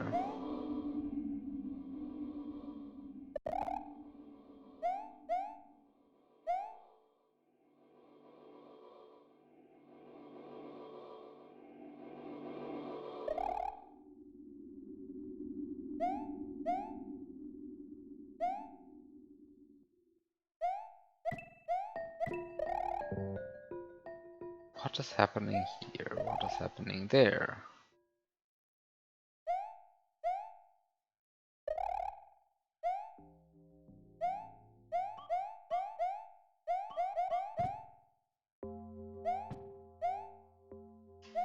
Ah, disassembling. That sounds like a good way to...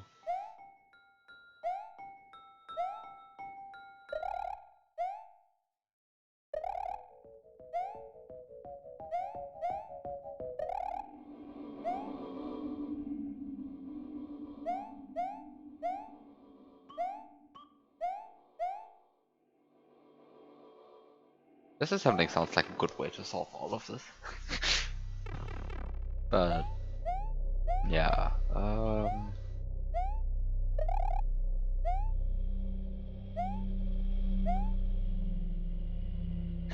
So I have these fish bones, and they blink. And they blink a number of times. And that gives me an ordering, and then I have knowledge. But I don't have the knowledge yet. So...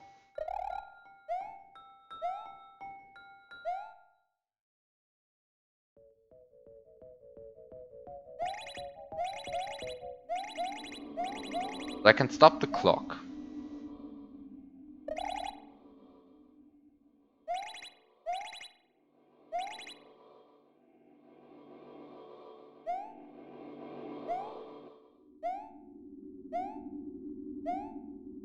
Okay, there's of course the ridiculous solution to this. Which is, just take the numbers on the clock as written, as their position, just interpret them literally as numbers, just go down there. This solution is probably stupid. On the other hand, it's also just a thing I can do. So why not? Time to interpret numbers. But no, that's stupid, right? Like, that's so stupid. I'm not going to do that. Honestly. Like, what am I going to input? Like, 4, 2, 12?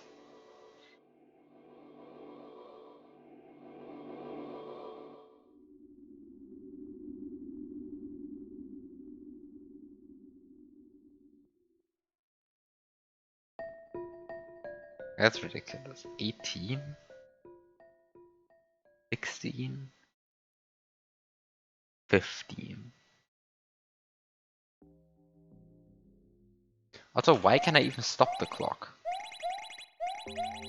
Doesn't make sense to me. Like, why would I want to stop the clock?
Hello, Bony Beetle.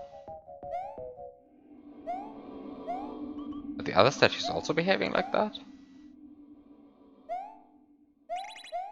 And what happens if the time is moving? The Bony Beetle then just animated?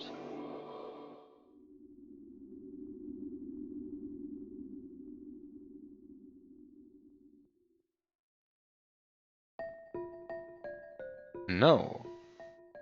I need to stop the clock. But when?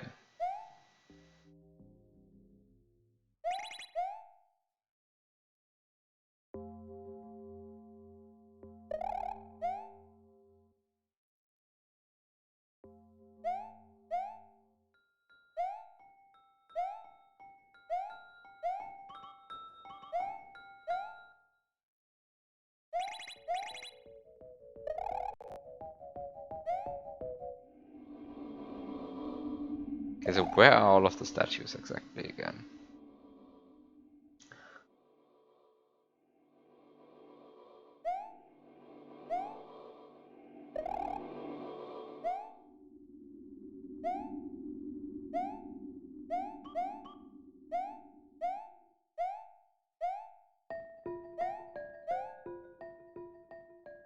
Okay, let me just run through this with the clock moving first.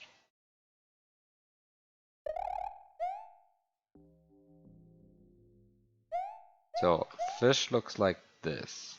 Bony Beetle is not in his shell. Ninja looks like this.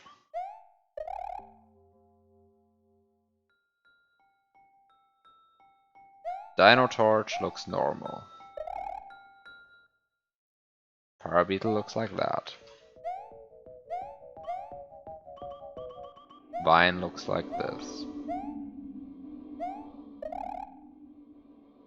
Now I stop the clock.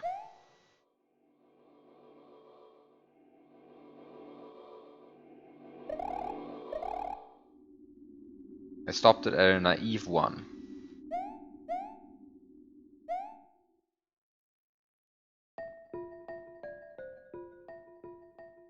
And in stopping at a naive 1, I seem to have changed nothing.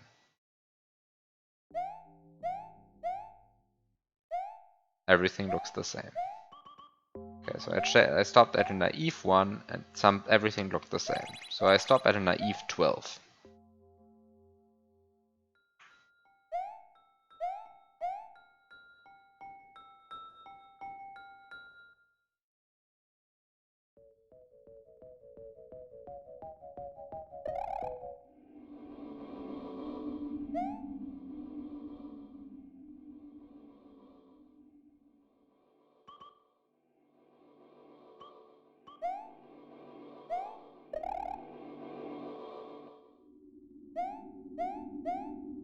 Stopping at a naive 12, everything seems to look the same.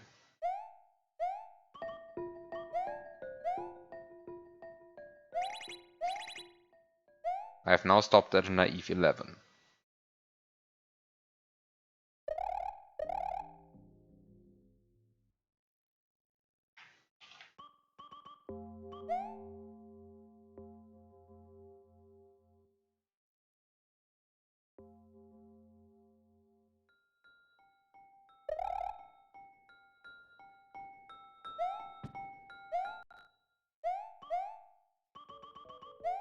Everything looks the same. I mean, the bony beetle has looked different at some time. So I kind of assume that there's some time at which the other statues also look different. And it's kind of, I want to find out at which times all of this happens. Ninja looks different at a naive 10. Which I guess is an 8.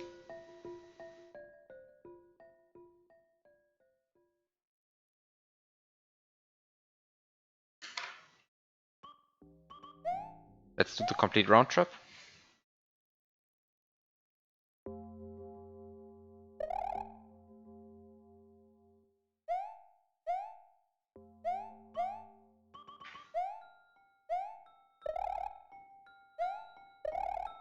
Complete round trip. Finished. Let's go to the naive 9. Naive 9. Blurb looks normal. Bony beetle normal. I think the bony beetle changed on a naive 4, but might be misremembering. So naive 4, which is mirrored 2, I guess. Looks identical. All of this is naive 9. Naive 9 Vine looks different. Naive 9, which is also a true 9.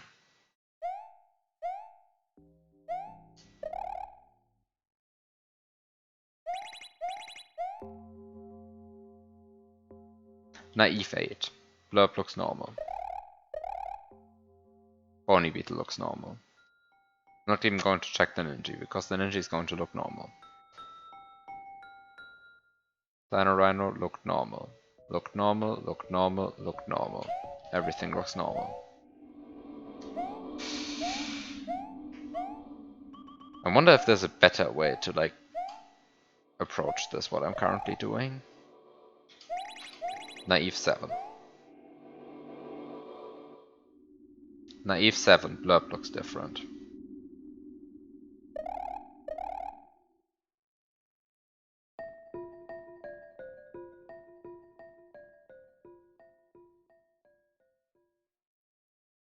Naive 7, blurb looks different.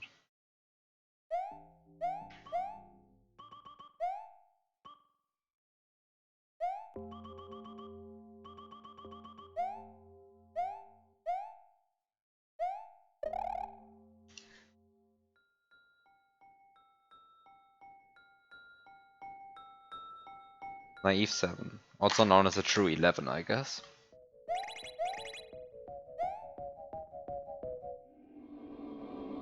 Six. Naive 6, which is also true 6.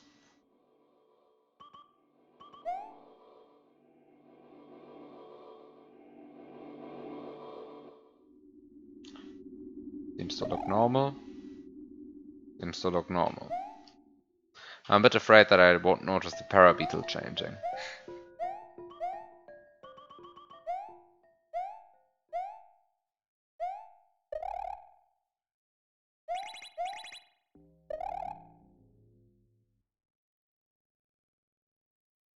5. Naive 5.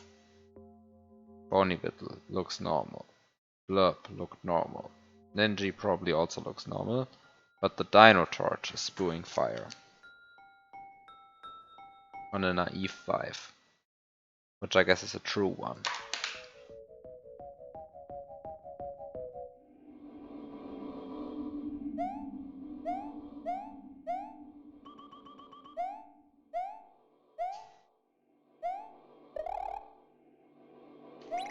Naive 4. As far as I can tell, this should be when the Bony Beetle starts behaving weirdly again. Yes.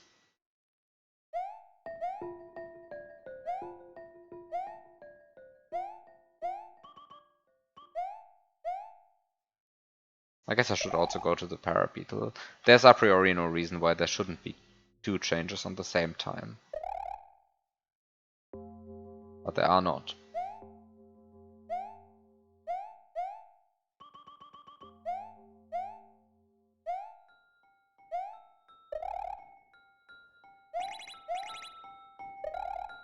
Okay, also Bony changed on a naive 4, which is a true 2.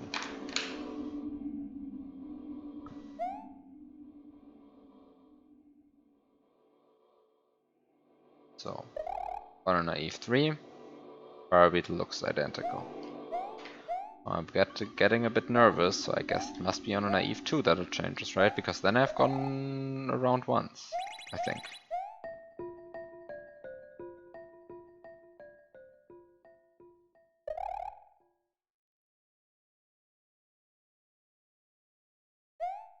Have I not gone around once? I feel like I have gone around once.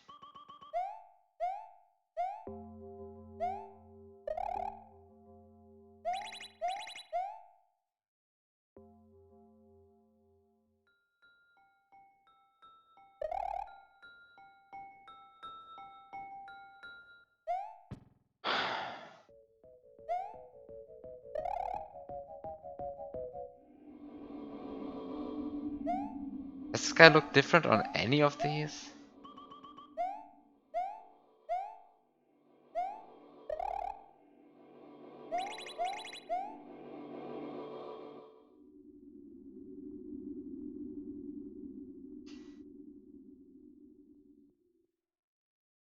Looks the same to me.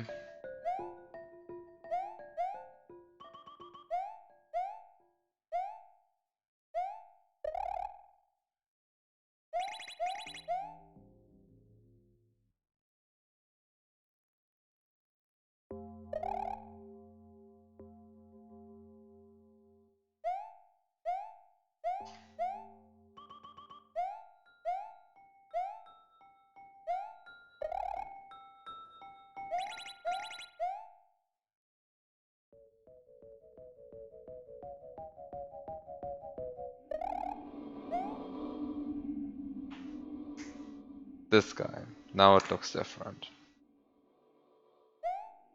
On this one it looks different.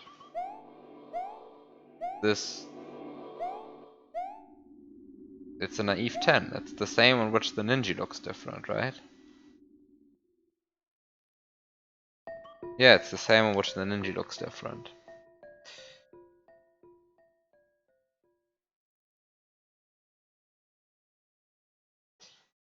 Okay. And now the point is I can associate each of these statues with 1 point on the hexagon.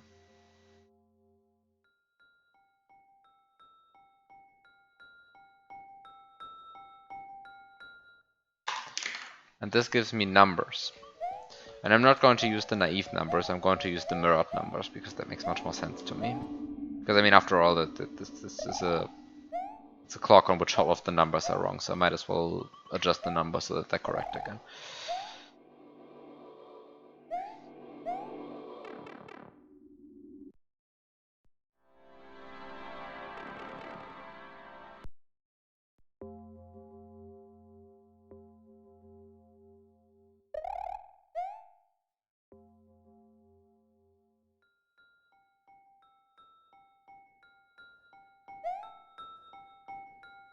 Okay, so Ninja.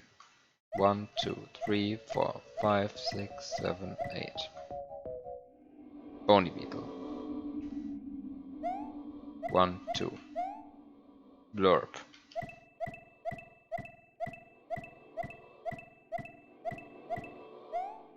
7. Vine.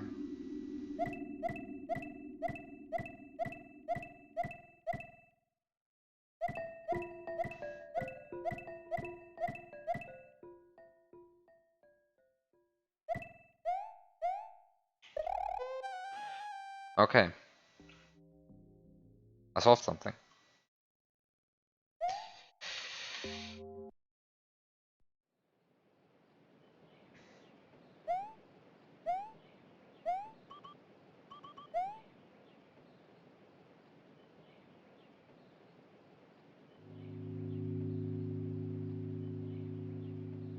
Oh god.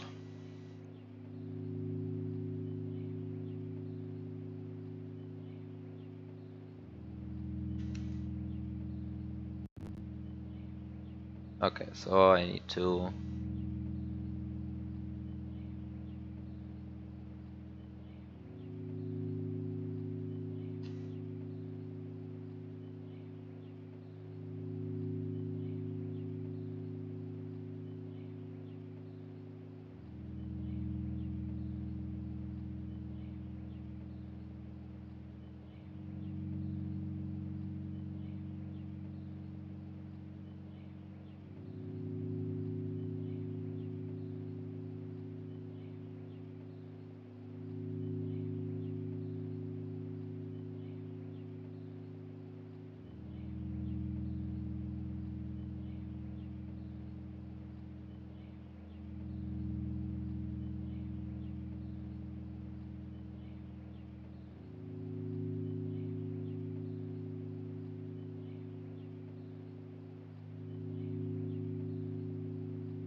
Okay.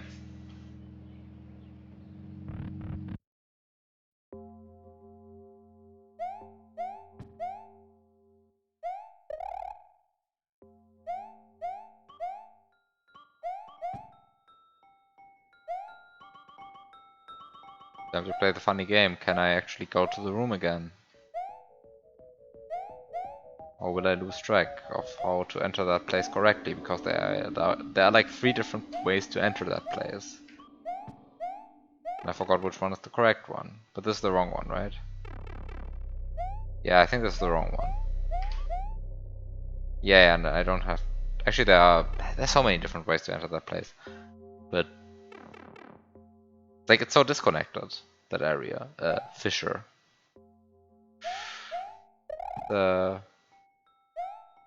Disconnected.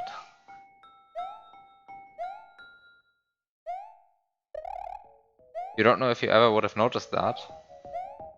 That the statues change? Or what?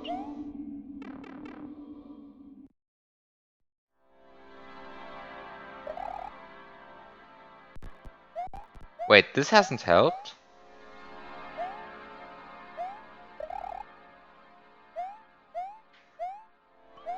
If that hasn't helped, then I'm confused.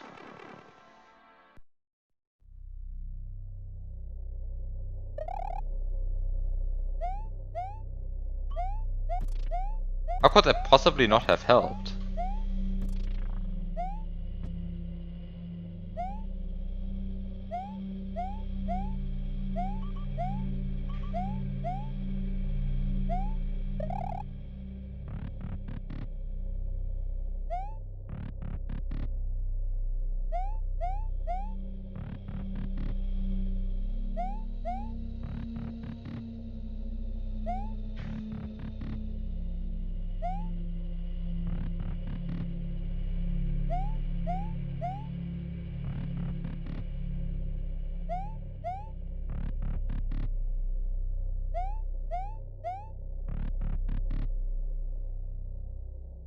What?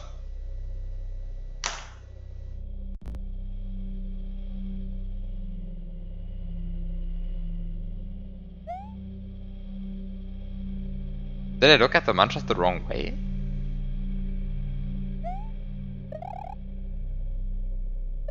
I guess I looked at the mantras the wrong way. I should have looked at them somehow differently.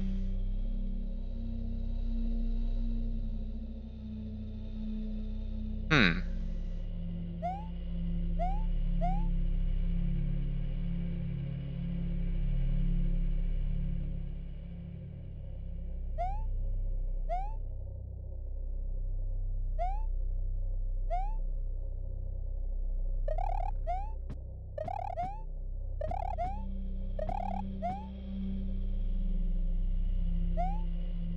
Hmm.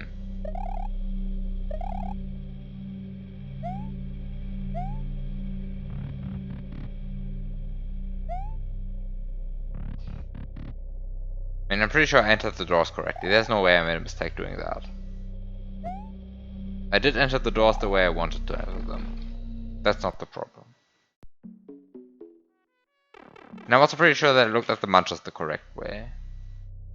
So I guess I interpreted the mantras the wrong way.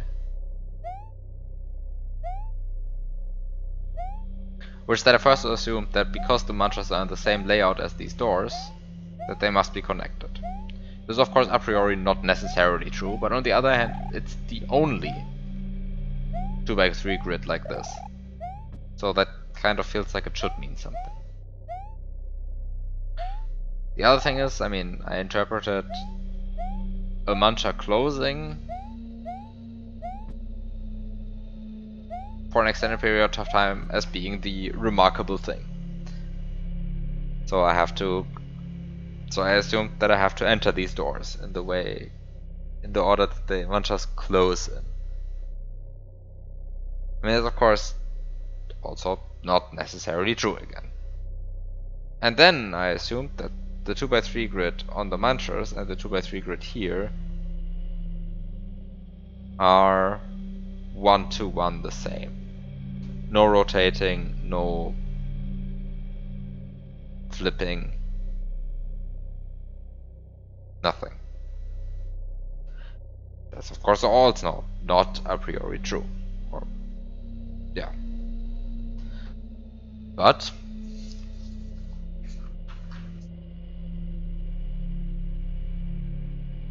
yeah.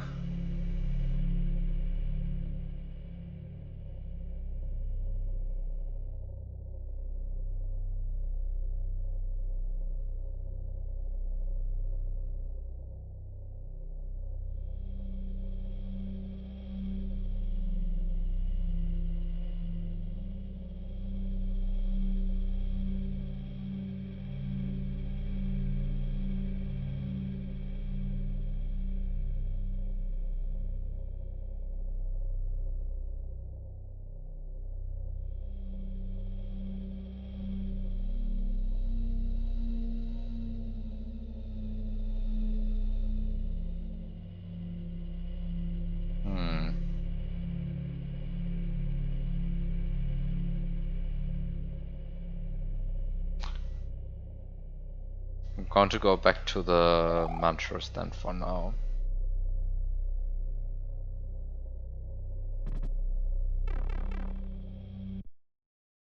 Look at the mantras again in more detail.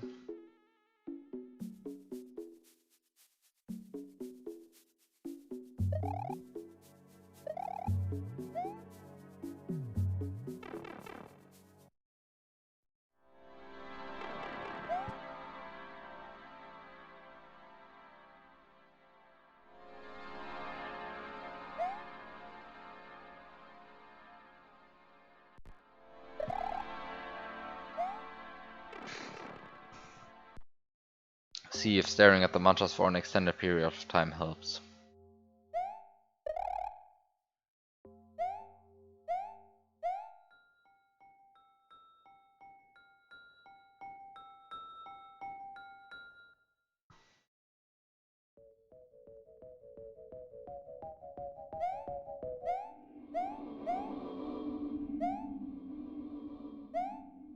Look, the blurb looks different despite me having the clock run. Huh. So is it maybe just the time when you leave the screen that's relevant or something?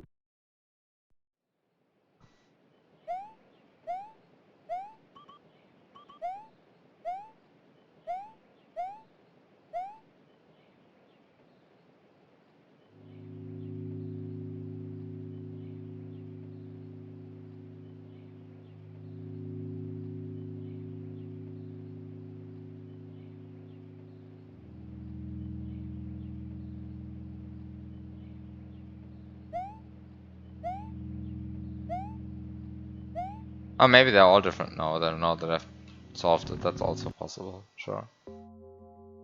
Should have maybe checked for that.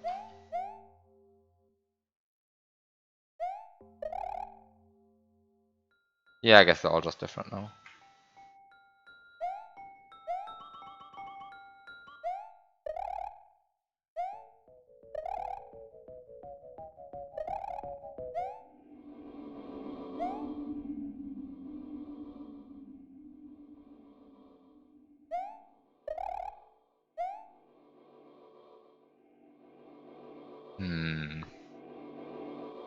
Okay, so I looked at the mantras.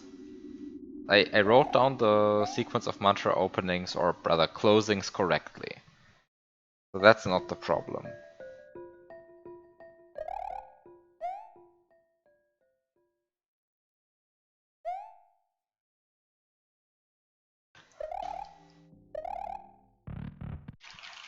But is there anything else in these rooms? Like, this room seems empty, and this room just is mantras closing in pre-specified patterns. And it's a sequence of 9 mantra closings.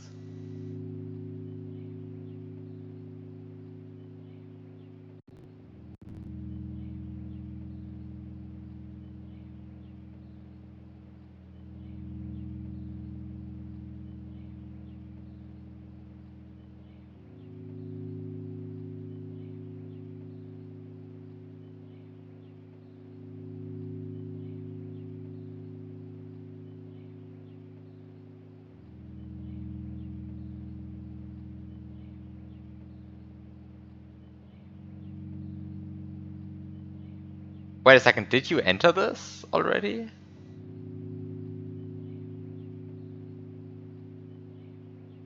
Like, how did you...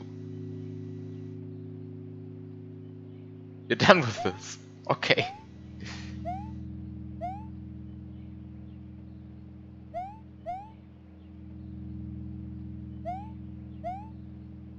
I guess it's just that obvious.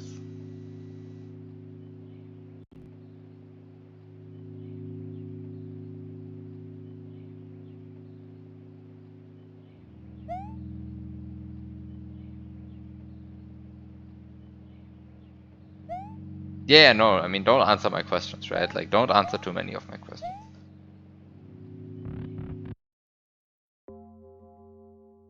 Wait, the ruins is the most tedious and difficult puzzle in the hack? I would claim that translating the messages is much more tedious. like, like, come on. How was this tedious compared to reading all of these messages?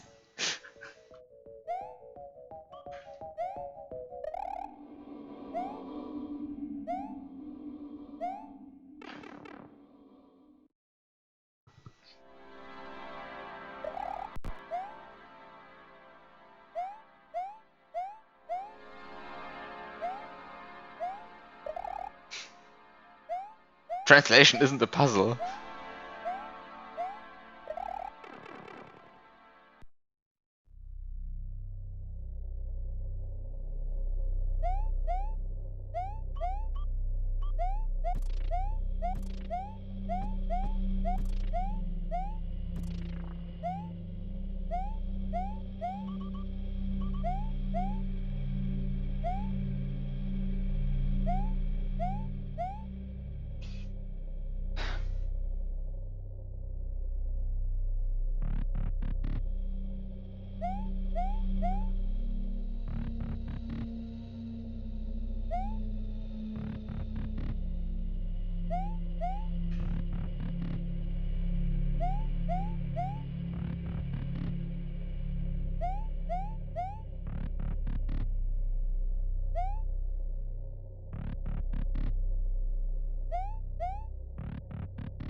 This also didn't work.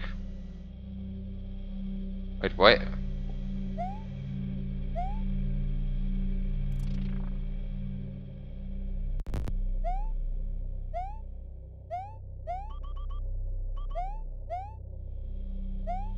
Okay, what can I possibly do with these doors? Except for entering them. In some order related to the mantras.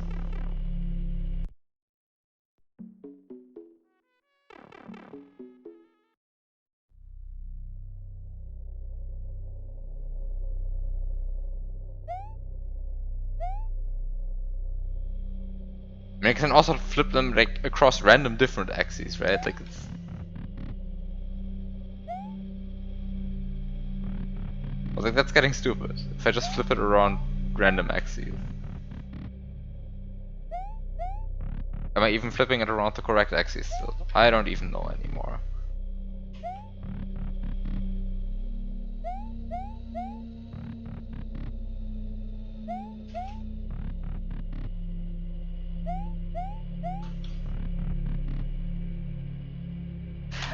How was that the correct axis, obviously? Like, how was I supposed to...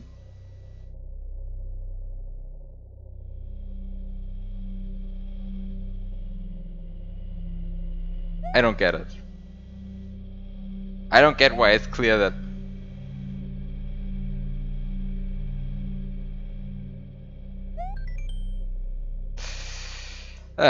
Okay. The ancient name of the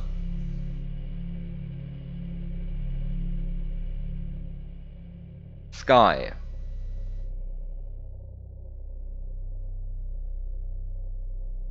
C E L.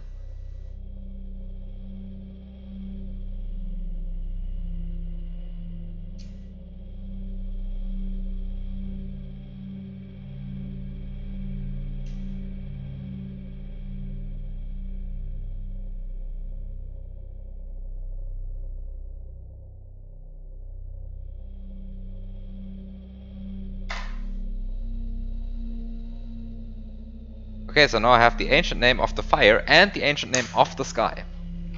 For some reason, I found both of them in the fire world. Mysterious.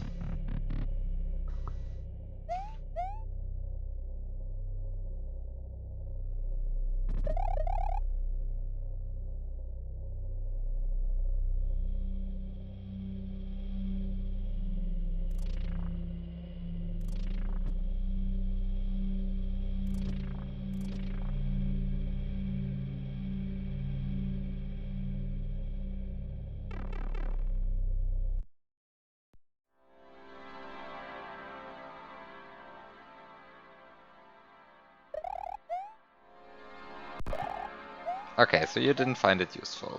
I agree. It is definitely not useful right now.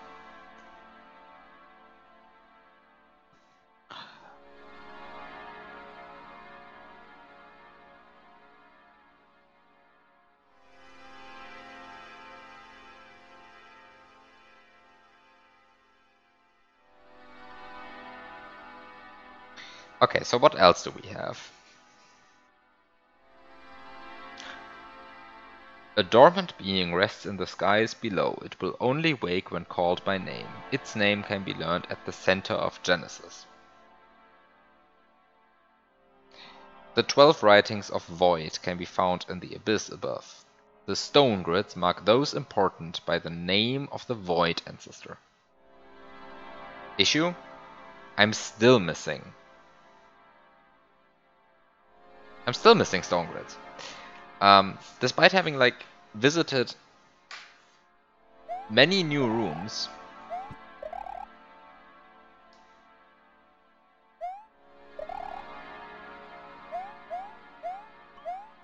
I have in fact not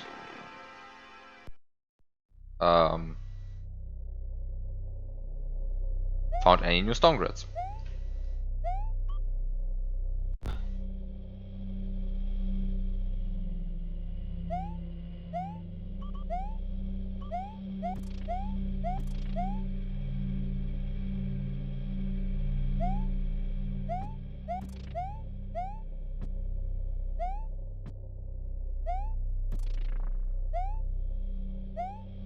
The true essences and the reflected ones are connected through a simple dance.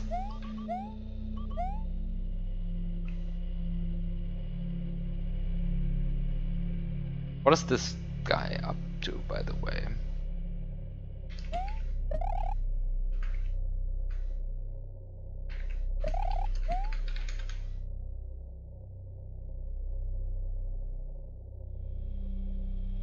Wait a second.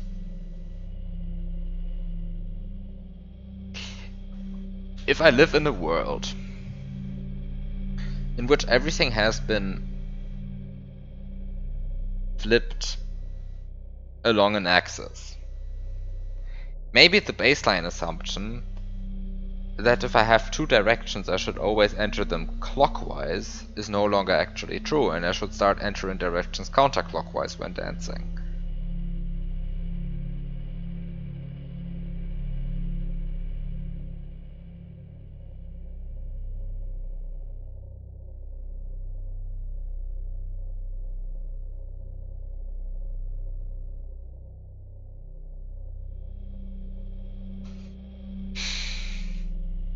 The issue is I have no place where I could possibly check that with certainty. At least not with any certainty whatsoever.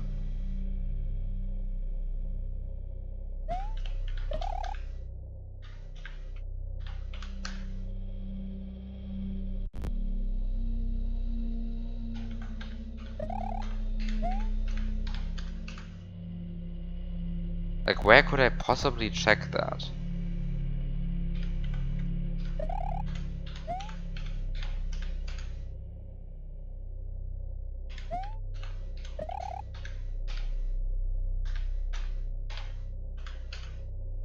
Ah. Hello.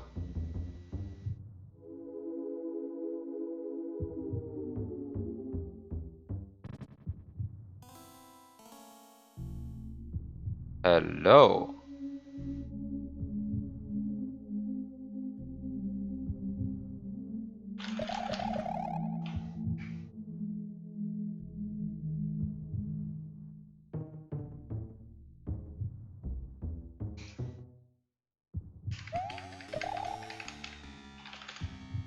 What?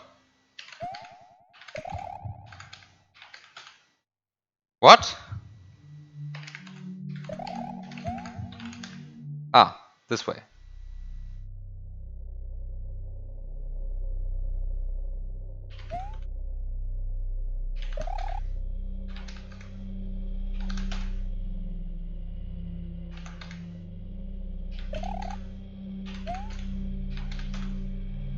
Wait, what? I'm so getting confused with what the correct inputs for this are. I'm so confused about what the correct inputs for this are. What? I cannot press the correct buttons anymore, apparently.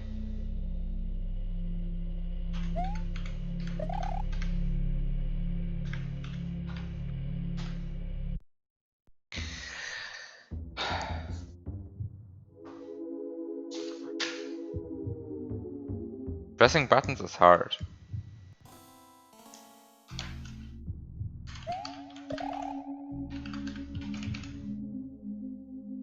Do I have to switch screens before I can do this again?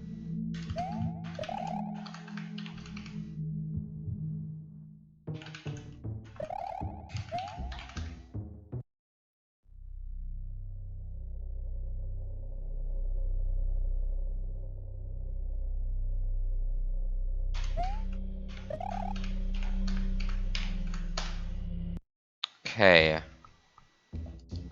So I have warps in both directions now. And this one should really be this.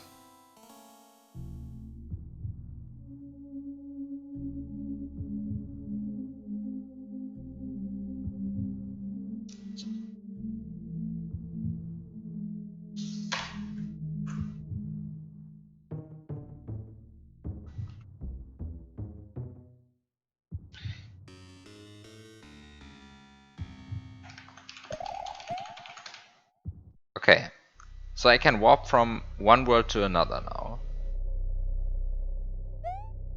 And the question is, how is this useful? And the question and the answer to that is there any essence in here which I cannot reach? So I can reach the essence in Fissure.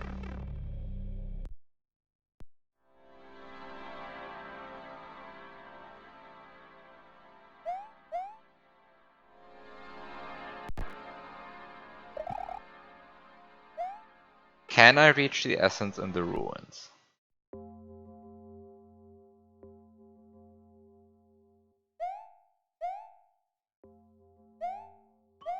Yes, I can. I don't even have to check. I know that I can.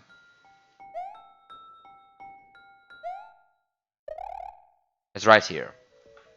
Okay, so I can check. I can find the essence in the ruins. Can I find the essence in... I can find the essence in the anti-precipice. How is it called? The anti-precipice? Welkin. And can I find the essence in the swamp? This is the swamp, right?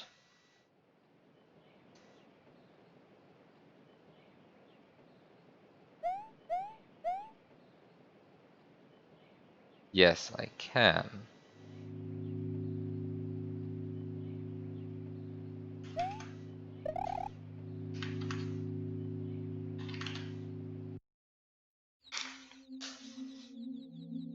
You just end up in the place you would expect to end up in.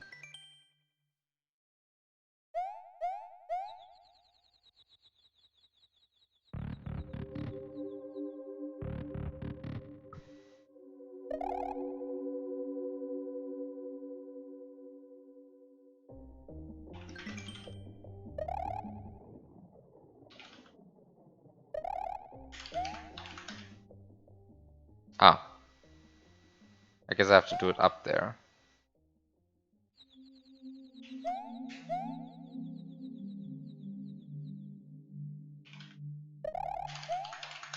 So I guess the lesson I learned from this is when I see glyphs in the mirror world, then I should take them seriously, but direction chains should be inputted counterclockwise. On the other hand, if I see glyphs in the mirror world that I want to input in the normal world, or vice versa, then I should mirror the glyphs. And then input them according to local customs.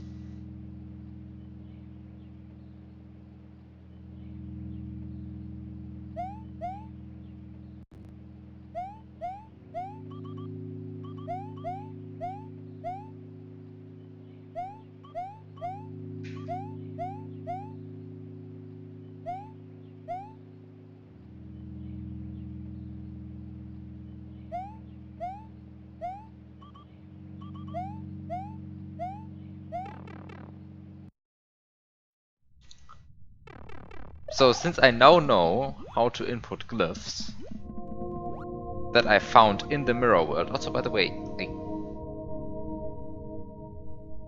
I can actually reach every single... Well, except for the grotto. I haven't checked the grotto yet. I should check the grotto as well. Because if I can actually reach every single one of them, then... what the heck is the plant on about then? Right? I mean, I better not be able to reach the essence in the grotto.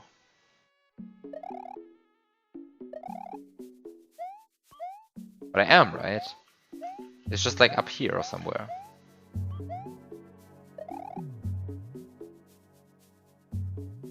No! Right? Because it's... I'm not able to reach the essence in the grotto. No, I am able to reach the essence in the grotto. Wait, why is it here? Ah, because the map is mirrored like that. Yes, that makes sense. It's above the nose. So now it's below the nose. Between the eyes. Whatever. So I can reach all of the essences then, but then why would I...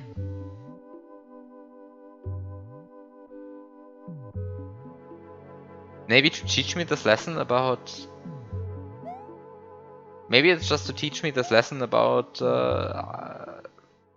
inputting stuff counterclockwise and taking glyphs seriously.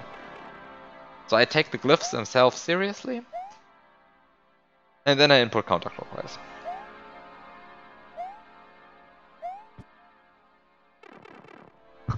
Let's go. Time to go to the fish bones again. To the fish's bones. To...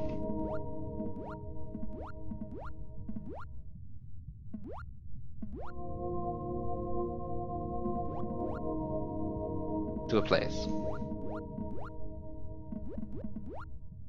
Place.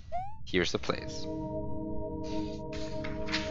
Where are my fishbone nodes? Here are my fishbone nodes.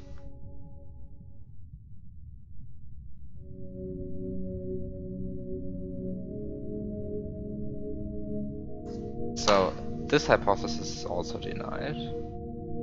So I just input this, but now the correct way, hopefully. Okay, so...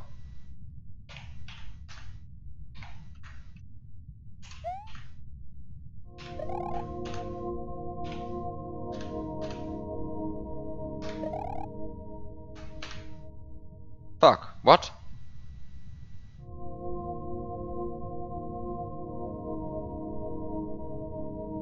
I don't like what just happened.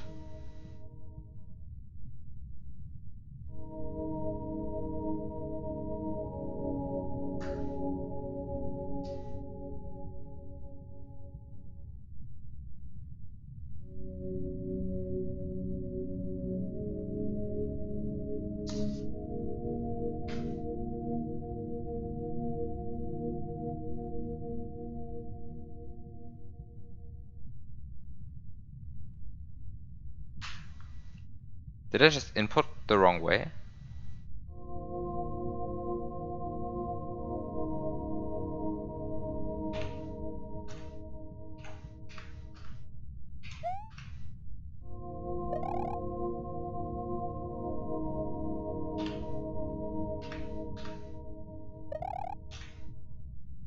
Oh. I'm pretty sure I input the correct way this time.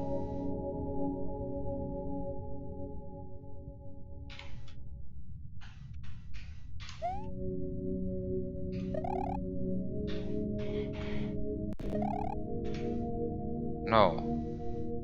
Okay.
Ah, shit.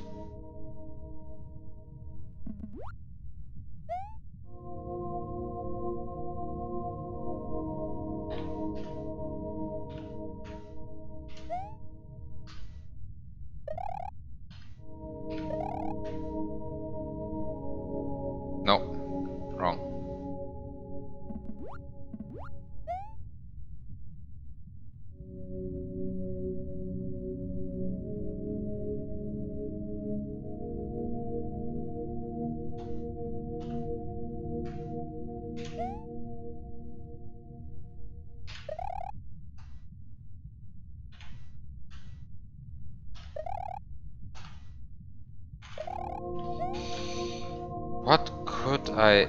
What else could I try? I mean, I had the stupid idea of like inputting first the 2 fish that look to the right, then the 3 fish that look to the left, and skipping the fish that doesn't blink or something stupid, right? I had that idea, but...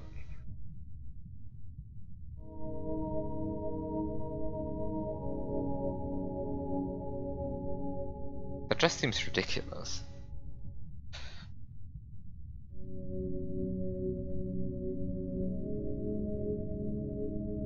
And since I'm out of ideas, I might as well, right?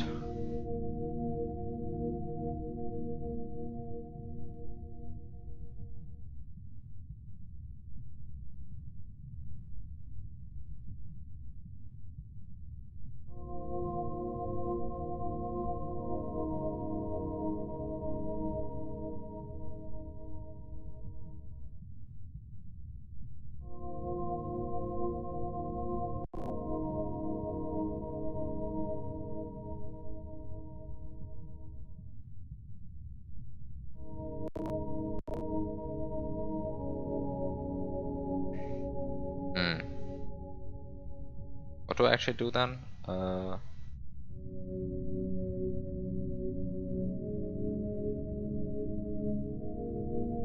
This, and this, then this, then this,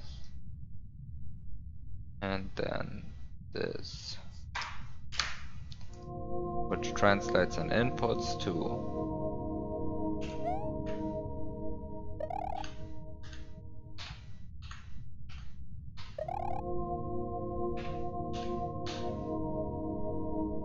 Huh.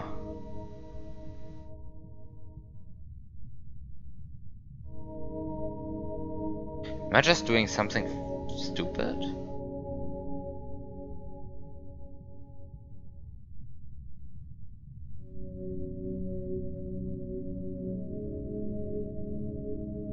Did I write down something incorrectly or something? Because it feels like it should be correct what I'm doing. Just feels true. And so it must be true, right? That's how it works.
I don't understand.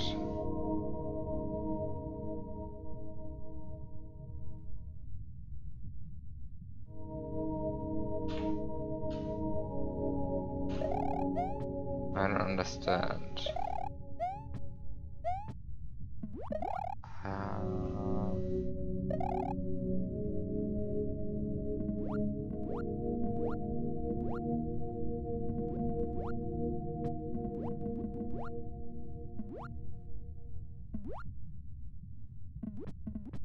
Okay, so I still don't get the fishbone puzzle.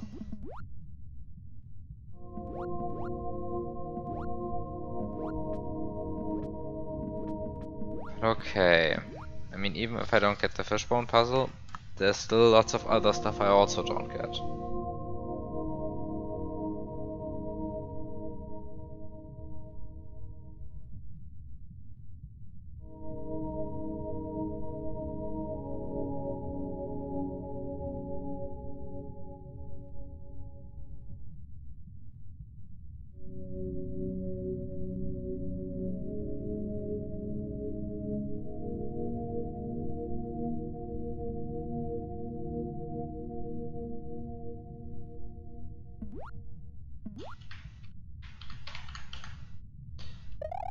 It only works in rooms with essences, that makes sense.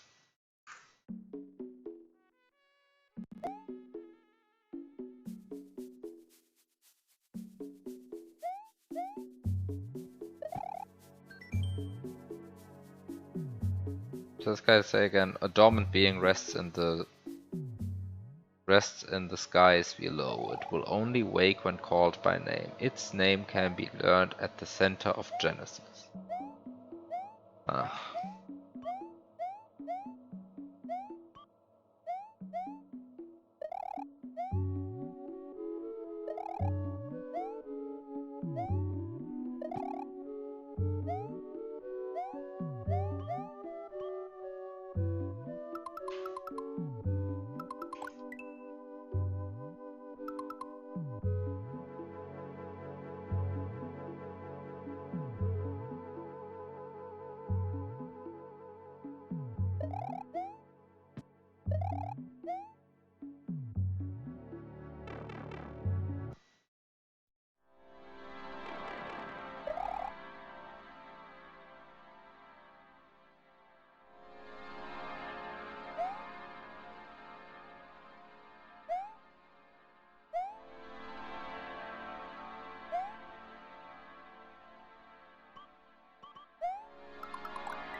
This kind of place as do these count as essences? That's the question. I wouldn't think so, but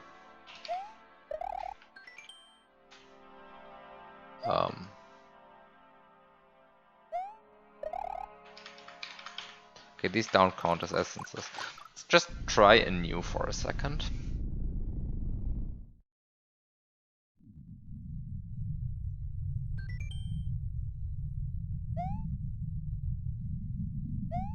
Also, don't think that this is your place with the empty essence.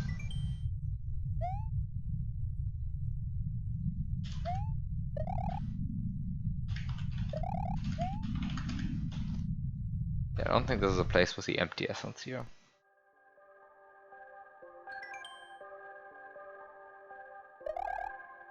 But everything looks so normal here. Then you can just stand here.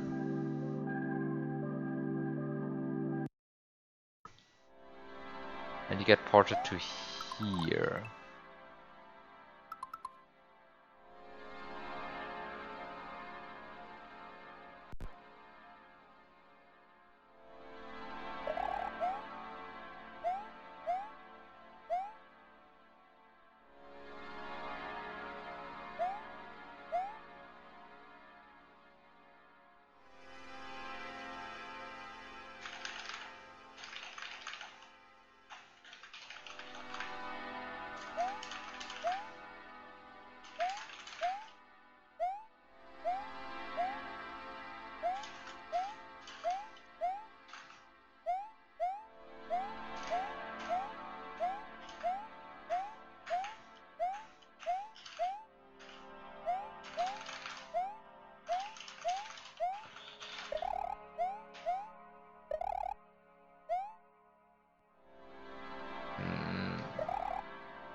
What else could I go for?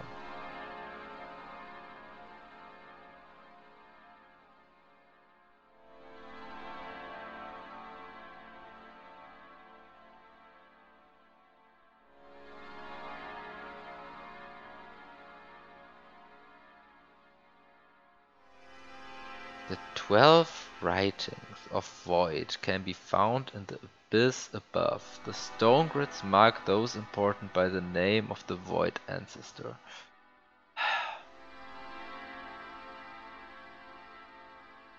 Like, it really seems like I just need to find Mozv in there, but I can't find an R. And I guess the true issue is that I don't have all stone things yet, but if I don't have all stone things yet, then I just won't be able to do this. That's just it. It's just as unfortunate as it is. If I don't have all stone grids, then I can't do the puzzle that the bird tasks me with doing, right? It's just... I mean, the guy is very clear in his speech. It clearly says that the 12 writings of Void can be found in the abyss above. And the stone grids mark those important by the name of the Void ancestor.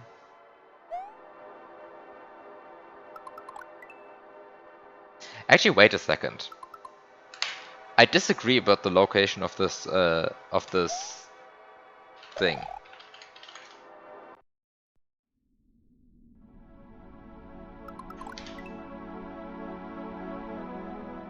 What? It moved.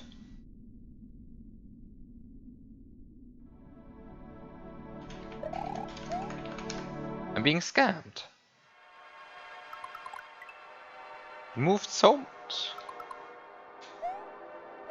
I mean, I guess I can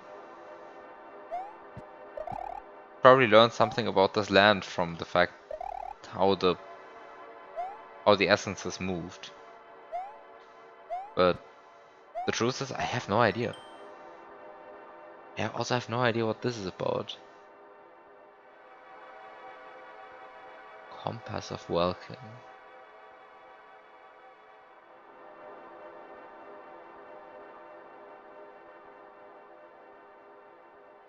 And then this. I have written down this pattern in Latin letters now, but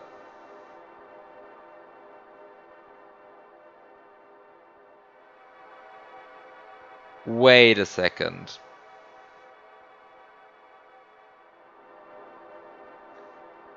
Given that this is in the same room as a stupid compass hint, that's not how the heck normally operates, right? But okay, let's just assume it did for a second. Then this is in the same room as a compass hint.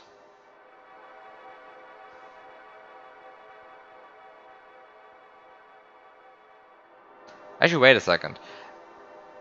Much more reasonably, I can just build the word Welkin from the letters in this.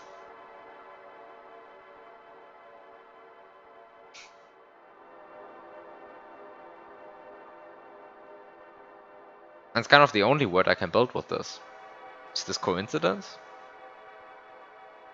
Maybe. Who knows? But for example, I wouldn't be able to write Fisher. Or I also wouldn't be able to write, I don't know, Cenote. Because there's no T. And also because there's only one E.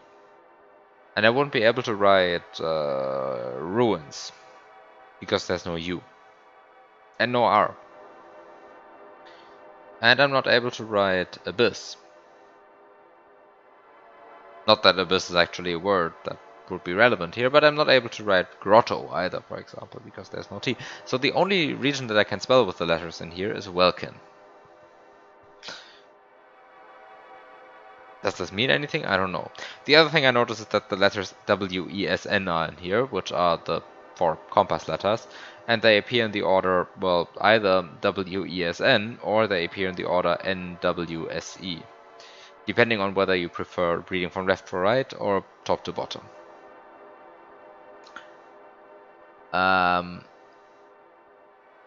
So, yeah.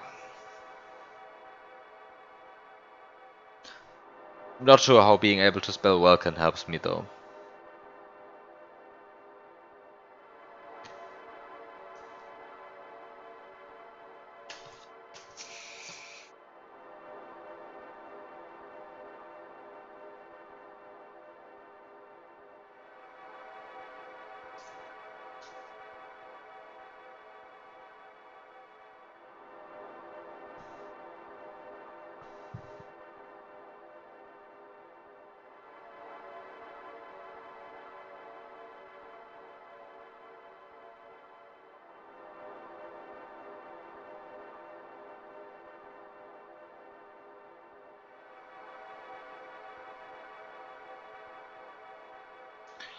And then there's the other question, which is, how do I call Searolf? Certainly not using the letters in this box. Then how?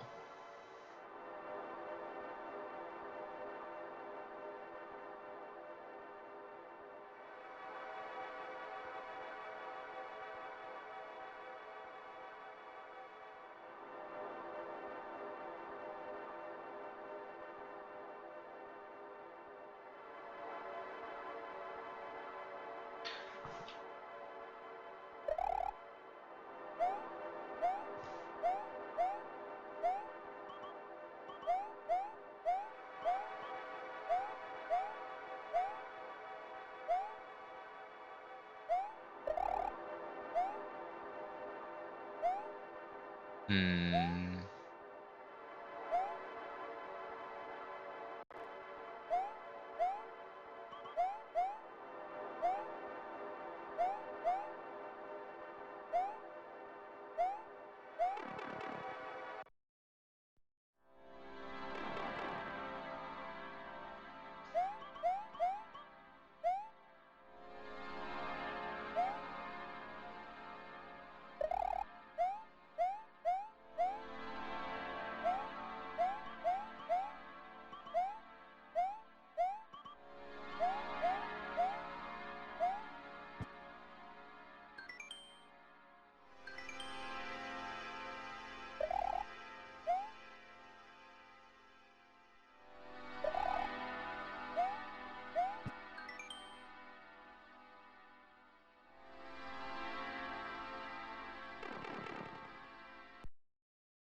Huh.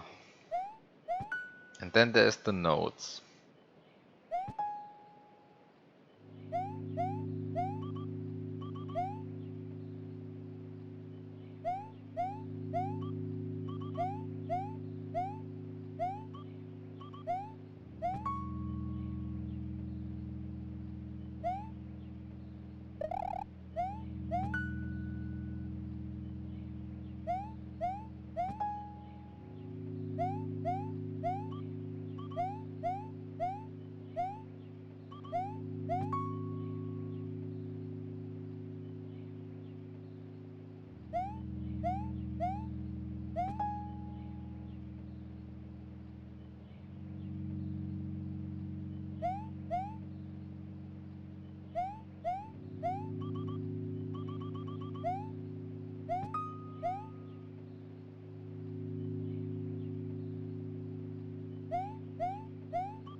Okay, let's organize by pitch.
But then what could be the broken one?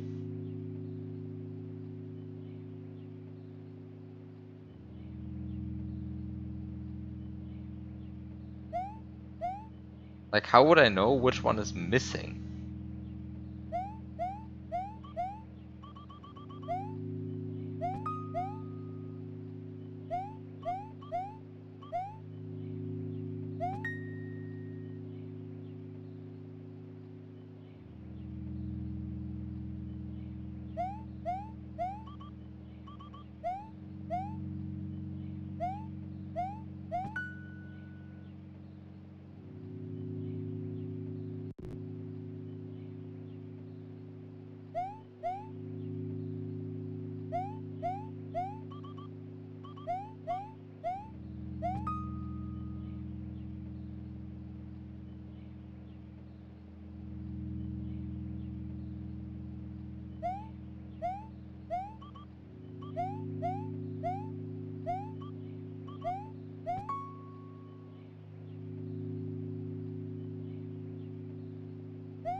Which one would be missing? I don't get it.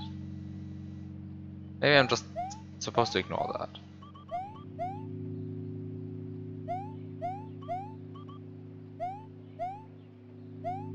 But like, it is weird.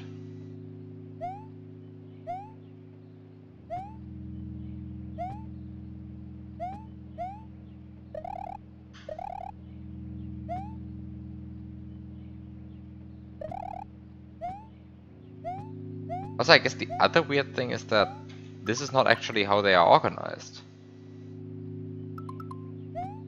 The blocks are not actually organized in a hexagonal pattern this way.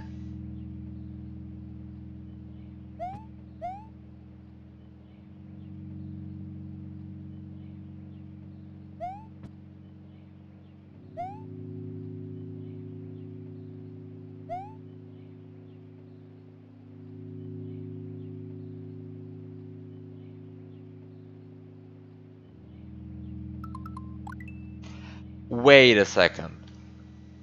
Are they located in the same rooms that in the mirror world the other ones are located in?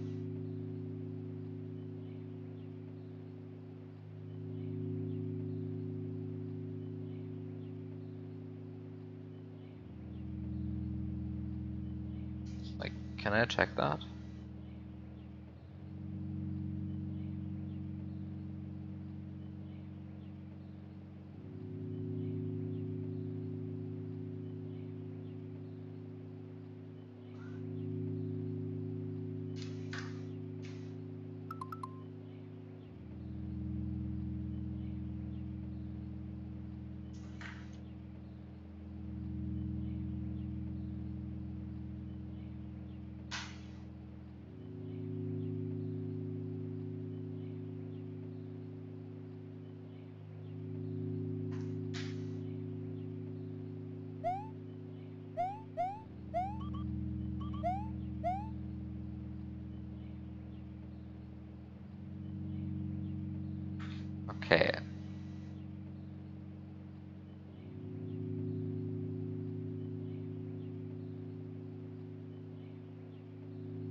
And the broken one is in the same place.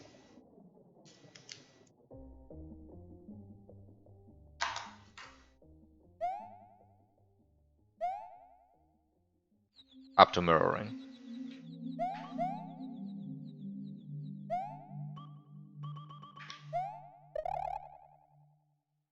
Yeah, then this one is in the rightmost room.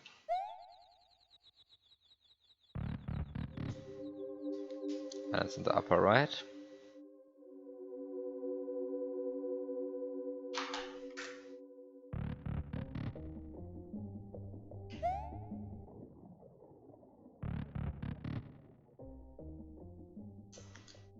And this guy is in the lower right.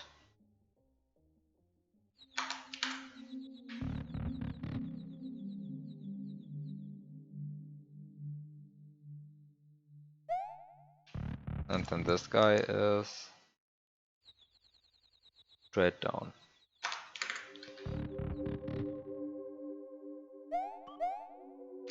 And they are the same, like mirrored on the horizontal axis, mirrored along a horizontal axis for sure, but they are in the same rooms as the node blocks are in the mirror world.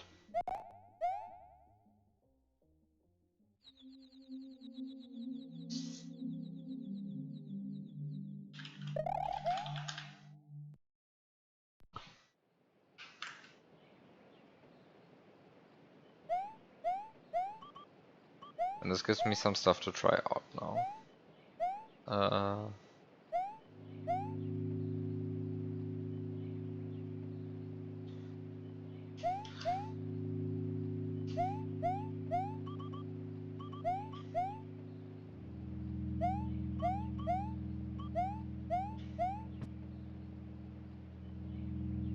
Okay, so let's see.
Okay, so time to leave this room, time to enter the room again, and see.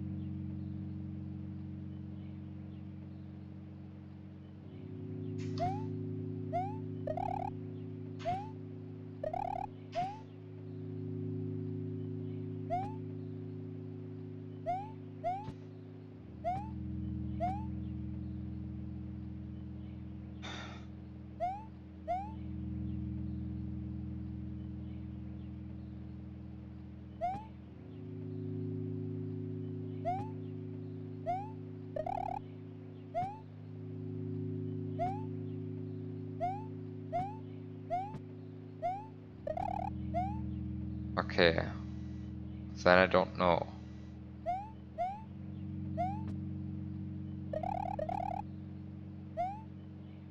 I simply don't know then.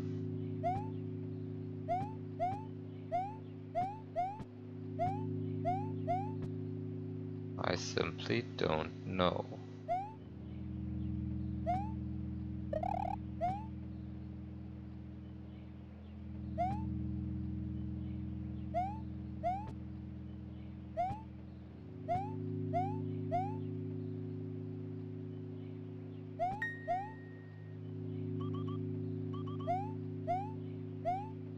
I guess I could try reverse ordering, but like at this point I'm just getting desperate then, right? Oops.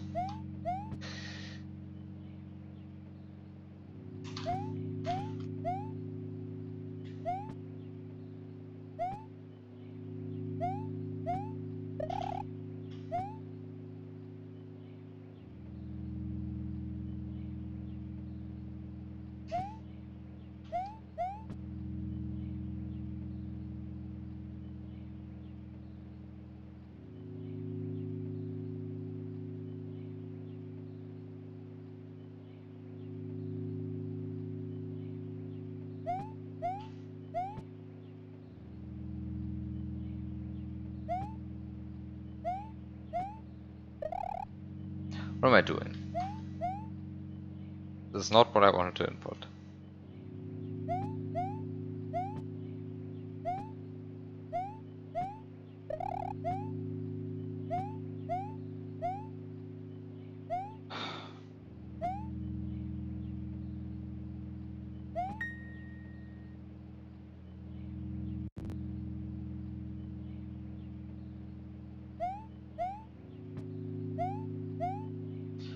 Like, if it's supposed to be anything related to, like,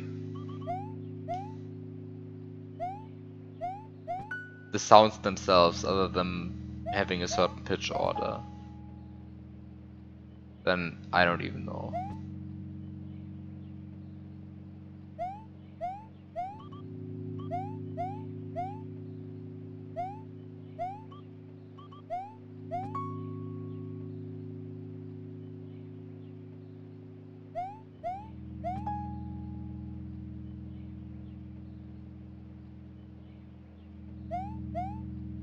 I have no idea what this is supposed to mean. What do you mean you don't have absolute pitch? Yeah, first of all, I don't have perfect pitch, no, but the second thing is, like, even the amount of, like, relative hearing that I can do gets massively thrown up by all of the, like, jumping noises and the 10-second interval, that, like, the 10-second wait that you have to do between hitting two of these blocks. Like, that just kills any sense of me for the intervals. The fact that I have to, like, walk through half of the level, make like a million jumping noises, and listen to the backing track while trying to garner some information about the intervals that are happening here. I mean, it might be that one of the intervals is actually solidly bigger than the other ones, and the logic is that you fit the broken note in there, right?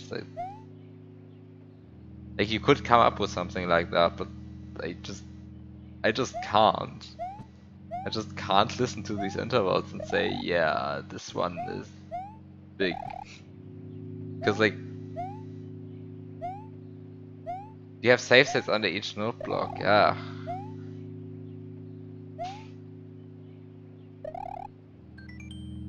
It did not help. Like, maybe I'm also just not supposed to order them, like, either descending or ascending. Maybe there's some deeper ordering that I want to put there, but then I also just don't know where to put the broken one.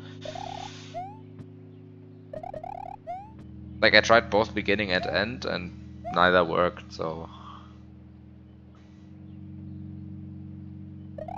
What do I know?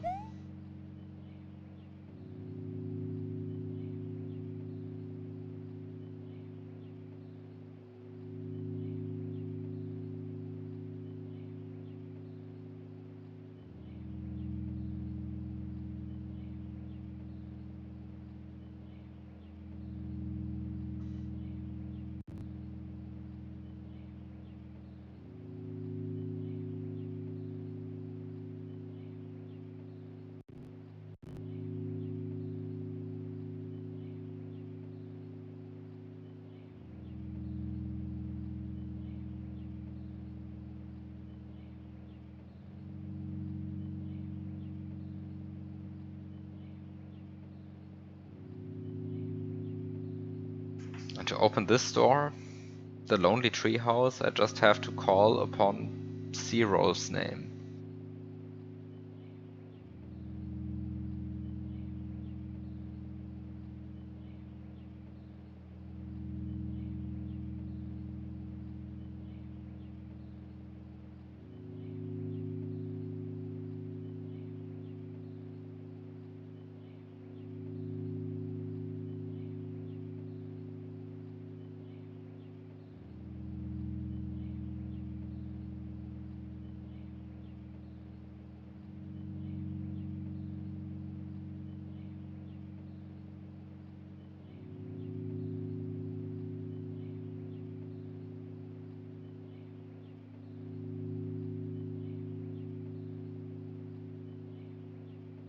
I just started reading the names of the statues backwards, and some of them actually make sense backwards, but others don't, and now I'm confused. And kind of think that I must have written down something wrong, but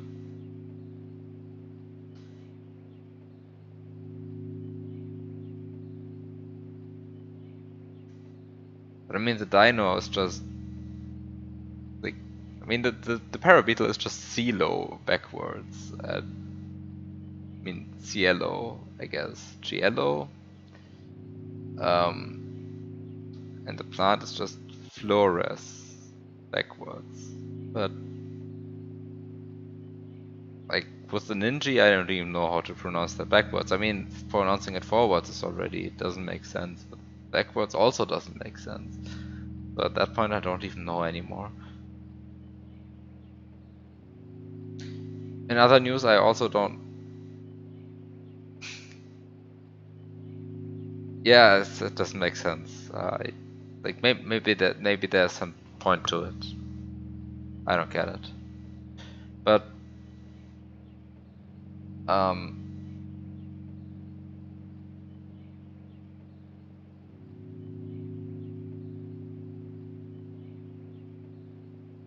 how do I call upon the name of Zerolf?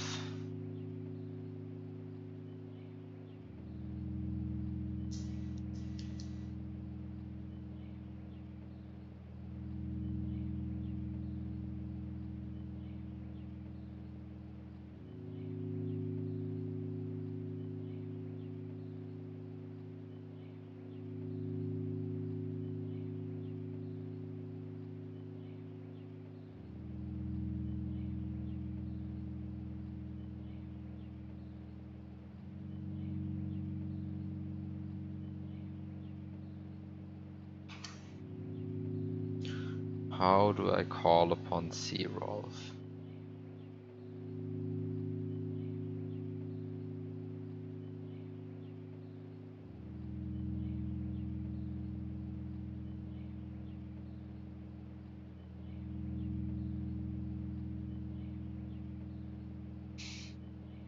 How do I call out a name?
But yeah, I think I might just stop for today now, because I'm getting tired and I'm definitely not finishing this today, clearly. there's still so much that I just fundamentally don't understand yet. Like, how do I call out a name?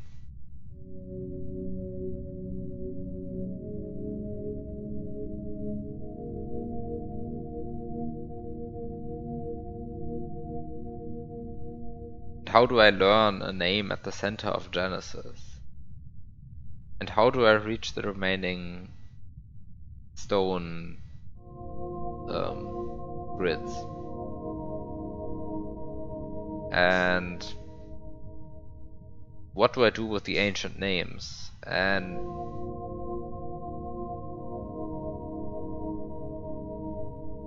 what is up with this letter soup that I found down there? And what is up with the compass of Welkin?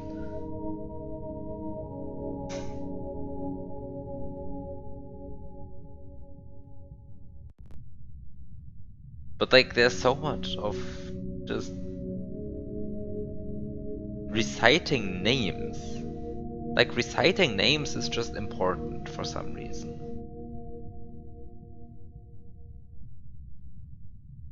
Like, the surface of the realm sits above the abyss. To ascend beyond the void, learn the ancient name, recite it once.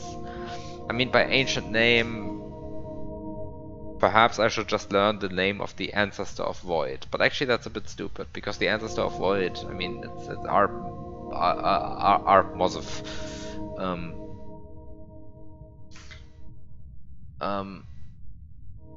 And I mean, I guess that's already like used for the stone grids, whatever. But like, how do I count the like? How do I call the name of Sea-Rolf? I mean, there is kind of the interpretation of saying, okay, well, the letters in Sea-Rolf or whatever in this writing script generally kind of look similarly to the glyphs in the sense that well, the interior thing is exactly one of the glyph particles. And then the exterior you could just interpret as, like, you could just take the negative of the exterior in each case. But then it's the question, like, how do you dance an O, for example, then? Or an A? I mean, I guess you don't have to dance an A. I guess you could try to dance an E and an O, by just not inputting any directions.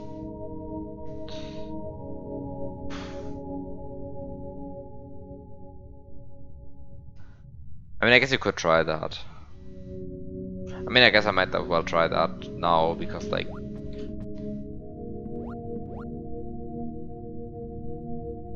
you have Y flipped all images, translated them, and got garbage. Who could have seen that coming? Yeah, I don't know who could have seen that coming. Right, you. You saw this coming.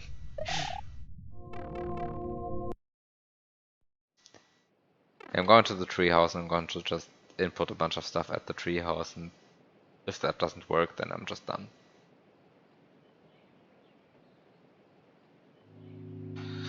So,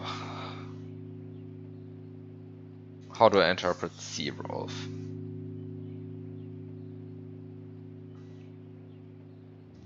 This boils down to writing down some glyphs, or some letters in weird script.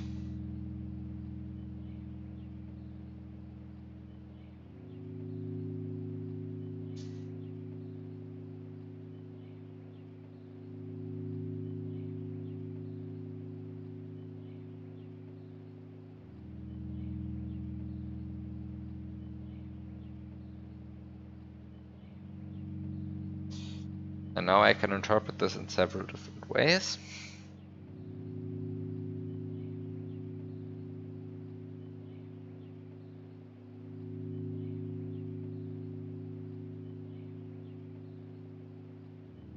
But the most reasonable one, to my taste, I have listed. So,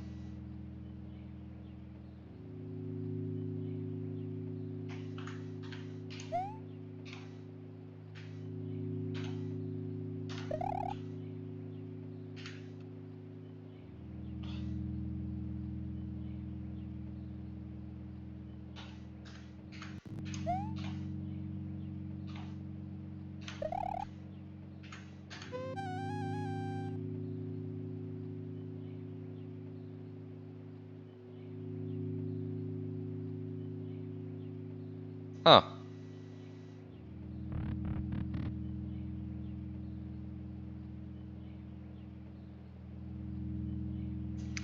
So now I have an additional stone grid.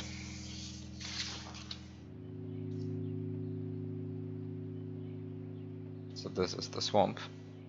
This gives me an additional stone grid.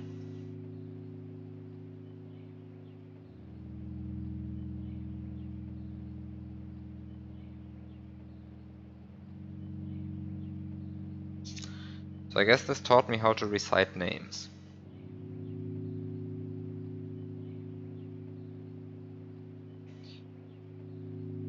Yeah, actually I was a bit hesitant on the name thing precisely because I had already tried something similar.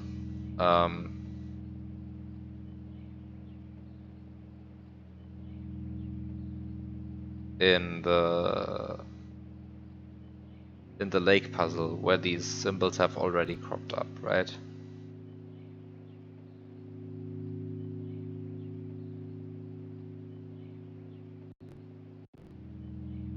But there it just wasn't the solution, so I kind of didn't.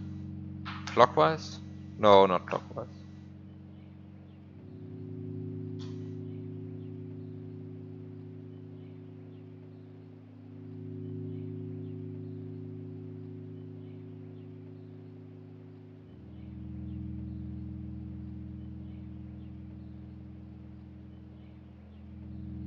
Okay, I wrote down the correct thing. So the question is now the letters.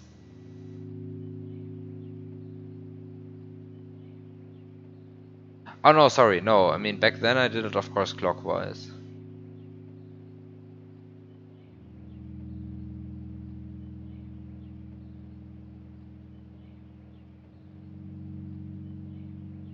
But I mean, this is like. But like the point is, I never did anything regarding like never did anything in front of this door where I did it clockwise instead. Like I just dismissed that entire thought until recently again. Okay, well, I do find an R. Here, this is R.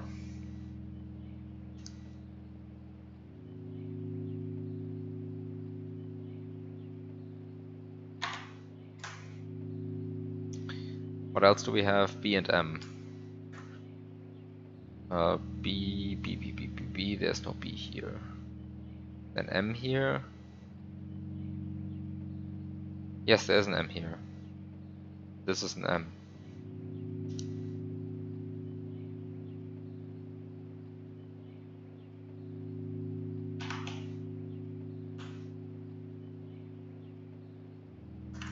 This is an M here.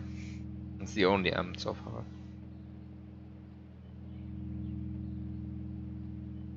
So I guess I'm only missing the ruins stone grid.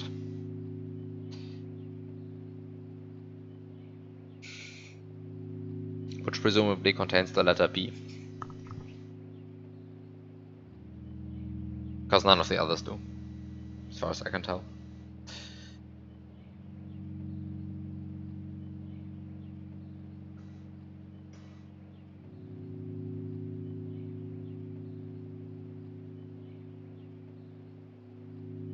But yeah, I guess that at least clarifies what the snake was telling me. So I have this. So I mean, which puzzles are now left, or which statements from animals are still left? So the first thing is to note is that I never even found the animal in the ruins. In the same vein that I didn't find the stone grid in the ruins. Which kind of bugs me, that both of them are hidden still. The ruins, of course, being opposite the cenote, where the fish told me that the surface of the realm sits above the abyss. To ascend beyond the void, learn the ancient name, recite it once. Fortunately, it doesn't tell me where to recite it. Doesn't really tell me which ancient name to recite. Or if that's a bit not so super useful. And then we have in the grotto, a dormant being rests in the skies below. It will only wake when called by name. Its name can be learned at the center of Genesis. I don't know how to go into the center of Genesis. That's kind of the problem. If I knew that, then I might be able to do more, but I don't. Then the plant says the true essences and the reflected ones are connected through a simple dance. Which isn't so far interesting as that it doesn't seem to help me with actually solving the puzzle or solving anything in Fisher, which is anti-Caldera. Right, because I mean the snake in Fisher, it actually helped me solve a puzzle here. Because the snake there told me the lone tree house in the land of Earth, blah blah blah blah blah, right? And similarly, the bird in the sky tells me something about the abyss. And similarly, the buzzy beetle in the grotto tells me something about the Welkin. And all of this makes perfect sense, but then we have the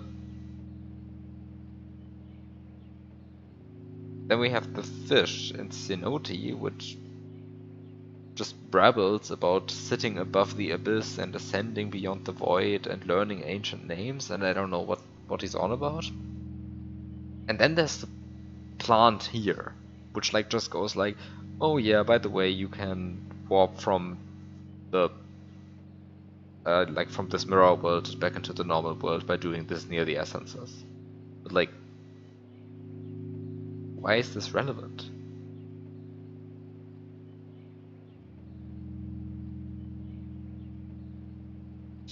I don't get it. And how is this relevant to Fisher? Right? This is the most important thing that I just don't understand. Or maybe it is just not relevant to Fisher. Maybe like this is just like more free-form, freestyle, this part of the deck, and this rigid thing of your every animal says something relevant to the opposite land is just not true anymore. Well, whatever. Enough theories for now. Probably no stream next week. So I guess I'll have to bang my head against this in 2 weeks again. So until then, have a good night.